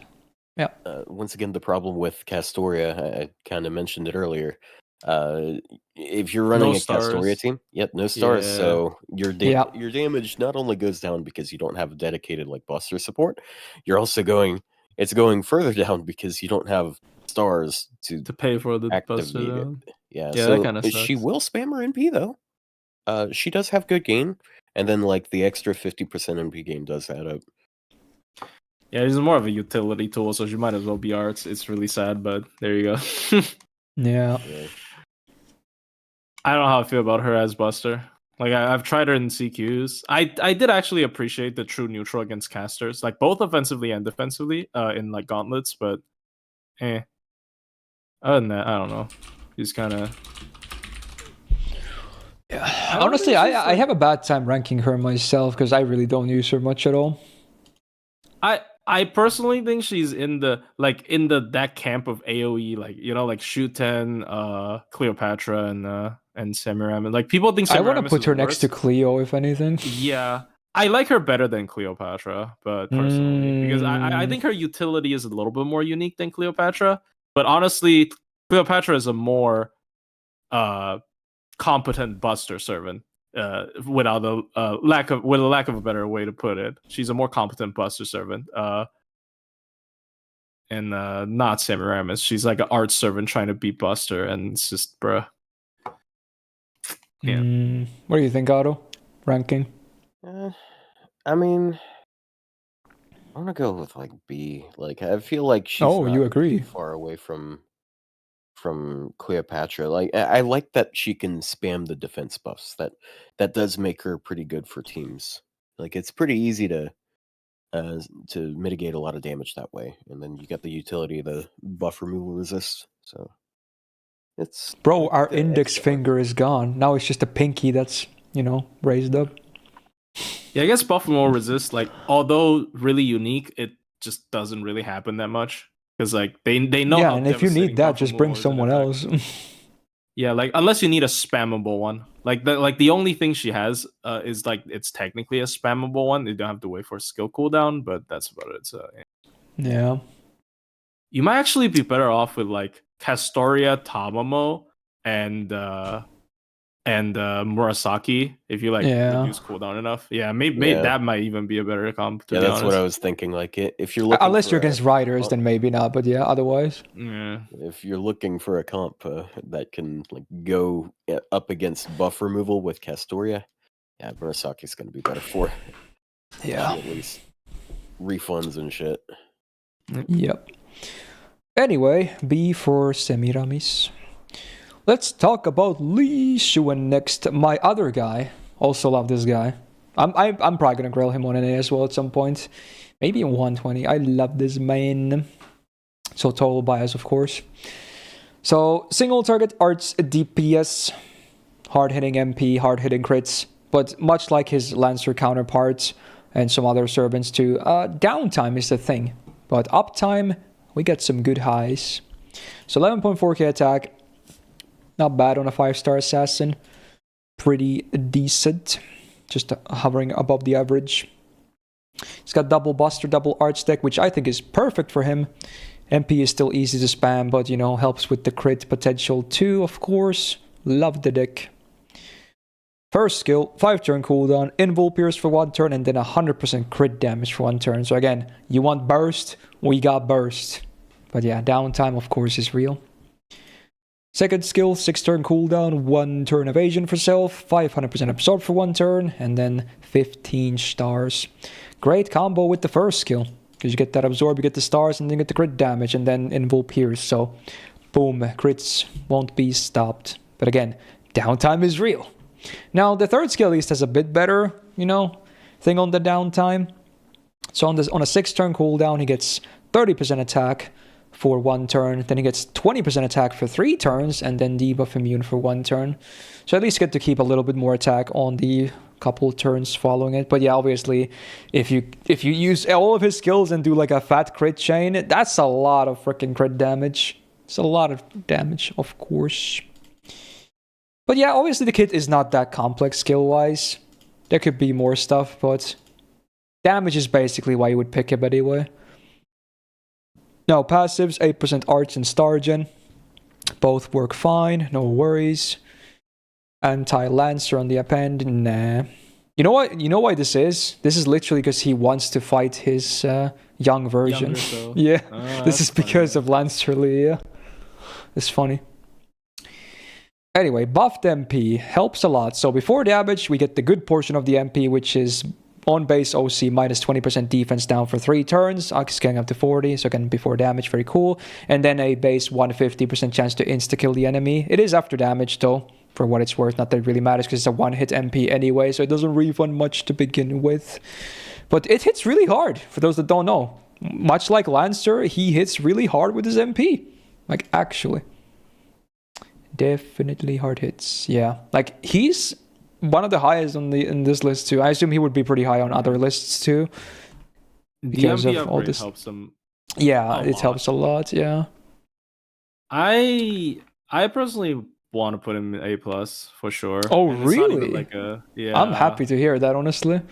Like his skills might seem like in the low uptime whatever, but he's just like his card gain with like if he gets to crit is pretty nice, and like he just does like he can spam his MP relatively often. He can, yeah. And it hits really hard, and it's an arts team. So like if you want to go like more simpler, more safer compositions for its single target arts DPS, he's probably your only choice, and he has an MP upgrade. Like the and the defense up, defense down ramps a little bit as well from the MP, and it's before damage, which really big deal. Damage. It helps his MP damage a lot. He's basically like he has a lot of MP damage, which is usually enough for arts. So I really am very impressed by him, his performance. I think he deserves A+ to be honest. Wow, I'm honestly pleasantly surprised. But what do you think, Otto? I'm down. Wow. I like that he's pretty. I like that he's pretty bursty. Like he's pretty bursty, but he ramps up because of his NP. Like even though he does have like multiple sorts of bursty damage, he can keep putting out some pretty good stuff. Yeah. Oh my god, it fucks with me every time that one person has Fate Go as their Twitch username. I thought it was official fake reporter. Yeah, dude. Like, really? Hey, yeah, that's funny. Hey, your game is official fake round order decided Nidochris assassin should be B+. then change the insta. Yeah, change the way their MP works. This is on you, fake round order. Sir, please change the insta kill. I'm begging you. Dude, I mean, I will be more than happy to place him in A+. I love this man. Dude, there's gonna be so many angry. I mean, dude, we get the Gramps duo now. That's funny, actually. Dude, I absolutely agree to this. They deserve to both be an A+. Yeah. I think people really should use him more. They should. He's great. I mean, he is kind of rare because he's story locked and doesn't get that many rate ups. But yeah, you should. If you have Lee, try him out. He's free. Everyone can get him on the team. True. If you pick him free, you're freaking based, okay? You're freaking based. He's actually not a horrible pick, to be honest. Like, I think he's kind of a decent pick. He's also really solid on the CERN fight because that debuff immune is great if you Brave Chain that one time. Yeah. And then you got arts, so he and King Hassan on the same tier. Well, honestly, again, I don't know about the King Hassan thingy still, but you know, he's arts, which helps a lot though. Like upgrade MP as well. Yeah, like, yeah. I think the upgrade MP is pretty huge. Like if he didn't have upgrade MP, I wouldn't put him A+, but like that. Yeah, I'll agree to that as well. I kind of prefer Lee over King Hassan. I don't blame you, honestly. I don't blame you. I feel like he's a bit easier to support. I like that he has Evade instead of Guts, because Guts, like even though King Hassan can stabilize from Guts and whatnot, I'd still rather not lose all of my HP. Yeah, true. I mean, yeah, in a team, Evade is better than Guts, I'd say. And I think people are going to agree. Like, I mean, yeah. All right, dude. I mean, I was kind of mad about some of the other stuff, but hey, dude, I'm absolutely okay with that, what just happened. All right, yeah, I guess it's time. The annual coverage of probably the most popular servant in this list, if I had to guess. But yeah, we're gonna do our due diligence and talk about Kama, of course, the OG. We'll get Summer in some weeks as well, but starting with the OG Assassin. So, single target, quick DPS.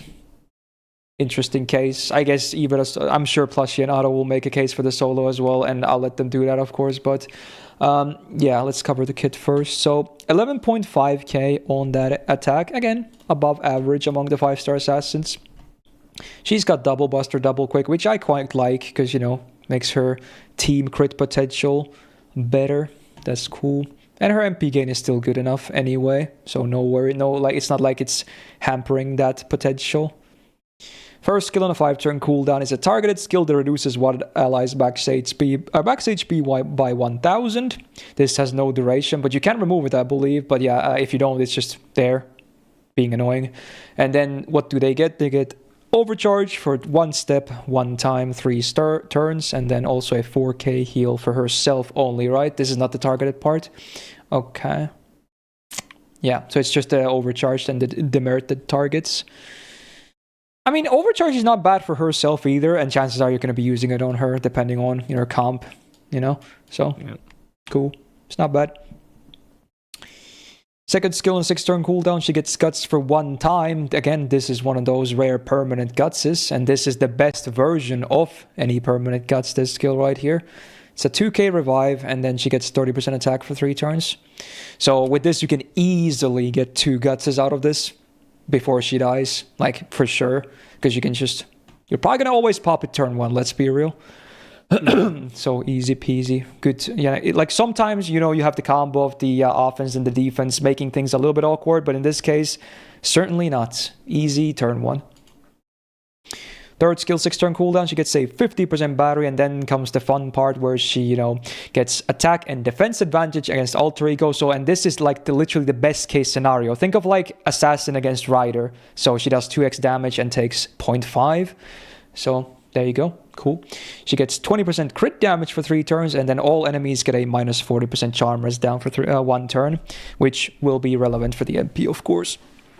Now, people will have a lot of opinions about the anti-alter ego thing as well, and obviously if you're min-turning, it's probably fine, but personally, because I don't like min-turns, I have mixed feelings about it, because, it's only half the time. Anyway, well, I'm sure we're going to touch that as well. Yeah. But passives, she gets 20% debuff res, cool. 10% quick up, very nice. 6% crit damage, insta-kill resistance, and mental debuff res. Always cool to have bonuses.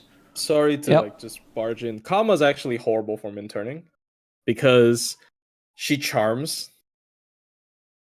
It's actually so bad. Oh, because you don't get to sack your supports and shit. Okay. Yeah, she's actually like right. True. I didn't think about that. Yeah. Yeah, it's kind of annoying, unfortunately. True. But yeah, she has divinity, but luckily hers is a better version, so she also gets a charm immunity. So unlike King Hassan, who has 100% resistance, which is, basically the same thing, at least this one is always immune. So even if her debuff risk gets reduced or they get like bonus chances, she will never be charmed. Anti-Lancer Append, and the MP. So before damage, overcharge 20% quick up for herself for 3 turns before damage, getting at the 40. That's a lot of nice ramp up, very cool.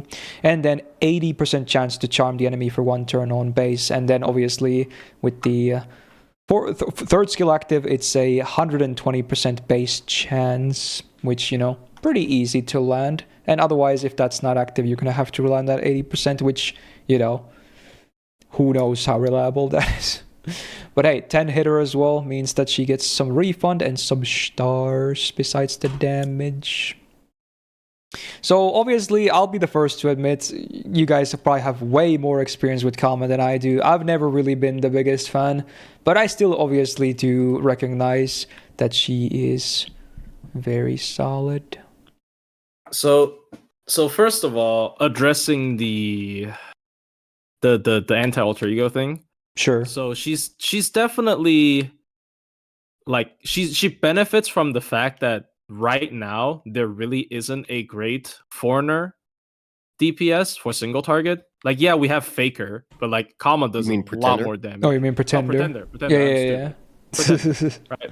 So like for example, and like the thing where it's only up for 3 turns is not that bad for 2 reasons. The first reason is she still does neutral to alter egos. Yeah. And the second reason is she charms. So the reason why Kama is really good is because she's taking damage only every other turn. If the opponent is charmed. So like for example, I think I did like MP1 no CE solo on the Dolmen tree, ungrilled of course on like with Kama, right? So it's actually a lot easier than it's a lot easier for her to handle alter egos, and she kills very fast when she's killing alter egos as well. Well, yeah, it's full advantage. Yeah. So like the thing with the infinite guts combo with the charm is like it's very easy to get her cooldown back. Like she can she can just kind of charm lock the opponent. And well, she doesn't like get consistent like charm every turn, but she charms like she MPs like every other turn on average. So like the opponent's turns are like cut in half. Now obviously the charm can miss, so it is a little bit annoying. You can time the skill 3 with it, but in general, when I'm soloing with Kama, I usually get the guts back like without my first guts even being proc sometimes, because she also has a big heal paired with the command code heal boost. Like the heal is still pretty big. The guts is not as big as King Hassan, but the heal is pretty big still. Yeah. And just overall, you know, she's just super easy to use. Big battery. If you want to use her in like a multi-core farming situation, she can. She has 50 battery. She even has guts with like Tez, but that's a very weird. It's more relevant these days, but like it's not that big a deal sometimes. But like she's still like, you know, big battery, instant damage, and like soloing really good in a team with like double Scotty. She can just function as a 50 charger. And like charm in a team is depending on how you look at it, it's like slightly better or slightly worse than a team-wide AoE invul. Right? Because like they don't get to move. I mean, if you're only fighting one target, for sure. So like I guess it's worse. Honestly, like, going back to one of the things you said before about the anti-alter ego thing, to be honest, I think I would bring Faker over her against alter ego, especially because she's permanent and easier to get MP levels for. But yeah, like you said, there's still not a whole lot of amazing options for that. But I think I would bring Faker versus alter ego instead. Like for example, like the Dolman tree fight, Kama definitely has an easier time soloing it than Faker, because I tried both. You're specifically talking solo. I meant like a normal team, but yeah, fair. Normal team, maybe. Normal team, maybe. Depends on the length of the fight for sure. I mean, yeah, chaotic evil with Dolman. There's just a lot of extra things, but like we don't even have to get to that, in my opinion. So like, I don't know. I just think she's super easy to use. She has not gotten a single buff. Like, even though she's really broken, I think she definitely could have gotten a buff during Ordeal Call 1, but she didn't. So, okay, sure. Also, yeah, she ramps up. Wait, did someone ask me if she ramps up? Yeah, she ramps up. So, yeah, she has, you know, I don't know. She just, is, you know, big damage. Charm gives your team a lot of breathing room. I don't know what to say. Does Otto have something to add to Kama? That was already basically covering every base. It's kind of like Scath, less consistent, but like everything else is stronger. But it's easier to spam, I guess. But yeah, easier to use her NP more often. Yeah, her damage is lower than Scath, but like, hey, being able to charm, buying turns that often, like, yeah, so easy to keep her alive.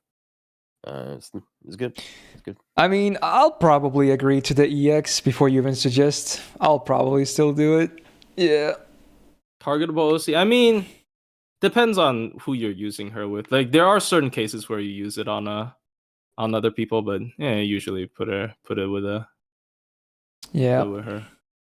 Okay, anyone saying EX8 plus, you need to get a girlfriend, okay? You gotta look at who else is on the list. Yeah, right, definitely not. EX plus. Like, geez. I'm a big Kama sim, but damn, bro. There's other people here. Yeah, that is a stretch and a half. Well, she is here right now. I mean, yeah, good segue. So, frigate, dude, let's go.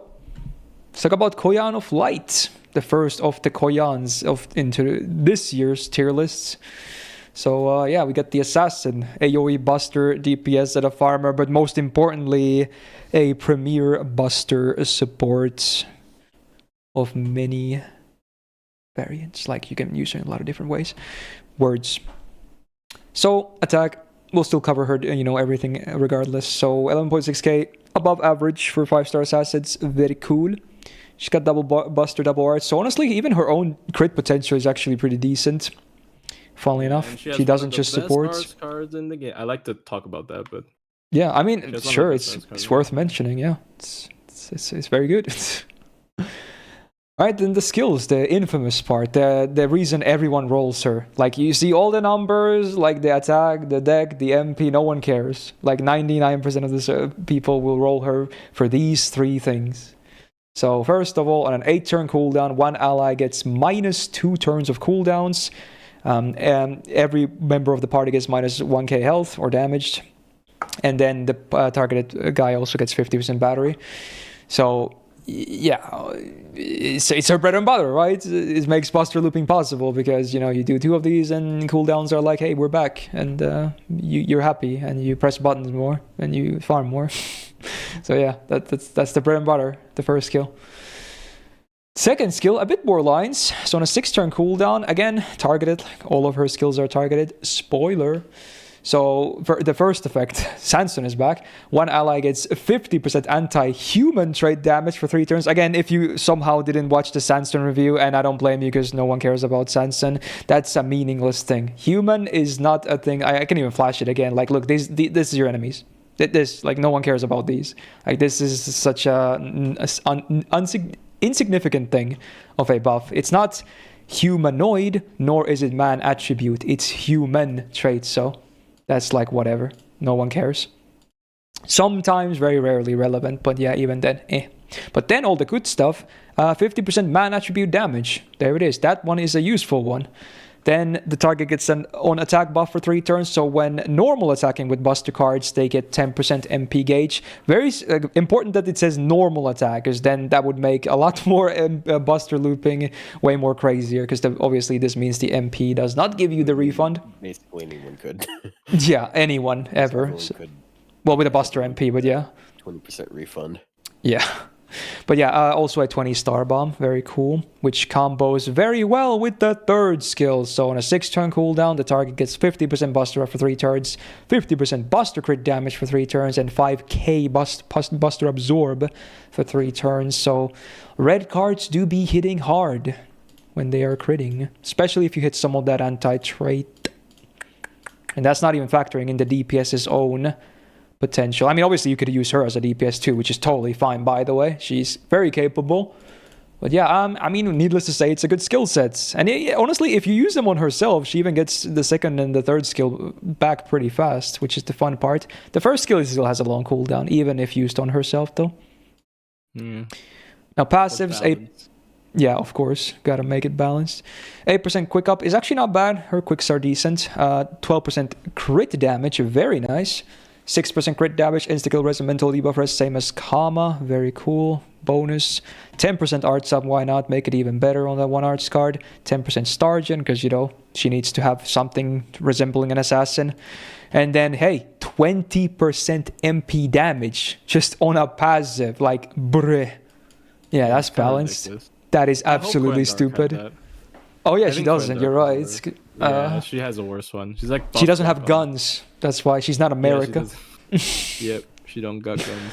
Oh well, but yeah, that's a ridiculous passive. Needless to say. Anyway, anti-archer on the append, maybe not that relevant, and then the MP, which honestly is good. People just don't talk about because no one uses her to DPS, or even when they use her to support in bosses, you still don't really use her MP. But yeah, overcharge, everyone gets 10% battery on base, getting up to 30%, so cool. She gets 20% attack up for 1 turn before the damage, and then all enemies get a -1 tick. Guaranteed, no RNG, won't you love to see it? And then 8 hits, you'll get some stars out of it too, I guess. But yeah, first of all, I mean, even as a DPS, she's not bad. She's good, she's all viable, you can even do farming with her. But obviously, most people, you're going to use her as either your boss DPS support or, most importantly, farm support, because she makes the buster looping go brrr. Yeah. I mean, I don't think there's a need to defend Koyan Light, because, it's a... I mean, no, for sure not. But, she is beyond reproach. I think she is, either second or third best AoE assassin SSR DPS. Still probably because I think that passive is so ridiculous, right? Recently I've started to do runs with her because there was another Koyan Dark guy that always did the runs faster than me on Twitter, so I try to open another avenue so I can be on the leaderboard still. Koyan Light is is a very competent DPS. Like as you mentioned multiple times already earlier. It's like that pass is ridiculous. She can still bust through, but it's a little bit weird. I think she needs Rhaenys. It's like Rhaenys, Waver, or Kestor. I think all works, but like Rhaenys is obviously the best. Yeah, one of the comps here has Rhaenys. Yeah. Yep. But like, I mean, she's just good. Like she's just very good. Like I also use her in multi-core, but like obviously that is MP level dependent. Use her with like Koyan Dark for like triple Fox stuff. It does kind of work. But yeah. I mean, just yeah, good, obviously, man. I assume it's going to be an anonymous EX plus because she is pretty account, changing because she enables so many things. Not even without even discussing her own DPS or farming potential, but yeah, she enables things that normally would not be possible. So, pretty much a given. This is a meta changing servant. Yeah, as long as we're putting Scotty in EX plus, yeah, like I can't argue below that. Like, yeah, there's no way. Yeah. No, I'm thinking. No. There's no. Yeah, EX plus is fine. Okay, well there you go. It's fine by me. Probably not surprising for anyone, but yeah, I mean, there you go. She is very good. I would like to clarify that some people do not see her potentially doing more than either farming support or just like three turn like min turning really, or whatever type of support. I will say though, it is completely possible to make her work in that regard, and she's actually quite strong in that regard still.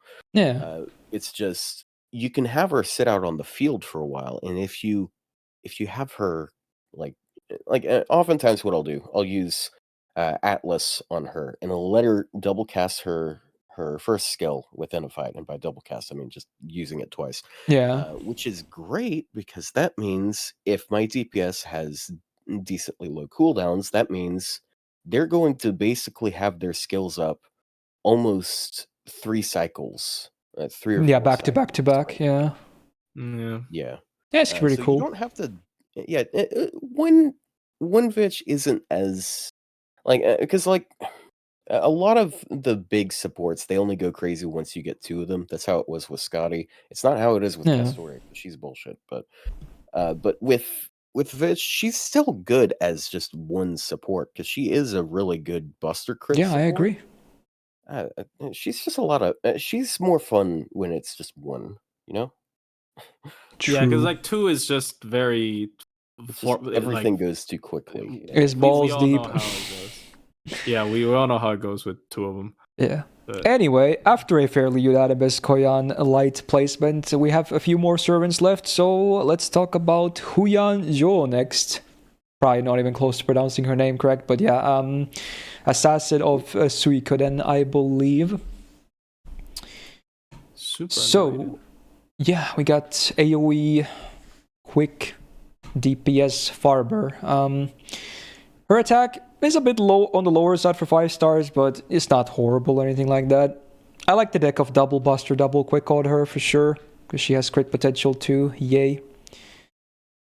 Speaking of skills, next I didn't even mention it, but yeah, I was going to. Anyway, 6 turn cooldown on the first skill. She gets 30% buster and quick up for 3 turns, and then she gets this fun little thing that whenever you're using quick or buster cards for the next 3 turns, quick ones give you 20% star gen for 3 turns before damaging, and buster ones give you 20% crit damage for 3 turns again before damaging. Very cool. Like, it's a similar thing they did with the Trunk Sisters, and albeit even Dioscuri to an extent, but I think this one is of the 3 makes the most sense, because in those they're a little bit backwards at times. It makes complete sense. Like, you want the buster to do the crit damage more, and the quick gets the star gen, because it's going to star gen more. So here it caters more to the actual card type in question. So I do like it. It's nice. And also worth mentioning, it's not saying normal attacking, so the MP also gets the bonus star generation, which is pretty cool, actually. Very helpful. Even if it's not a huge number, it still helps. Second skill on a 6-turn cooldown, she gets an Invul Pierce for 3 turns, she gets 30% attack for 3 turns, and then only 1 turn of 500% absorb. But, I'm not too mad about the absorb being 1 turn, because I would definitely have those other 2 be the 3-turn effects instead, if I had to choose between the 3. So yeah, pretty cool. Good utility, good damage. And she's going to generate a lot of stars anyway, so chances are the absorb, you're probably going to be fine even without it. 6 turn cooldown on 3rd skill. She gets an evasion for 2 hits, 3 turns. She gets 100% buff removal resistance for 3 full turns, and then a 30% battery. Great defensive skill. You know, good flexibility on the evade. Buff removal resistance makes sure you don't get scammed off it, and then the battery helps, you know. MP go burr. Honestly, her skill set is actually better than I remembered. Yeah, it's kind of insane. It's got there's good stuff. And buff removal resists. So like a lot of and like, mixed card buffs too, or damage buffs. Mixed card buffs. Yeah. Really good. Wow. Chaotic Evil. That's a good skill set actually. Yep. Oh. All right, 6% star gen on the passive, cool bonus, 8% quick, very nice, and then 10% buster star absorb. That's actually cool as well. Wow, nice. Yep. And then anti-archer in the append, that's like the one not so nice thing so far, or irrelevant rather. Right, MP time. So AoE damage, of course, but before damage, she gets 20% quick up for 1 turn, and then scaling up to 40%. So no ramp up, but you know, still not insta kill and an actual useful OCEA. She has a flat 150% damage increase against evil alignment enemies. Pretty common, I would say. Mostly against servants, of course, because, you know, normal enemies tend to not have alignments, but yeah, I'll actually check how many riders there are in a second as well. But then she also has a 40% chance to stun enemies. The stun is like whatever. I wish it was a bit higher, of course, but, you know, I guess it's maybe like a bonus, if anything. Yeah. So not very reliable, sadly. She doesn't even have anything to help with that, I believe. No, like, debuff res down, stun chances up or anything. So it's always going to be that. Unless you, again, bring a support. But yeah, for herself, that's all it is. Honestly, I think she's fine even if you just remove it. So this is actually the AoE assassin that I was talking about. That is in my opinion, arguably the second best AoE assassin for DPSing. Her kit is just so complete. She to cut you a good bit, there's 10 evil riders, so there you go. A bit of use.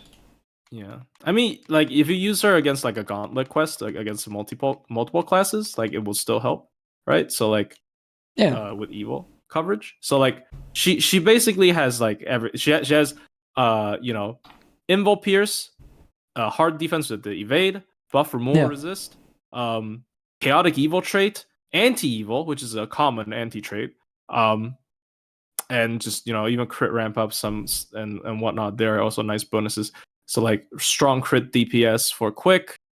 I don't know. I think she's just so solid. She is. I don't know why people don't talk about her more. She is actually. I didn't remember that she was this good actually. So I'm kind of guilty of that too. I mean, yeah, because I mean, she is just a, like, you know, AoE quick, 30 battery. Like, people were really indifferent about that archetype, so people like probably didn't give her a chance. But she's really good. She's like one of the like strongest like AoE DPS assassins in my opinion in the game. Yeah, so, I agree to that. Looking at this, yeah. What do you think, Otto? A+, yeah. She's good. I was thinking maybe that too.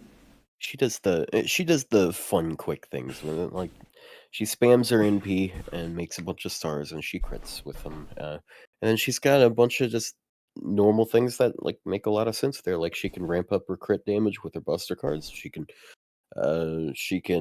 has her evade. She has the pierce emblem for 3 turns, and then she's just so solid. She's got so many nice things going on. She's very self-sufficient.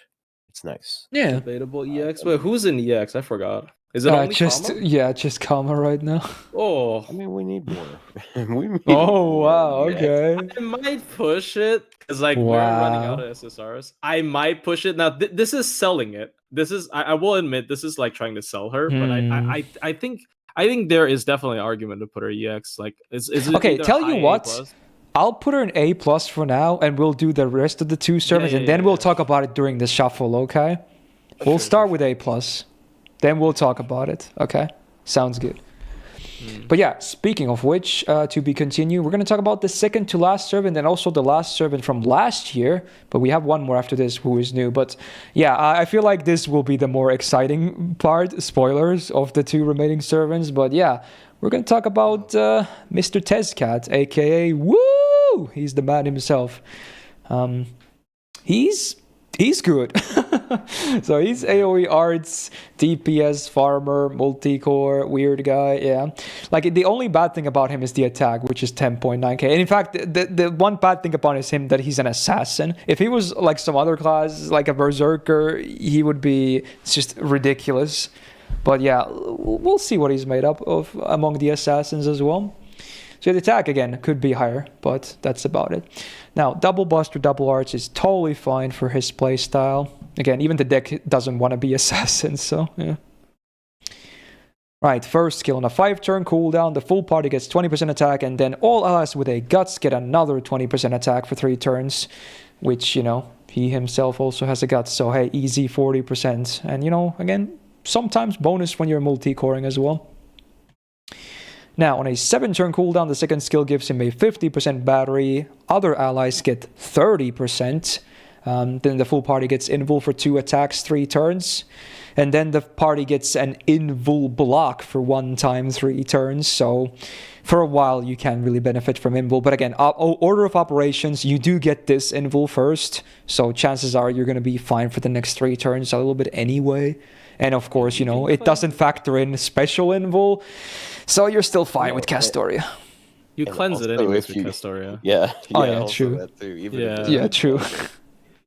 So it's not that bad. It's a whatever demerit, honestly. It looks worse than what it is. It's not a big deal.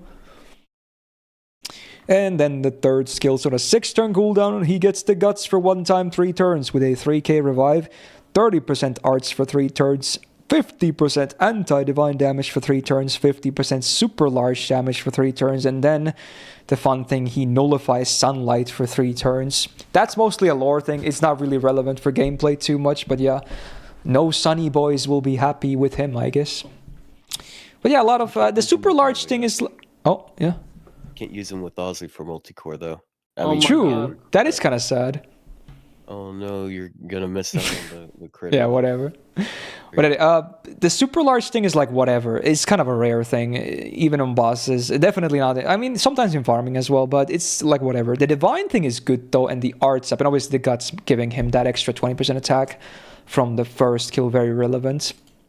So he still has a lot of damage, obviously, and potentially even better with the damage mods. Now passives though, 20% debuff res. Awesome. 10% arts. Awesome. Divinity C. No one cares. 10% buster. Also very cool. And then he gets a master, rather the whole party, everyone. When he's on field, your master skills are 10% more better. Like there's like all the attack buffs get better, heals get better, etc. It's a very interesting thing. But yeah, it's really cool. It adds a little bit, but yeah, it's very cool is what it is. Yeah. He's anti-assassin on the append, which is like, yeah, maybe, but eh. Oh, the MP, though. So before damage on overcharge, he gets 20% MP damage for 3 turns on base, scaling up to 40%. Wow, what a ramp-up OC. He gets an invul pierce for 1 turn before damage, and then the full party gets 10% battery after every MP, and that just adds to his own refund from the MP as well, which is not even that bad, considering he has a lot of battery action as is. This man is pretty nuts. He is pretty freaking nuts. Yeah. So he's so versatile too. Yep. Great at farming of all kinds, because like obviously he's a competent arts looper. But you know, he can also do multi-core stuff, you know, spread charge. It's the good number. Technically, he has team-wide 40 charge because his MP also charges 10. So if you really want to count that, right? So like, you know, like he has a lot of charge for the team. And you know, of course, you know, synergizes with people with guts and whatnot. The second skill, absolutely ridiculous. It's like sometimes it's better than illusion because it's 2 times. Yeah. So like sometimes better than illusion, and it has the weird, crazy charge number. I think they have the same cooldown, which is bruh. But, true. Oh wait, I think yeah, maybe you're right. Actually, I think it's 7 turns, isn't it? Yeah, I think they have the same cooldown, which is like why. Yeah, this is better. And like as an arts DPS, you know, He can help the team. He can be the main DPS. He has Invul Pierce for like gimmick stuff. He even has anti-divine. So like I don't know what more you can ask for, man. That's just he's a complete so package. relevant. Yeah. The question is, do you put him EX plus, right? Like we did that last year, and I think this year I'm not gonna do it because we skipped out on Melucid as well. Like we kind of agreed not to do like DPSs if they're straight up like this. Like he's awesome, of course, but I don't think he's like account, changing in that sort of sense. He is very weird, as I do use him very often in farming. So I do think like compared to Melusine, definitely, because he does enable teams for sure, for like farming comps, but it is not traditional farming, which I mean, traditional farming isn't going to get you through everything nowadays, but still like it is a little bit hard to gauge because it really depends on what other people you pair with him. Sometimes you can just get away with like using Taigong Wang, for example. Like sometimes you don't need the 30, right? But like sometimes, he is significant. So he's like, I do think he is like better than like pure DPSs in EX, but like maybe he can still stay in EX. Like he may be at the top of EX. Like I don't think we necessarily need to have a different tier. Like people can just know, he's top of EX, which is still fine. Yeah, I'm close, but I think for this year I'm gonna keep him in EX. Maybe I'll change my mind again next year if we do these again, but. Yeah. Like I still don't think he's on level of Koyan Light, of course, but because Koyan Light is Koyan Light. Like yes, multi-core is more prevalent nowadays compared to like, a lot of single core stuff. But like Koyan Light is Koyan Light, right? Like, you can't really you can't really put anyone on the same level as she is, in my opinion. So, you got anything to add, Otto, on Test Cat? I don't know, man. He does so many things so good. It's just like he's so versatile. He does like team support. He does his own DPS, and he does like it annoys me because he's so loaded. Yeah, he has like 2 servants kits worth of stuff. Yeah. So it's kind of I guess a title well earned or something. Yeah. Sure. Okay. So what happens if we move a few servants from A+ to EX? Does he stay in EX? I think he would, even if. But just make sure we let people know he's the top of EX. I don't think we need him. Yeah, when we do the like lockup thing, I'll just mention that specifically. That if he could potentially be EX plus and whatnot, but I'm still gonna keep him EX this year, I think. So we'll just do like a mention later as well. He is EX plus, yeah, because once again, he's not just pure DPS. There are like even if you already have a stacked assassin DPS, you're not gonna be upset to pull him still. So like, yeah, it is a little bit different, but.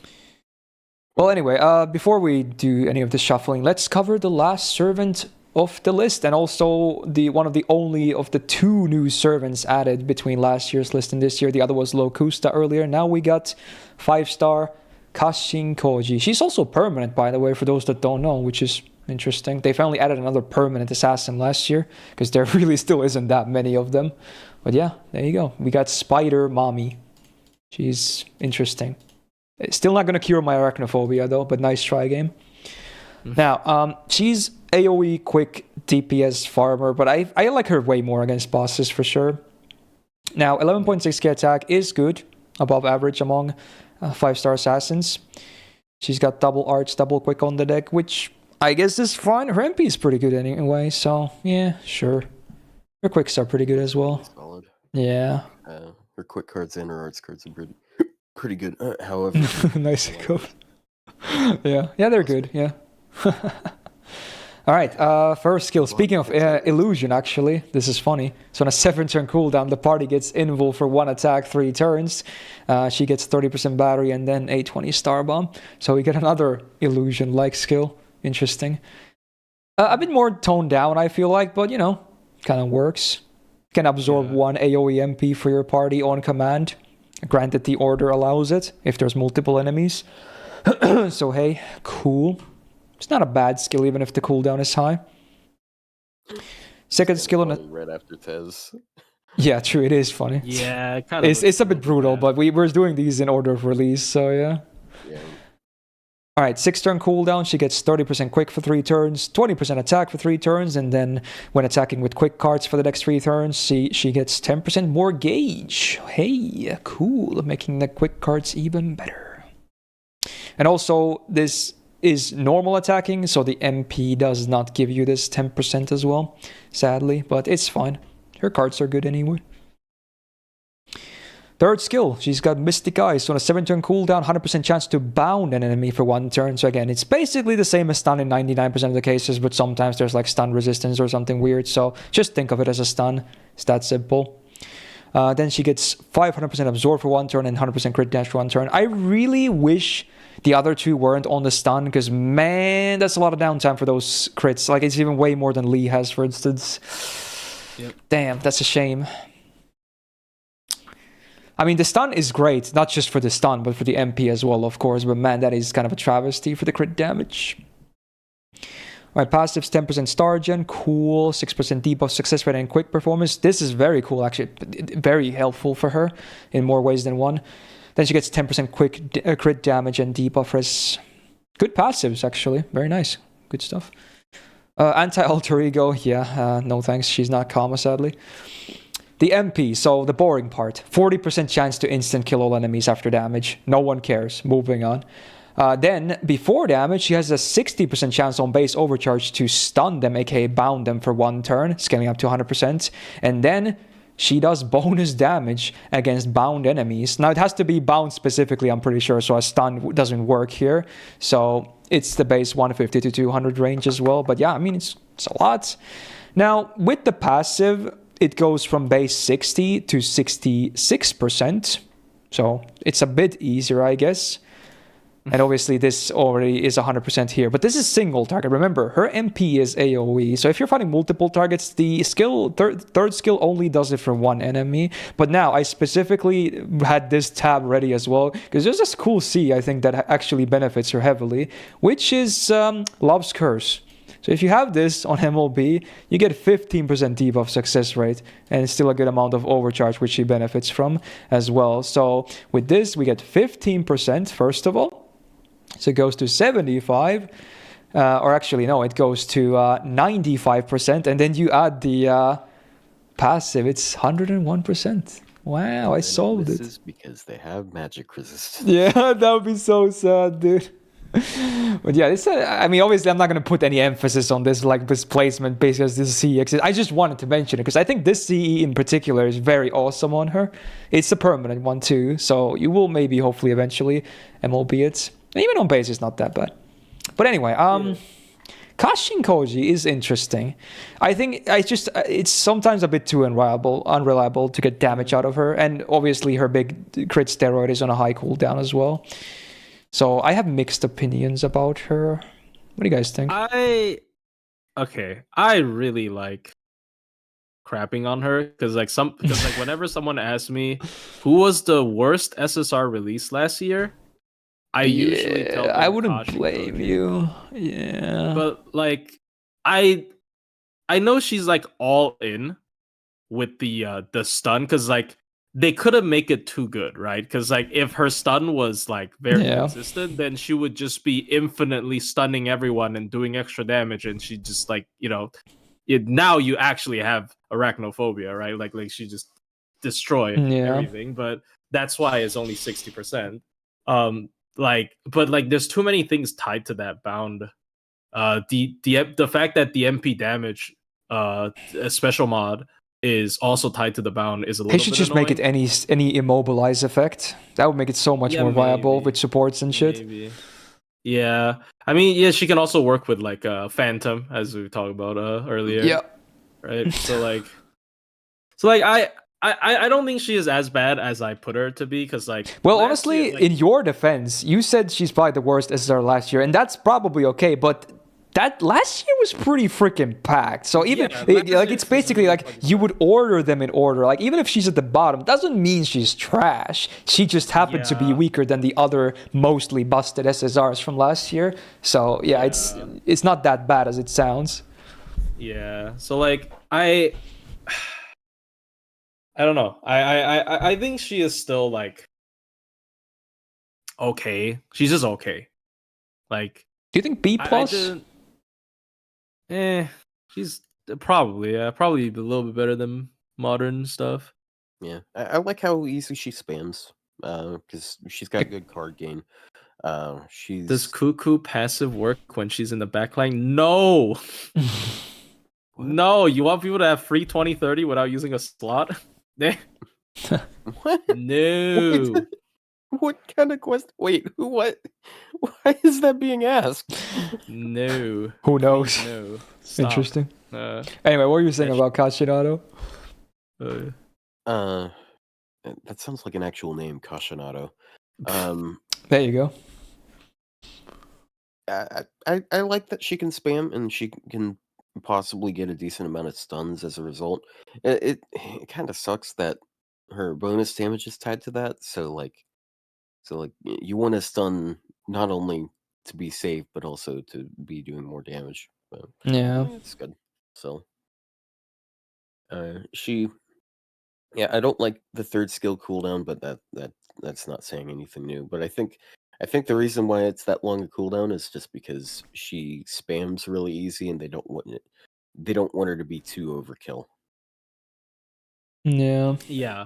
They were basically like, they're very scared of this gimmick, in my opinion. Like spammable stun. Like they screwed up like twice, in my opinion. They screwed up with Kama, making it 80%, it was still too good. And they screwed up with Van Gogh, where they thought, oh, there's no Yeah. way Terra can be good, right? But like, unfortunately, when you can spam it, and the MP is not just Terra, it has like all other good stuff, it ended up being too good.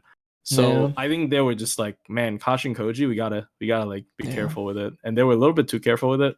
So I don't know. Also, I think earlier when people were talking the Cuckoo one, they were talking about her passive that increases party's debuff success rate, but she has to be on the field for that, so no, it doesn't work from the backline. Yeah, it doesn't work either, but damn, I thought you mean the Okay. 10-star for I was like, Yeah, bro. dude. If you give her please, invul no. while she's in the backline, she That would be gets crazy. super invuled. Oh, she turns every invul into solemn defense. Stop. Or give them ideas. Anyway, I'm thinking B plus. What do you think? Should we just? I mean, I don't have that much feel. I think B plus is probably fine, right? Okay. Probably fine. I don't know. Okay. She doesn't have MP up. I don't know.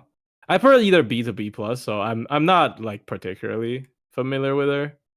I'll give it to. I think B plus is because of her potential. Like if you actually do land a lot of stuns, then it's really good. But I mean, sometimes you just don't. So. Plus, she's more familiar with her than I am. So. No, I'm not though. I haven't had an opportunity to use her. I got spooked by her. Yes, I did get spooked by her. I stunned her. No, I soloed the dragon with her. She did pretty good. Okay. I mean, here's the thing with a lot of my solos with like low stun chance people, I just save scum until they landed, so it's a little bit. There you go. So I guess you could factor that in as well, but yeah, whatever. Yeah, like for example, if you look at my very accessible. Like for example, if you look at my Medusa Saber solos, her stun chance feels the same as Kama's when that is not the case at all. Yeah. So, also, I should note that those joining in right now, this list has not been 7 hours long. We just had like an intro segment that lasted almost an hour. So wait, later on in YouTube, this will be like a 6+ hour list or something. So it's a bit misleading on the stream uptime right now. This is the shortest list, I think. But on that note, we just finished the initial placements of every single servant. So now we enter the finale, which is the grand shuffle, where we maybe adjust some placements here and there. And then after a while, I'll just say F it, lock it in. But yeah, let's what are we thinking here? Anything obvious? Talking about the Huyan maybe? We're thinking about that. Go back to A. Shooten.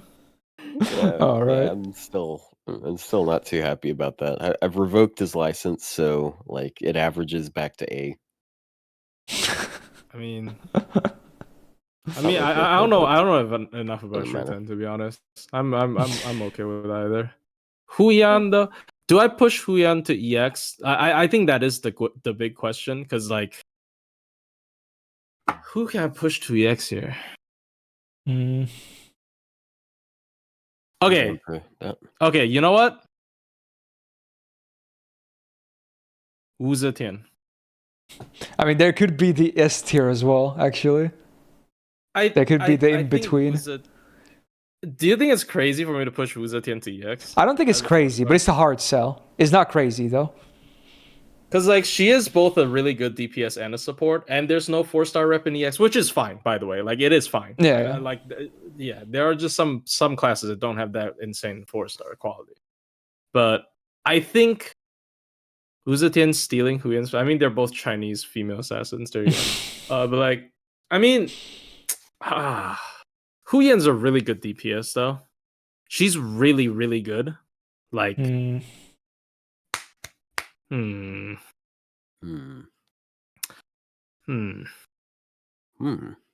If she gets above, because okay, here's the thing. I don't think she's on the same tier. Do we make the S tier? Do we do it? No. But there could be more than one servant in there. I think if we make that, I think we're gonna do it. We're gonna do it. If we're just holding EX to too high of a regard. I mean, because Kama and Tez are clearly a tier on their own, in my opinion. At least in my opinion. Damn. Again. Time for everyone to shit their britches over this. Well, we already did the tier in some of the other lists, so I'm bringing it back.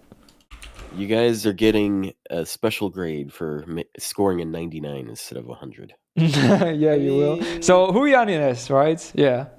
I think Huyan. I'll do King Hassan too. I'm not hearing it. I'll do it since we made the tier now. I'm doing it. Yeah. That's happening. I think Wuzetian can maybe justify that. That I can maybe do. I can maybe put Wuzetian in this. Also, elderly. I love calling him elderly, by the way. Oh, that's funny. I get it now. That's funny. I do think Lee and King Hassan should be in the same tier. Like, regardless. Dude, that's gonna make YouTube comments explode. But honestly, I'm all about it. Why? I'm all about it.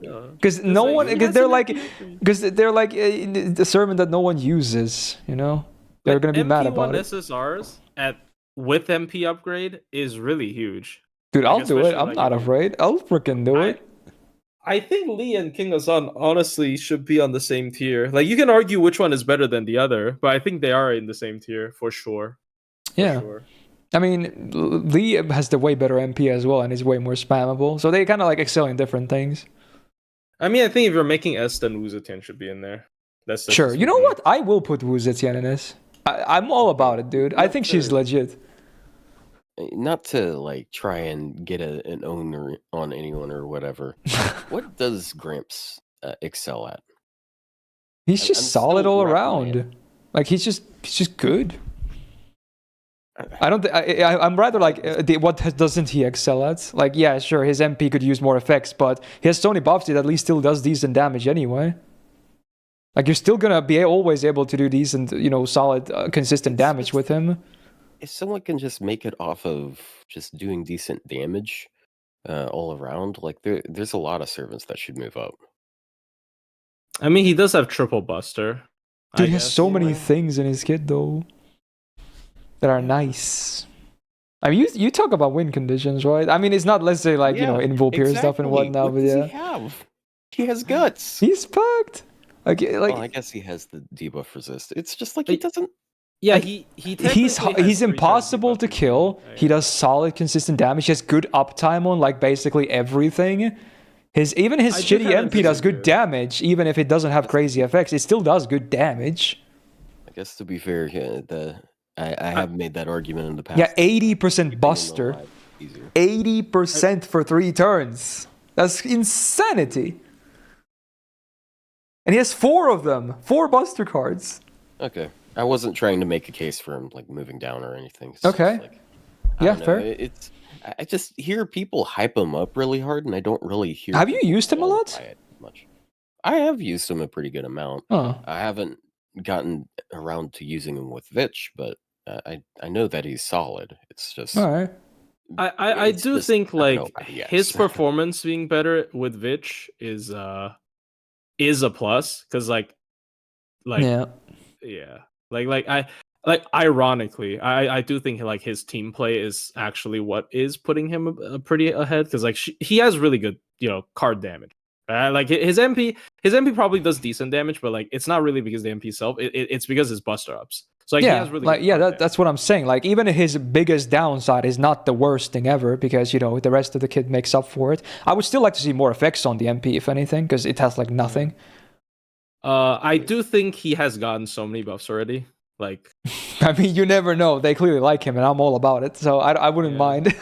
And they just like touch Kama once, like give her. That's kind of scary though because of the way she works. Like one buff could be absolutely game breaking, depending on what it is. Yeah, why not? Dude, he's sitting there 2 buffs, and he's still happy. Anyway, let's talk. Anything on the slightly lower tiers or something? Oh my god, someone just posted an essay. Holy.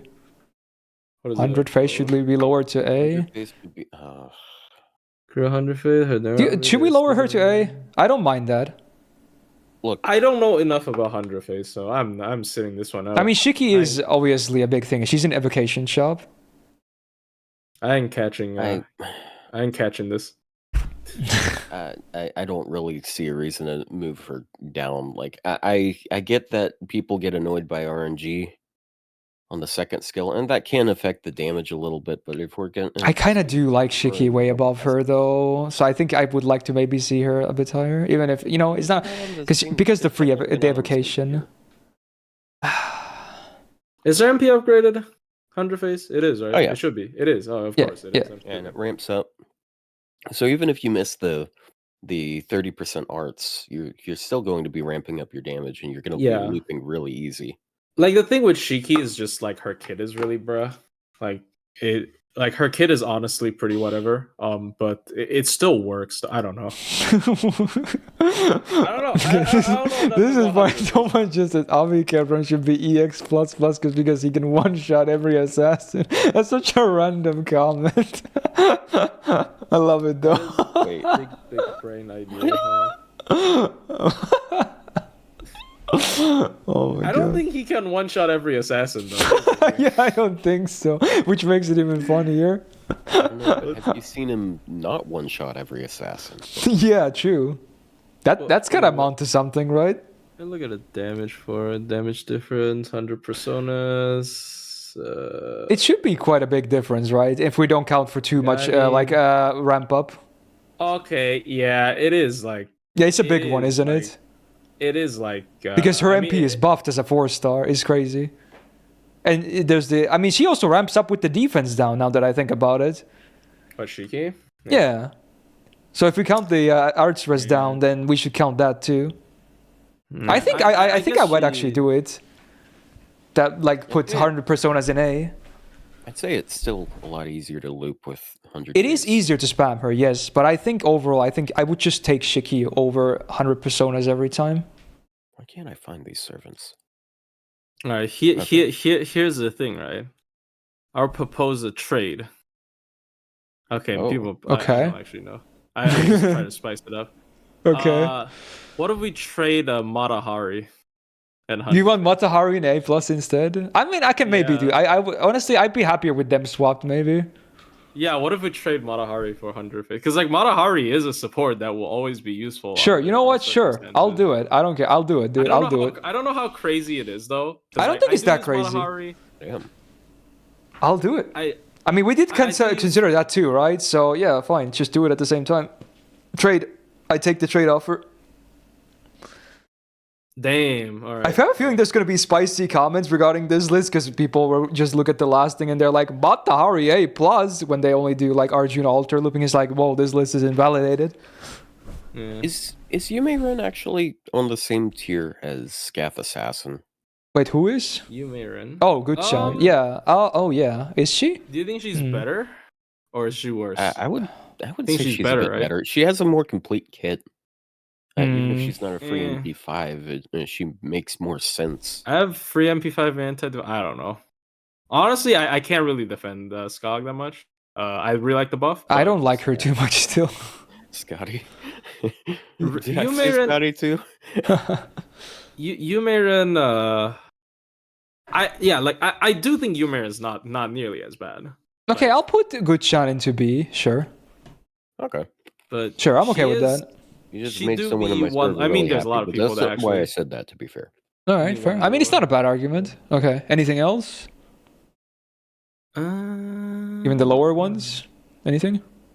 What about Valks in S? You think that's legit? It's just we had them in EX last year, I think. I mean, yeah, but like here's the thing for after like a year. I know I have a lot of anti-Earth servants, but it's the same thing with like right now I've been trying to do like free-to-play comps, like welfare only, welfare plus 12-star only, and I still rarely bring them for DPSing. Like they really I wouldn't bring them for DPSing, just for farming purposes. But they're good on farming though. That's really it. They really are just glued to Castoria, yeah. Which I mean, I don't know if that's a bad thing or not, but considering how we can glue Castoria to things, assumptions. I think it's a fair assumption. Yeah. They're Sieg but better, and Sieg was like A+ too, right? Yeah, but like we don't cross compare it.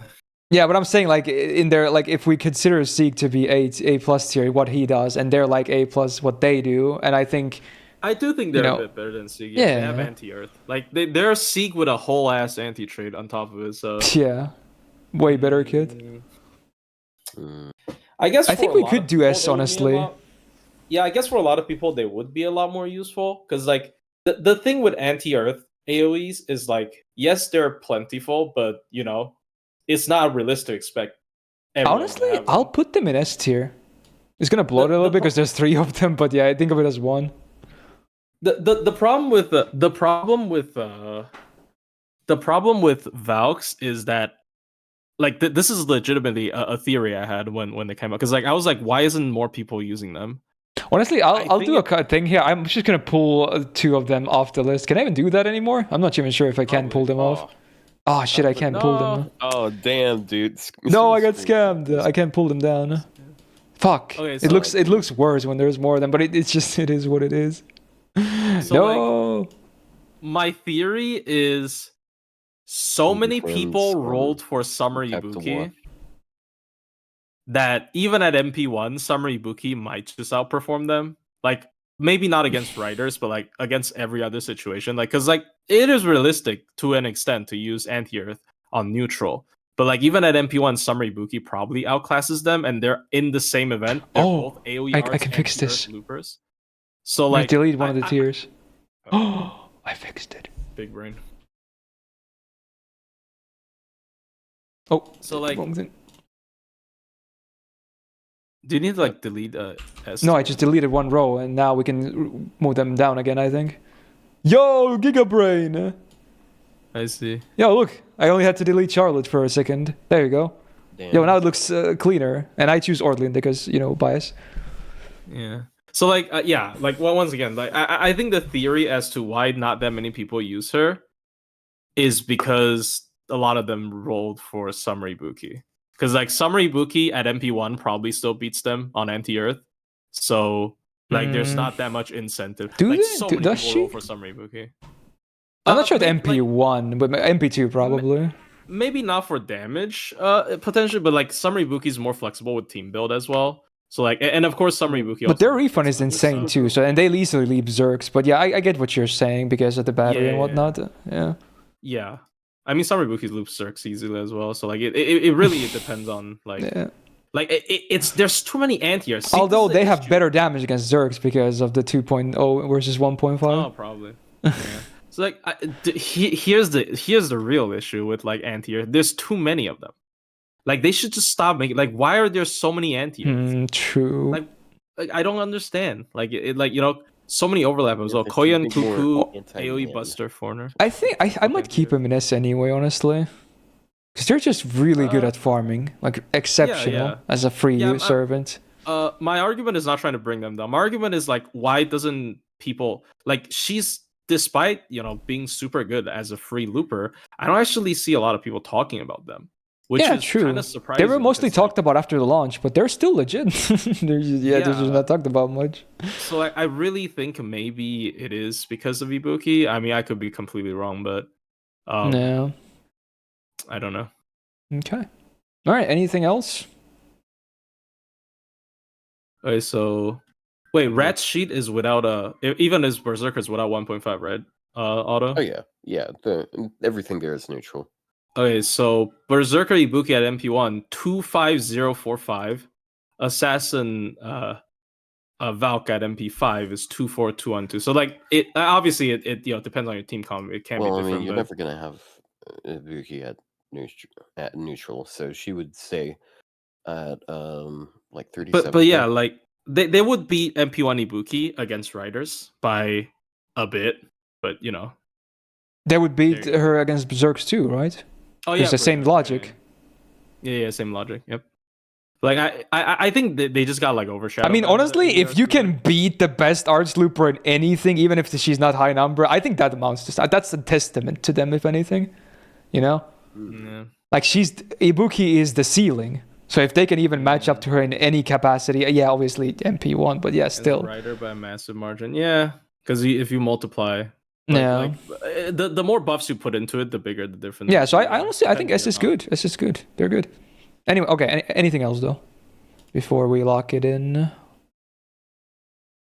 Yeah, I'm just saying like that's a potential reason, but yeah.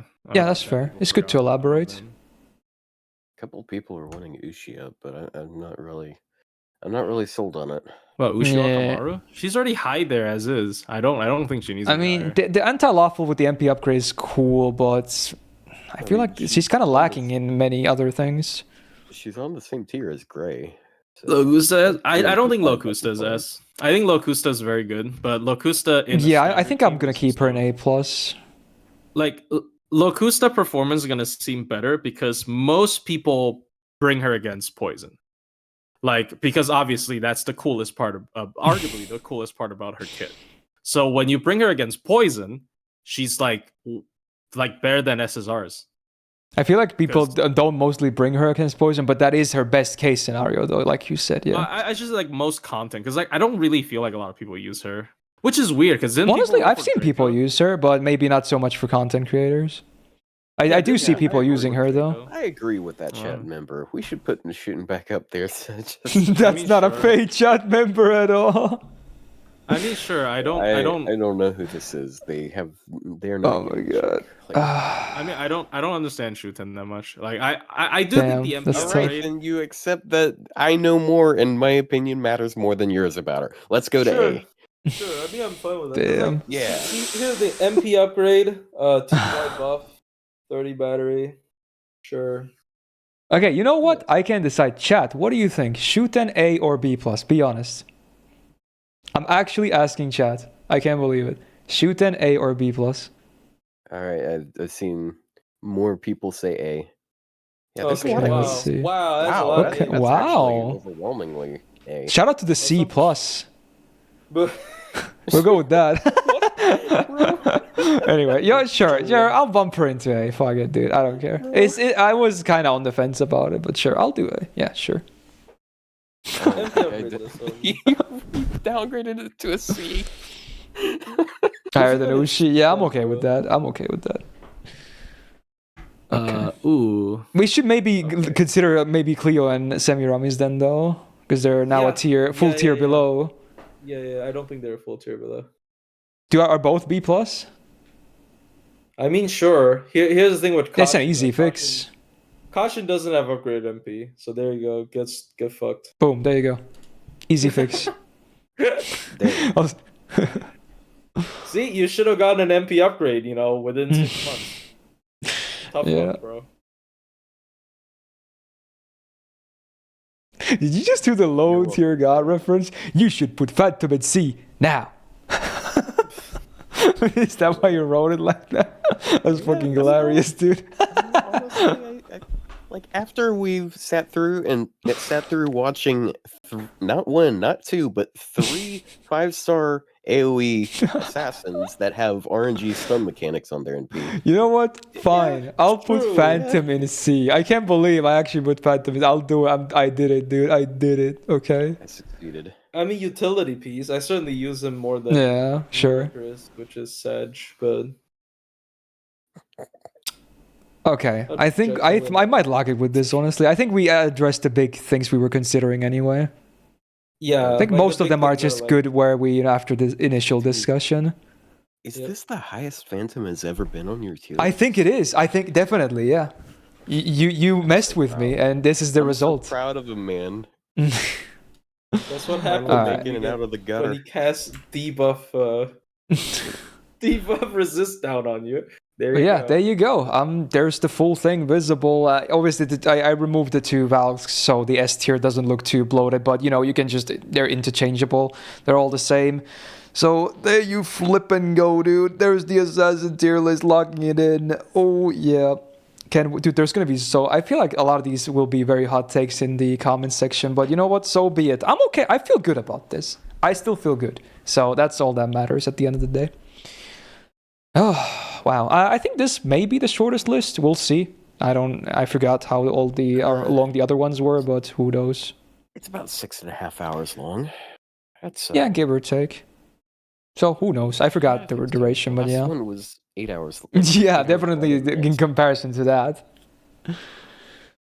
But yeah, I might as well do the outro then. So there you go. Hopefully you enjoyed it, and if you can, of course, you know, just press the thumbs up button. It really helps out. Even if you disagree with a lot of the placements, you know, not everyone's gonna have a one-to-one identical list anyway. So if you can at least appreciate the effort, that would be great. Keeps us motivated as well. Lets us know, you know, you want to see more of this stuff in the future as well. So with that, frick, dude, big shout out to my 2 awesome co-hosts of Plushie and Otto, of course, for doing this whole thing with me once again. So many weeks into this, still going strong, and their channels will obviously be in the description, so do check them out because they put out a lot of good content. If you like FGO, that is. Oh, and with that, we'll conclude this list. But yeah, subscribe as well to not miss out on the future ones. Now, I didn't even mention this to Plushie and Otto yet, but we have the big lotto on NA right now. So depending on how much I want to farm, we might have a break week next week because I'm probably going to farm a lot. I'll let you know like at least a few days in advance so you guys don't have to wake up too early for nothing. So we'll see. There could be a break week for tier lists, but who knows? Maybe there could be berserkers. I don't know yet. I'll think about it. I mean, I am pretty busy as well, so like I wouldn't mind okay. So we might honestly have a break. We'll discuss about it. But yeah, don't worry. There will be the Berserker tier list still sooner than later, and then the extra class after that. Yeah. So don't worry about it too much. You will see those. We're not going to be gone for too long if we are going to be. So there you go. And with that, I hope you guys watching have a great rest of your day wherever you're watching this. And yeah, hope to see you in the next one as well. Take care and bye-bye. Bye-bye. Bye-bye. Cool. There you go. There's an outro for you. All right. Wow. Honestly, I feel pretty good. Yeah. Yeah. Cool. I feel tired. Yeah, I don't blame you. I don't feel as tired as last week, actually. Well, good for you, man. I'm still tired. you should take a break, honestly. Like I think every other week's mobcast is fine. Mm. Also, a lot of people are really like saying like Medusa Saber should have been EX now that they're seeing a lot of other placements. Look, all right, I'm sorry. All right, like I think it was so funny because I think like I posted a Medusa Saber solo Gatia during that or something. Was it during No, it was during another tier list, I think. And then you know, Dan Weens wouldn't let me forget about it.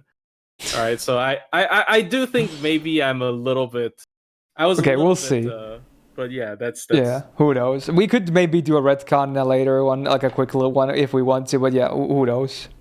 Also, someone said, "Am I gonna skip like the Easter Sunday in 2 weeks?" Well, I'm gonna be streaming as normal. I don't really celebrate holidays because I'm a content creator. I don't know about you guys. Just let me know if you have plans. But you know, I'll be free on Easter Sunday as well, as usual.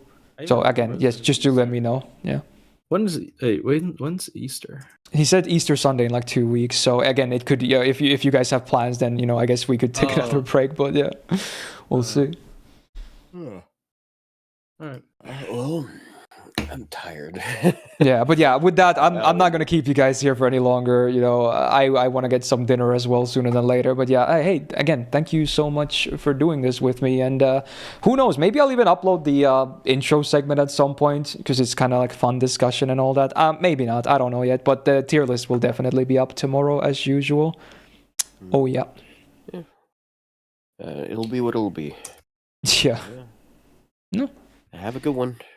All right. So, yeah, take care, dudes, and see you hopefully in the next one, whenever that is. But yeah, I'll communicate to you well in advance. All right. See ya. Yeah.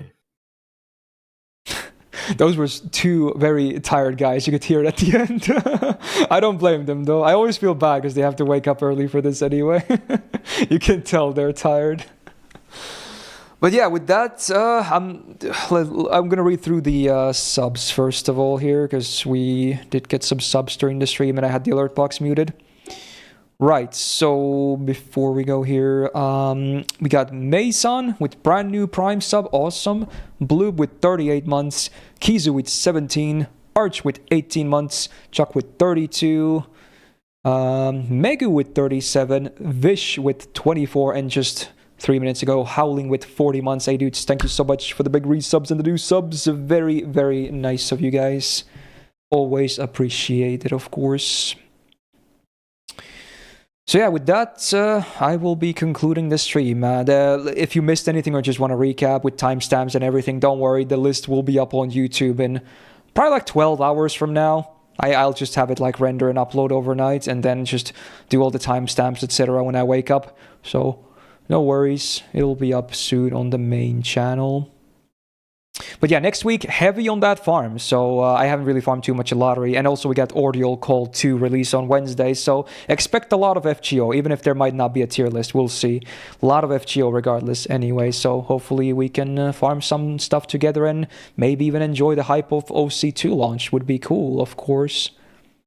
So with that, for today, thank you for the subs, the resubs, the gifted subs, thank you for the bits and the tips and the follows. And most importantly, thank you so much for being here. Especially if you stuck out through this whole thing, which is absolutely crazy. And if you didn't, don't worry. Just nice to see you here anyway. Well appreciated. So with that, I hope you guys have a great rest of your Sunday or Monday, wherever it is you're at. And we'll be back again on Wednesday for